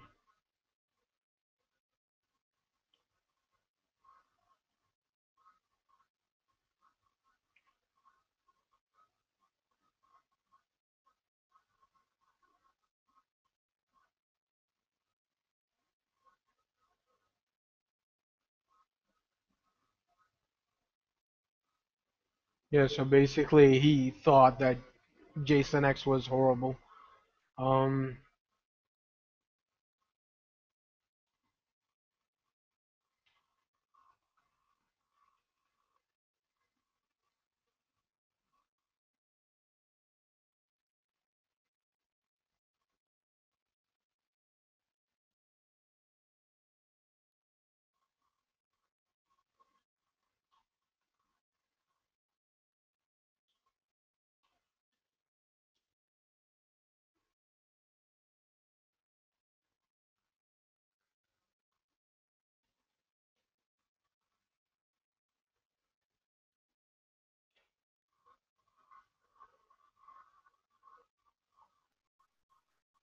Are you there? yo, yep, Okay. Sorry about right. that. That's all My right. my Wi-Fi. It's wonderful Wi-Fi. You gotta love it. Yeah, I thought you just left because you hated Jason X so much. Yeah, I hated it so much. I had to leave. And vent and kill some people.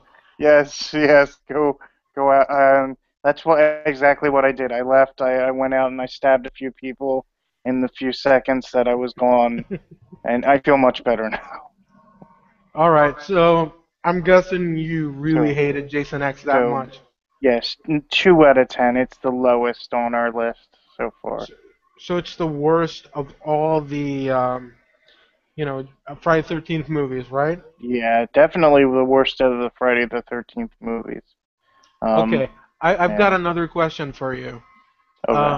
Jason X or Freddy's Revenge? Ooh, that's a tough one because I gave Freddy's Revenge I think a 3. So Hmm. it's pretty bad.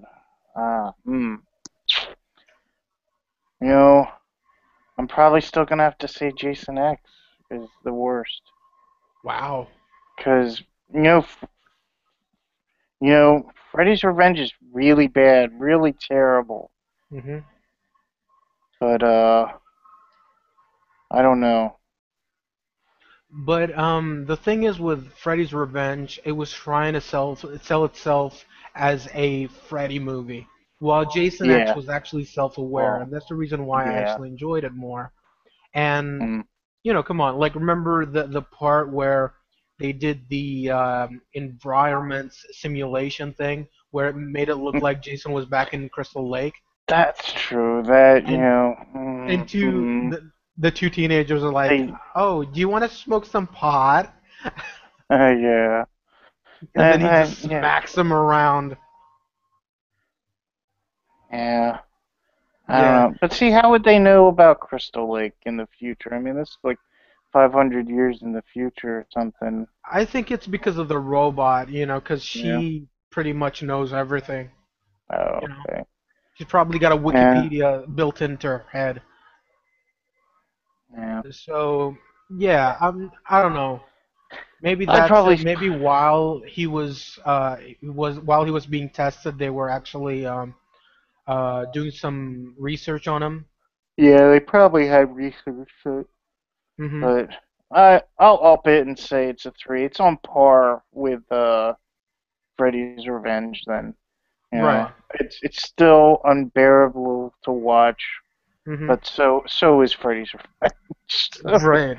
so it's I would say it's on par with Freddy's Revenge. Hmm. Then It's fun, but at the same time, I wouldn't watch it again unless I'm probably I have some friends over to just pick it apart and make yeah, fun of it. it's definitely it's a definitely riff worthy movie.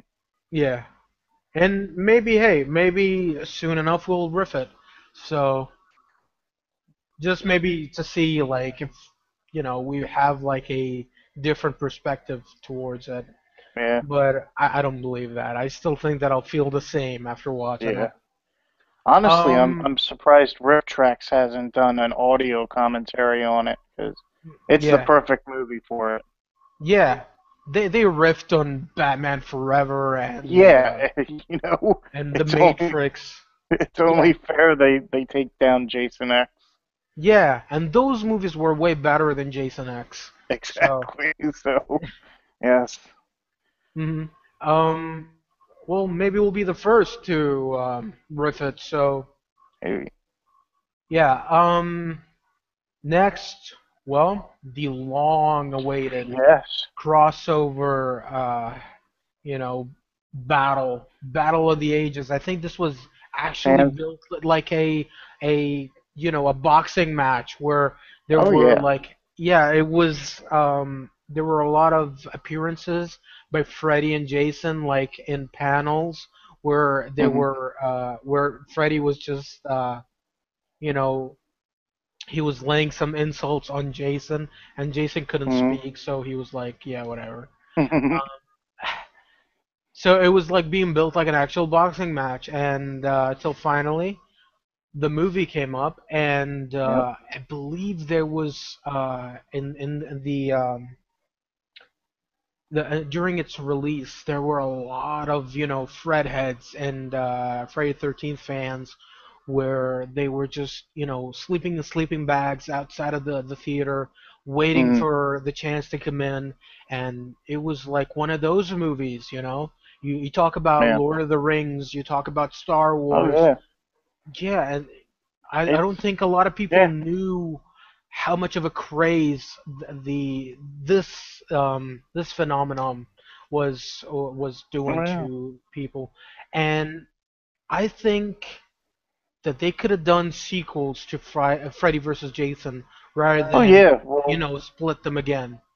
You yeah. know, Well, when the movie was just in pre-release, they were talking about maybe bringing sequels. Yeah. Pinhead or doing you know Right. a Hellraiser versus a Halloween movie or something Hmm. along those lines. I think Or they were even talking about Chucky versus Leprechaun.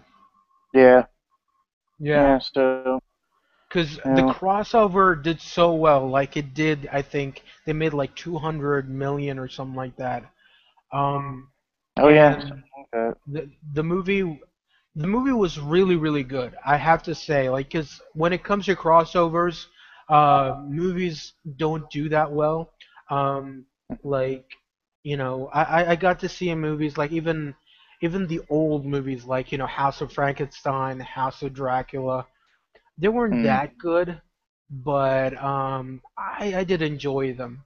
But this was actually done really really well. yeah, It actually played to Freddy's backstory and it played to Jason's backstory in a way that it just absolutely. yeah, and in a way that it made sense for them to come together. There were ideas floating around actually before this movie came out where Freddy was actually Jason's dad and he raped Jason's mother. and that would give Jason a real reason to go after Freddy. There was Yeah. another storyline where Freddy actually killed Jason as a kid. He was the one that drowned him. Mm. Um, there were a lot of ideas floating around where it was like even an idea of Freddy actually sexually abusing Jason as a kid, you know? Um, Mm. which would have been interesting if you had any of those storylines because, hey, they actually have a backstory. There's a reason for them Yeah. to come against each other. But this was done still really, really well, and the idea was Freddy. People were starting to not fear Freddy, and the reason for that is because um, people stopped talking about Freddy because they were like, okay, if we stop talking about him, then he's just gonna go away. Nobody's gonna remember him, thus Yep. not fearing him. And those people and then they would have kids, and those kids wouldn't be exposed to the Freddy mythos, so they wouldn't fear him as well. Um, then you got two people played by Jason Ritter and can't remember the other guy's name, but those guys had nightmares as well. Um, the other guy, his brother died. I'm trying to look for because this is really unprofessional of me not to know their names. Um, That's no problem. let's see. Yeah. Okay. Um, Will. Yeah, Will played by Jason Ritter, and then you got Okay. Mark played by Brandon Fletcher.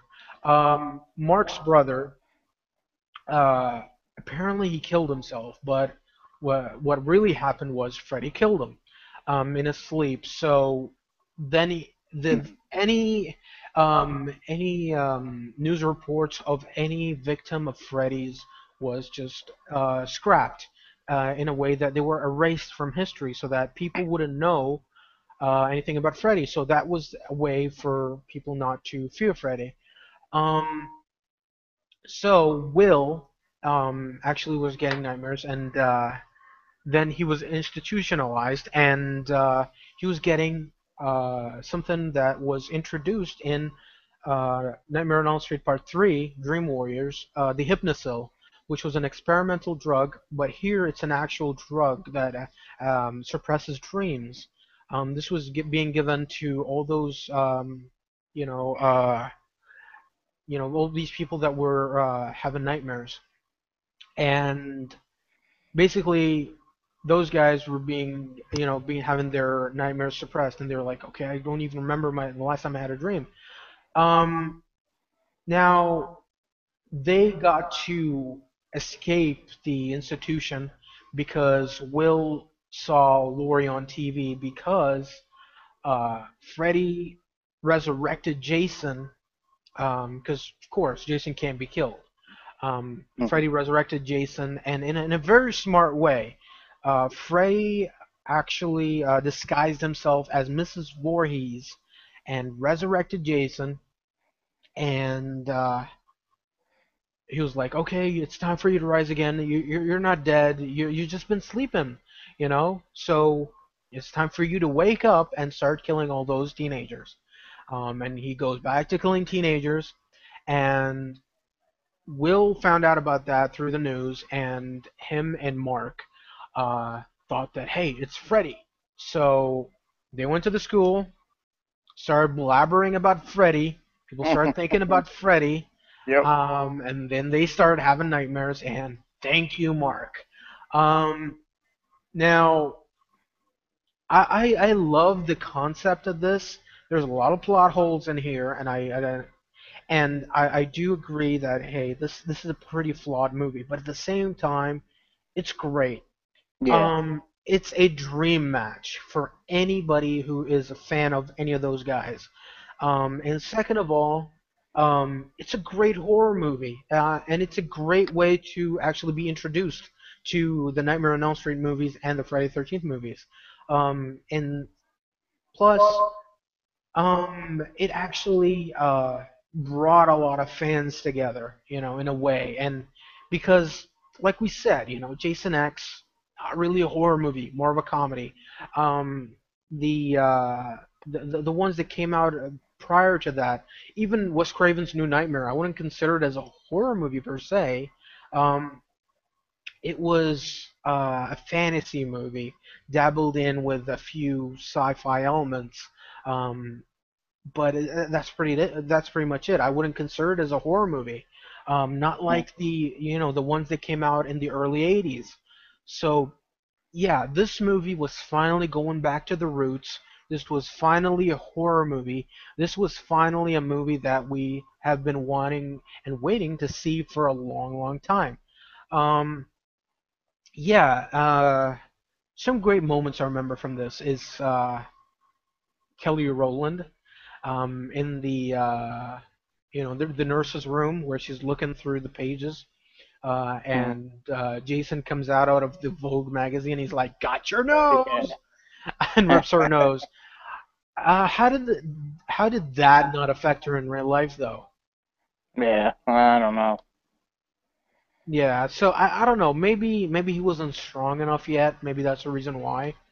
Um, there was the reappearance of the goat. Hmm. Yeah. Um, I always find goats creepy, and I always heard. I think the reason for that is because the goat is like the animal, the hell's animal, or something like that. Maybe that's the mythos that goats are like the animals from hell. Um, but I don't see that a white goat like that. Come on. Um, yeah, some great moments here where like Freddy tries to kill one of the guys, and his shadow goes towards him and looks like he's gonna kill him, but then he's like, not strong enough yet. I'll let Jason, have some fun.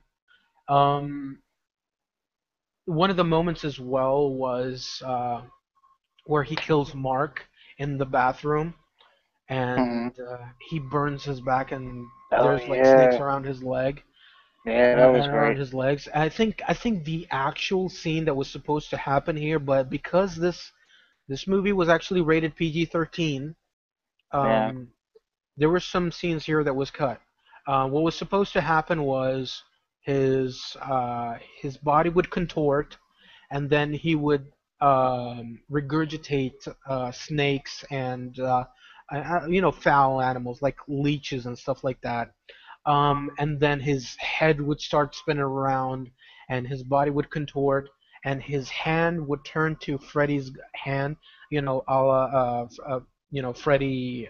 Freddy's Revenge, and his head would spin around, and then you would be like Freddy, then Mark, then Freddy, then Mark, then Freddy, then Mark, then until it's like, his entire body would turn to Freddy, and Hmm. he would start, slashing himself. And then, Will and Lori would look through the window, and, Mark is just ripping himself apart, which I thought would have been a very gruesome scene. But instead, we got his back being burnt, and it just said, I think it says Freddy's back or something like that. Hmm. Um, yeah, a lot of great moments in this movie, and really, really enjoyed it. A very, very well put together movie. It was, I think it was directed by Ronnie Yu. Didn't he do Bride of Chucky? I think so. Yeah. Mm. Yeah, he did a lot of movies at the time that weren't really horror movies per se. They were more action packed, or you know uh, movies that had to do with like kung fu and stuff like that. Warriors of Virtue comes to mind. Those kangaroo kung fu beings. Um, Oh yeah, I Geez, remember that kangaroos. movie. Why of all animals, kangaroos?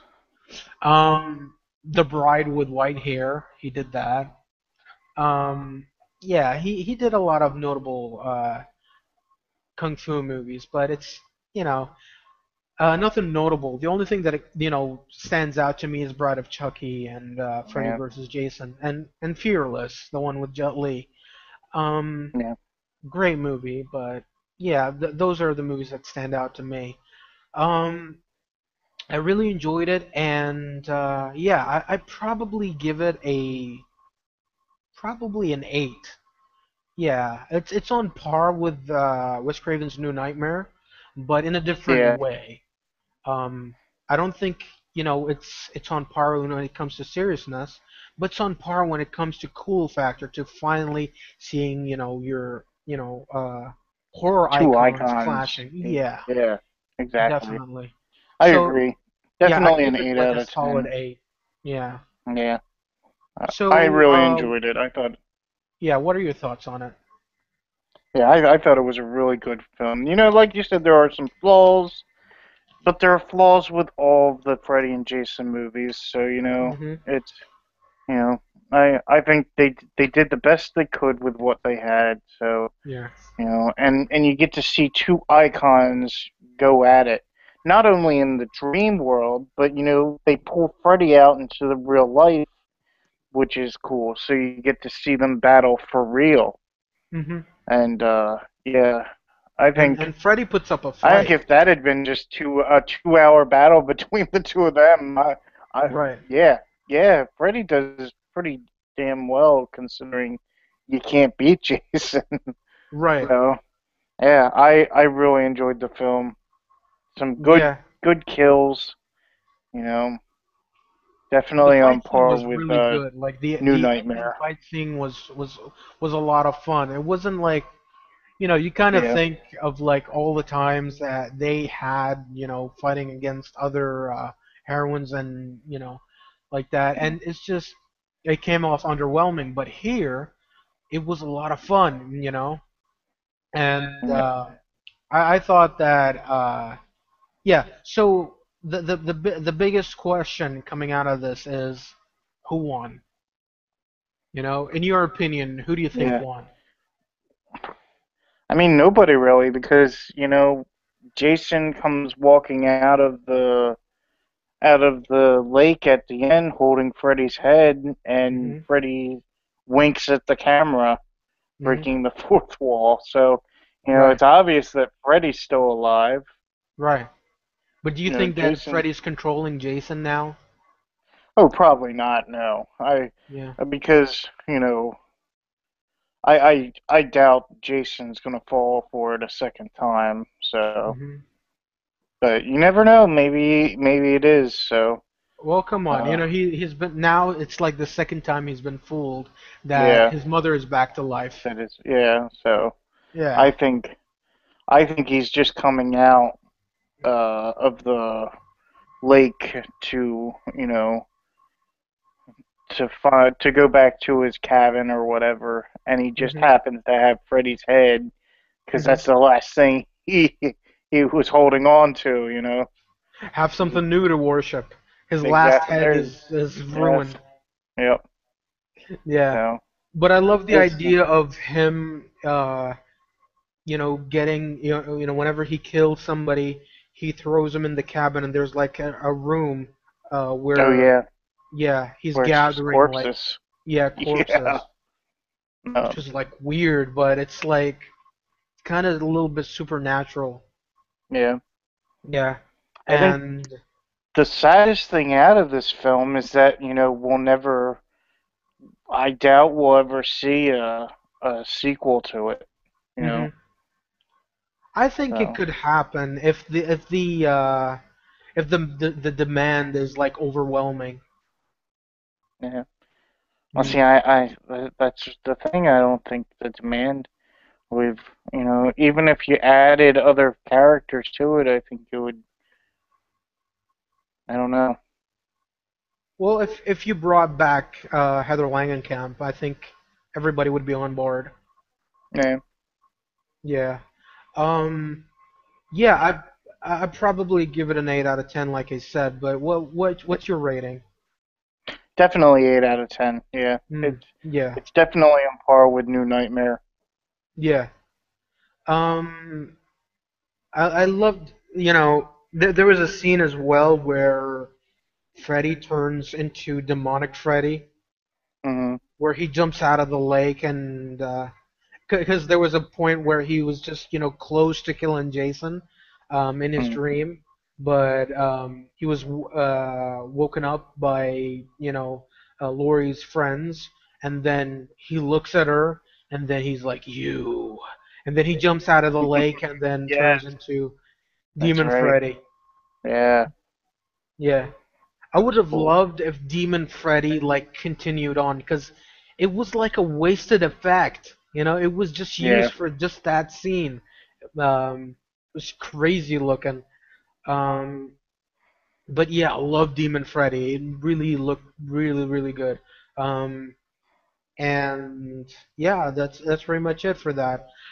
So yeah, 2003, Freddy vs. Jason. Then they took another long hiatus Oh yeah. from yeah from making anything. Now, Uh, how did Jason and Freddy do in theaters? Did it do well? they did, yeah. They It's made back like I think I don't know like $200 million. yeah. It's Mm, odd that they never greenlit a sequel to it because I'm sure they would have mhm. whatever money they threw into it they would have made back. Right, So definitely.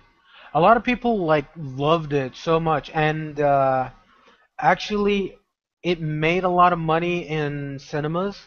It made like 200 mm, million, like I said. But that wasn't like its, that wasn't its like primary money grossing machine. It wasn't that. It was the DVD sales because a lot of people okay. bought it way more than than watching it in the cinemas. I see. Yeah, and there's like, special editions and definitive editions and, Blu-rays and all sorts of crazy stuff. Yeah, so apparently the ending was supposed to be uh, Jason and Freddy blow themselves up and they would appear in hell and they're about to go at it again and Hellraiser appears and he's like, gentlemen, what seems to be the problem? And that's when, Yeah, that's right. I remember that.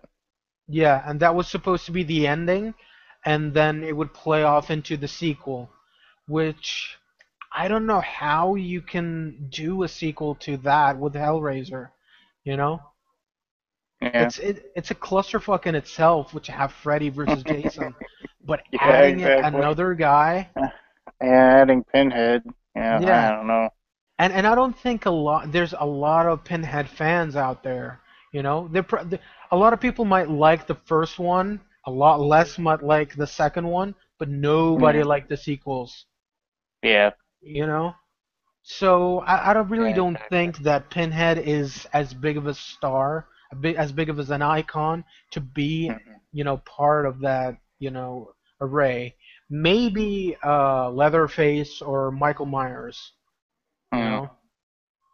But other than that, yeah, I think there should have been a sequel.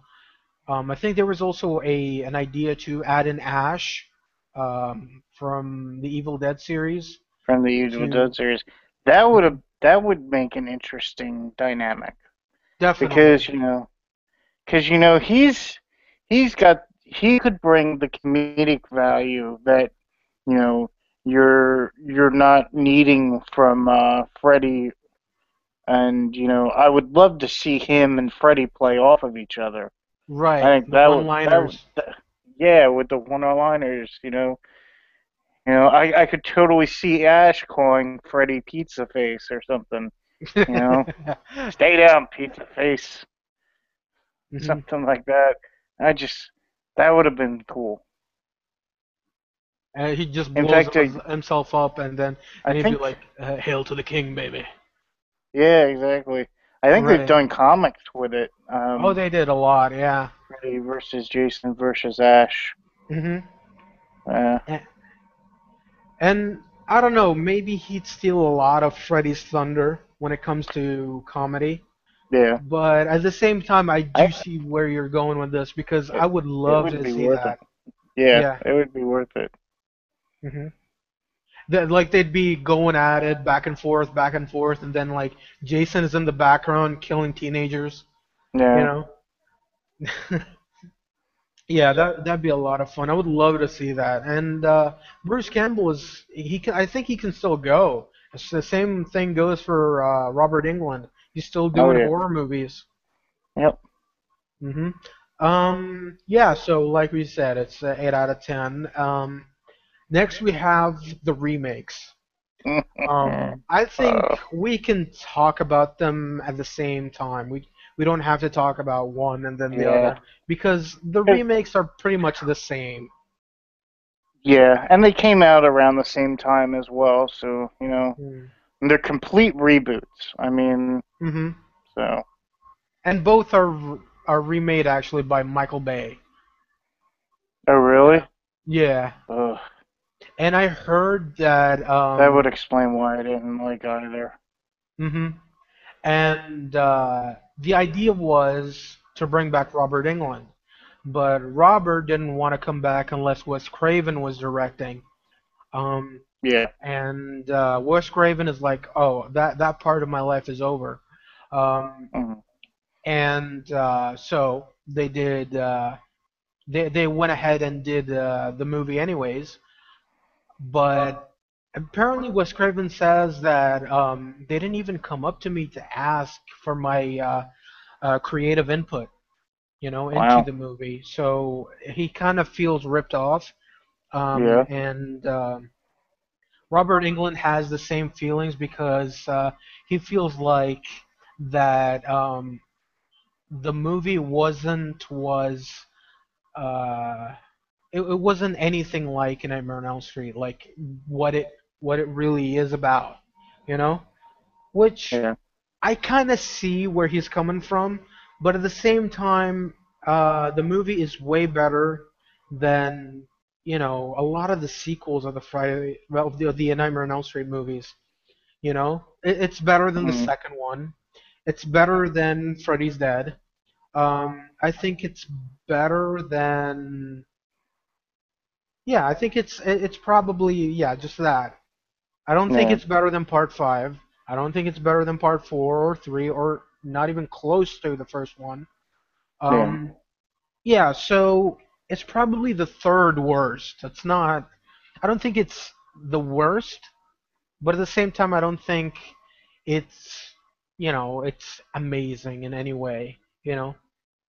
Mm, Again, another spin-off in my opinion. exactly. Yeah. Yeah. Jackie Earle Haley played a really good Freddy Krueger. I don't think Yeah. he's as good as Robert Englund. I'm not saying he's better, and I'm not saying he's worse. He's just different. It's just different. Yeah. Yeah. Um, I did feel the creepiness of Freddy, Mm, and I did feel, uh, a lot of his seriousness in his role. And I love the thing is, Freddy didn't need to shout. Robert Englund never needed to shout to get his point across. He yeah. he can be serious with just with the look, and I love that stance he does, with the gunslinger stance.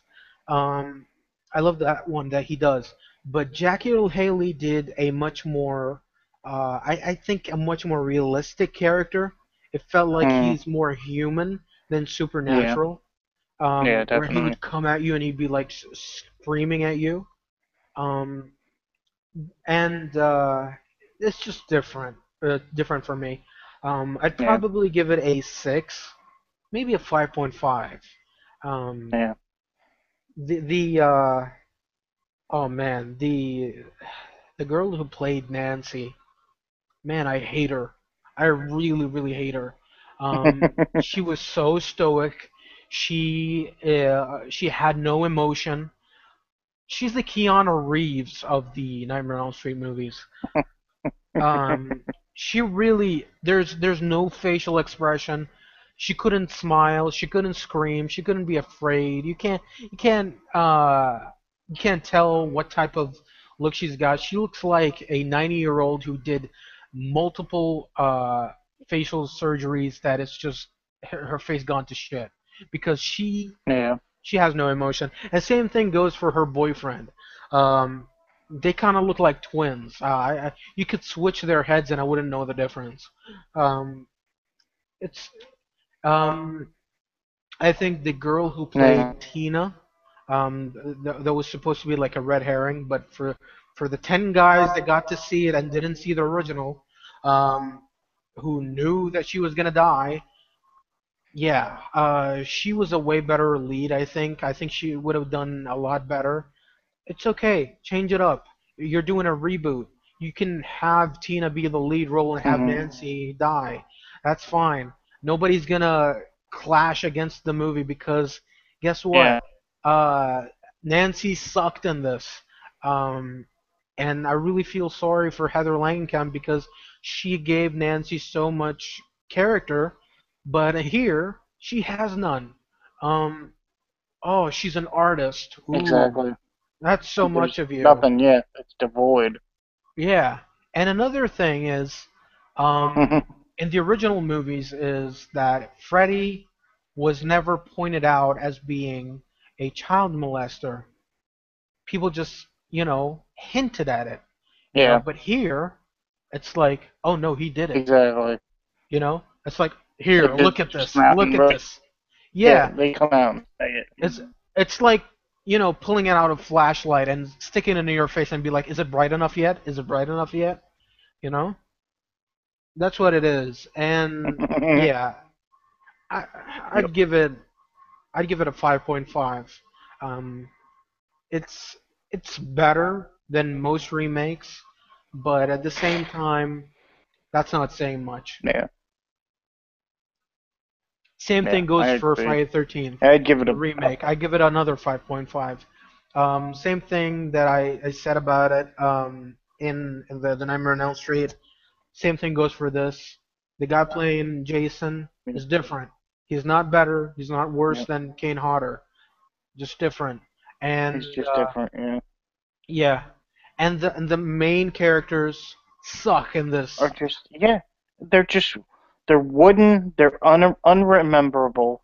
You Hmm. know, there's nobody that stands out and that says to the audience, "I'm a survivor. You know, I'm gonna win. I'm going to survive this. And you're gonna root for me." There's just nobody there for either Hmm. film. And you know what? It feels like Michael Bay or whoever directed this. I think Michael Bay was a producer. Yeah, Um, you produced. whether he was producer, whether he was director, whether he was writing or whomever, it feels like Yeah, whoever made this went on to Google or wherever, and he was like, okay, I want the list of every single cliche in horror movies, and I'm gonna put it in this movie. I want the exactly. stoner. I want the black guy that gets killed at the end. Um, Yeah, well, not at the end. Like, he would have a limited like amount of scenes and then gets killed. yeah, and then Um, midway through, or just I before want, the yeah, I want the jerk boyfriend that goes yeah, for the stuck-up bitch, but he's actually the boyfriend of the heroine, who's like a really cute girl.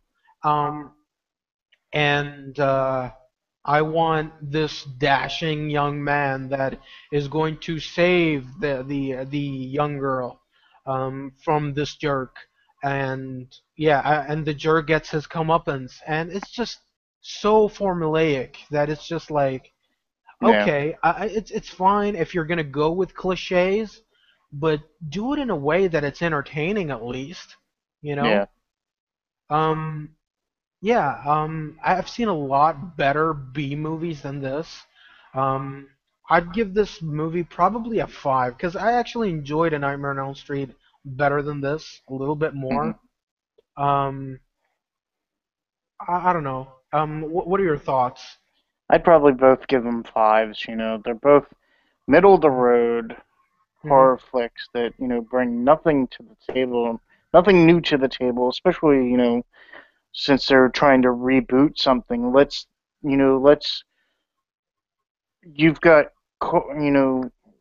you can do anything you want now that you're rebooting the series. Let's do something different. Well, in Nightmare on Elm Street, it's pretty much just a scene first scene Hmm. of the original film, Right. and right down to the claw coming out of the bathtub between Hmm. Nancy's legs. It just, come up with your own original things. Don't reboot a film and then copy the same film that you're rebooting. Right. I that's the thing that really turned me off of Nightmare on Elm Street. It's Um, like the Nightmare on Elm Street movie, the remake. Whenever it does something innovative, it kills itself with rehashing stuff from the original. Um, exactly. yeah, like we got to see Freddy coming out of the wall, like we saw in the Mm, first one. yep. There was a lot of stuff that were, I wouldn't even say nods to the original. It was just a complete ripoff, and the Yeah. first one did it better. You know, Exactly. Yeah. coming out of the So wall in CG is not as good as practical effects. When, exactly. So yeah, um, and and as for Friday the 13th, it was just a another horror movie. I mean, it was a lot of no name actors, doing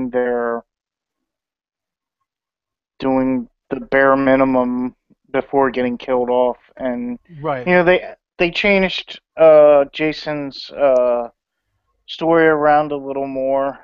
Hmm. I don't know if it's for the better or for worse, but you know, um, I really don't find the appeal of making Jason a sympathetic character. I Hmm. mean, he's supposed to be someone who's feared. It's not somebody who I'm supposed to say, yeah, those camp counselors that killed your mom, all camp counselors deserve to die. Well, no, I mean, Hmm. that person was just crazy, or your mom was crazy, and the camp counselor was the person in the right, to Right. stop your mom from killing all the counselors. So, Hmm. you know, it that you're not gonna get me, uh,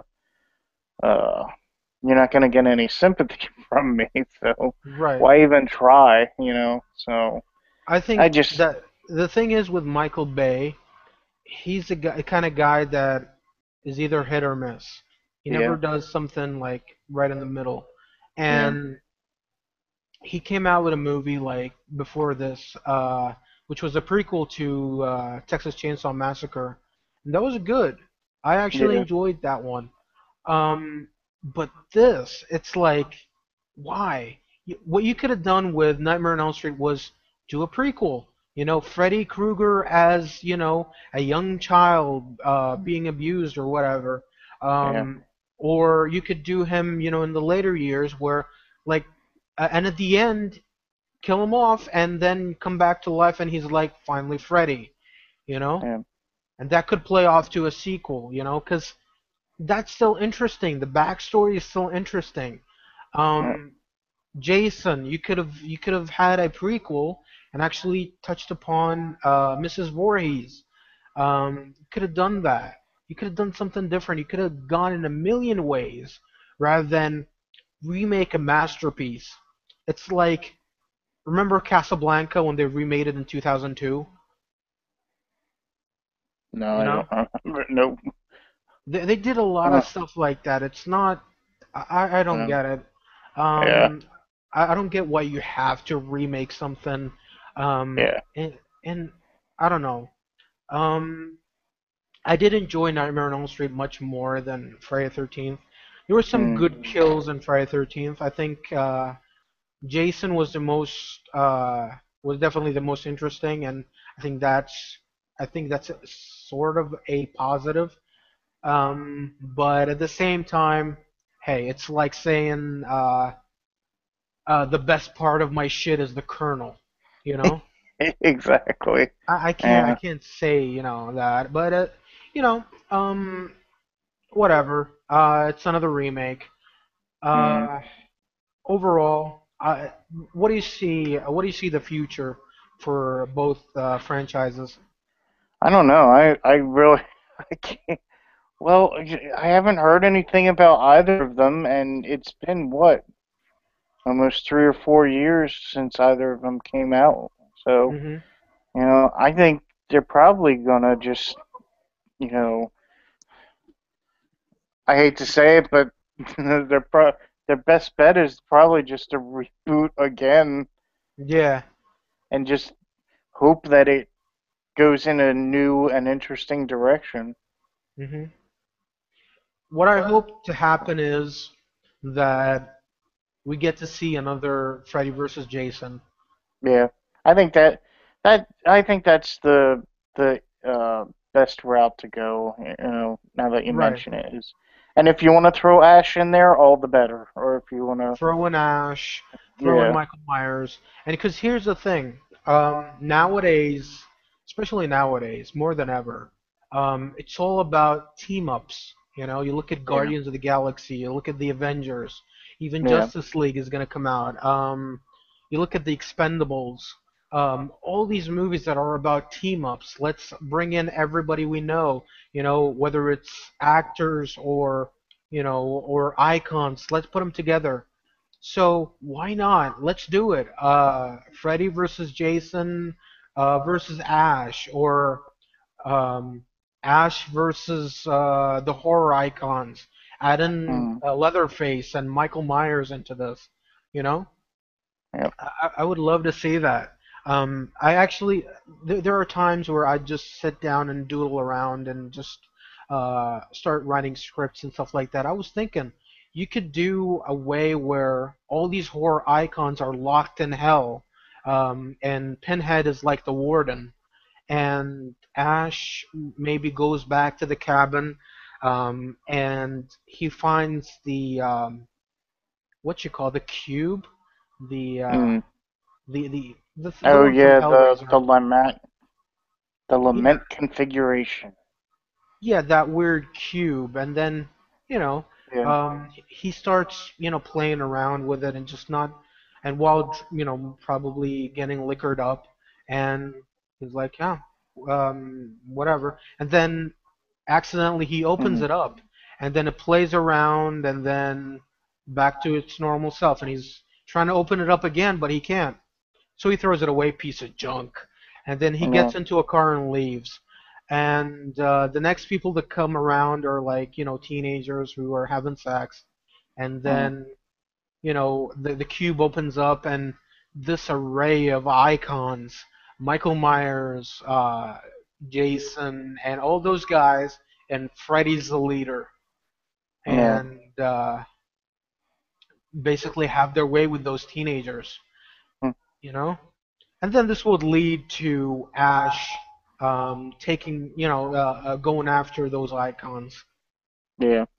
You That'd be know, interesting. definitely, I think it would bring in a lot of money, and it would probably make um, a lot of money for the horror genre, and maybe give it a, that shot in the arm, that they really, really need. Um, and I would really love to see that. Another one that I was thinking about is maybe Chucky's soul be probably be in like Jigsaw's puppet. You Mm, know, like imagine that. that Like would be imagine, interesting.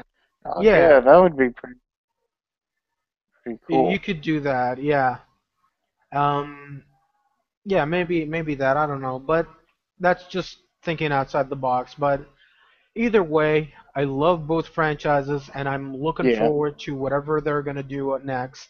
Um, Yep. and Yep. Good and Freddy, bad. You know, you can't go wrong with either one. yeah. I mean, even the worst of the worst, you look at Freddy's Revenge or Jason X. Um, I'll still Yeah. see some merits to them, like at least a few moments where I'm like, that was really good. Like you said, that the kill that Jason did in Jason X, where he froze Yeah. that girl's face and then Exactly. broke it. Yeah, some many great scenes. So no matter what, there are Yeah. memorable moments. So yeah. Any closing thoughts?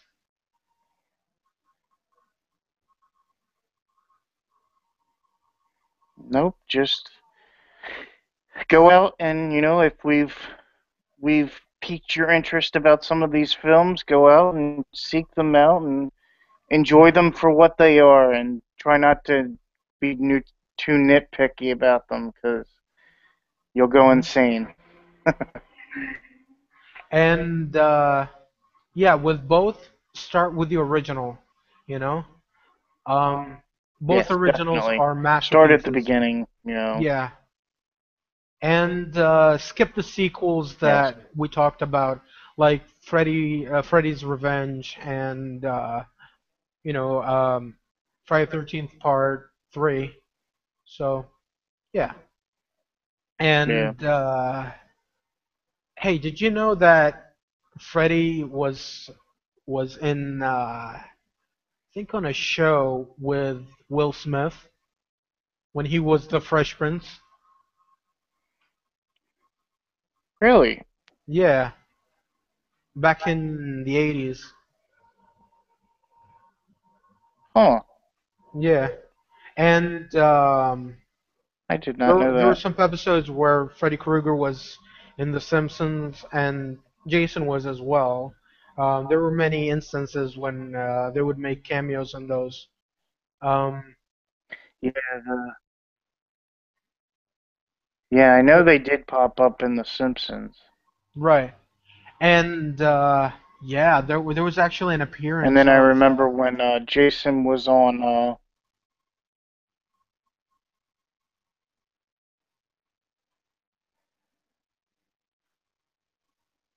are you there?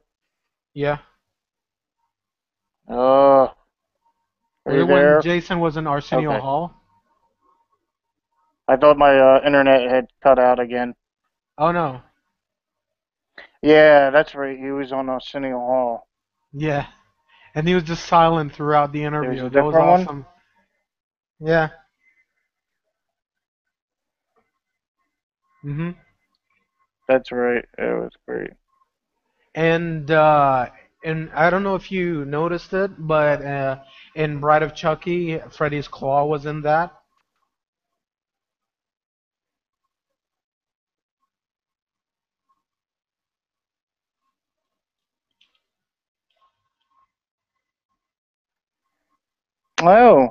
Yeah.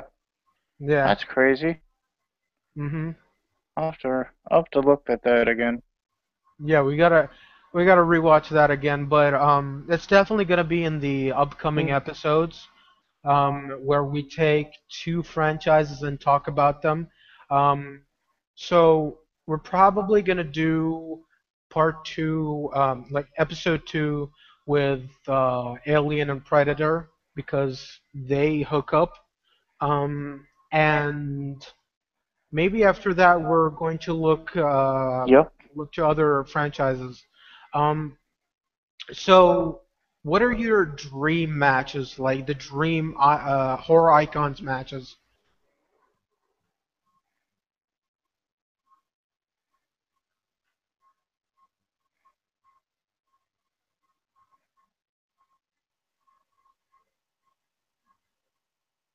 Hmm. I'm not really sure. I mean, I'd love to see Pinhead and his Cenobites go up against somebody, hmm but Leatherface and his family. um, yeah, I don't know. I Yeah, that would be pretty funny. hmm And it would have to. If it were Leatherface, I would want the original.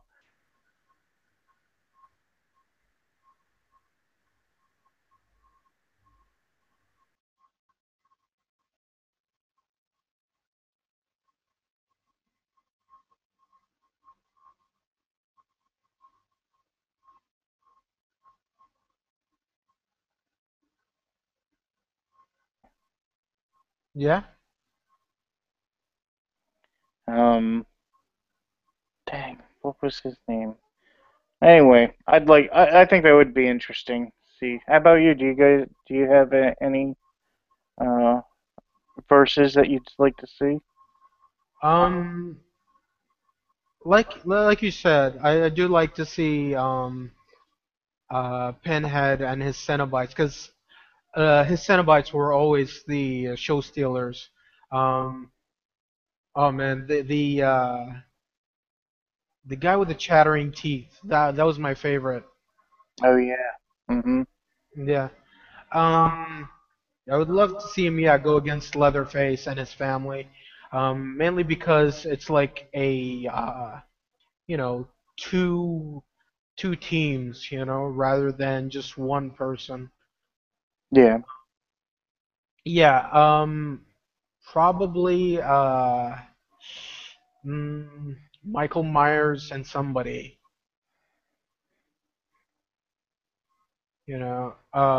Chucky and the Leprechaun. Uh, That would be funny. yeah, Jigsaw and Ghostface.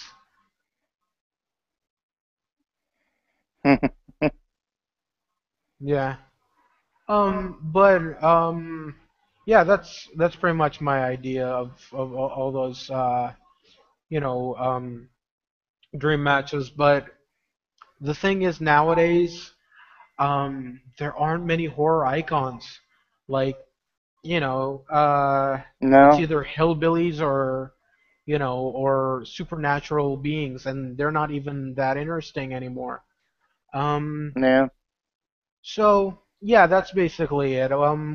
We both like both franchises, and they're very enjoyable. I think um, that's the thing with horror movies back then is that they have that crossover appeal.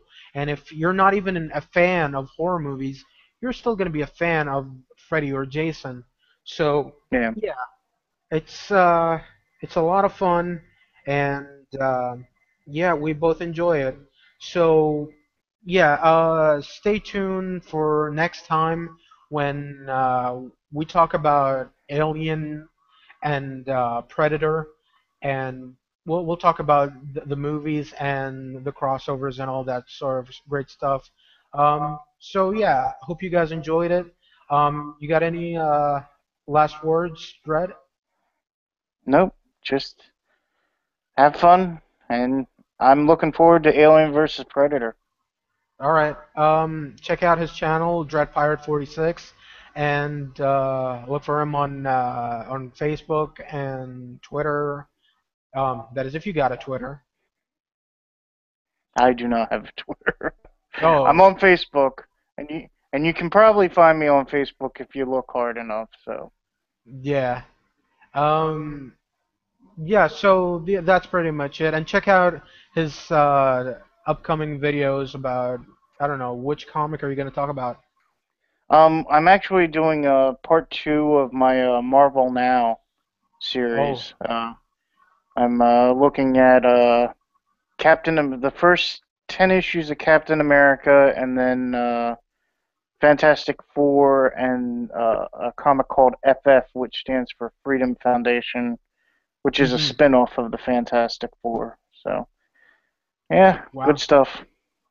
Really good stuff. And that's the thing that I like about your channel is that even if I don't know about most of the comics that you talk about, I always feel educated, Mm, because you introduced me to those.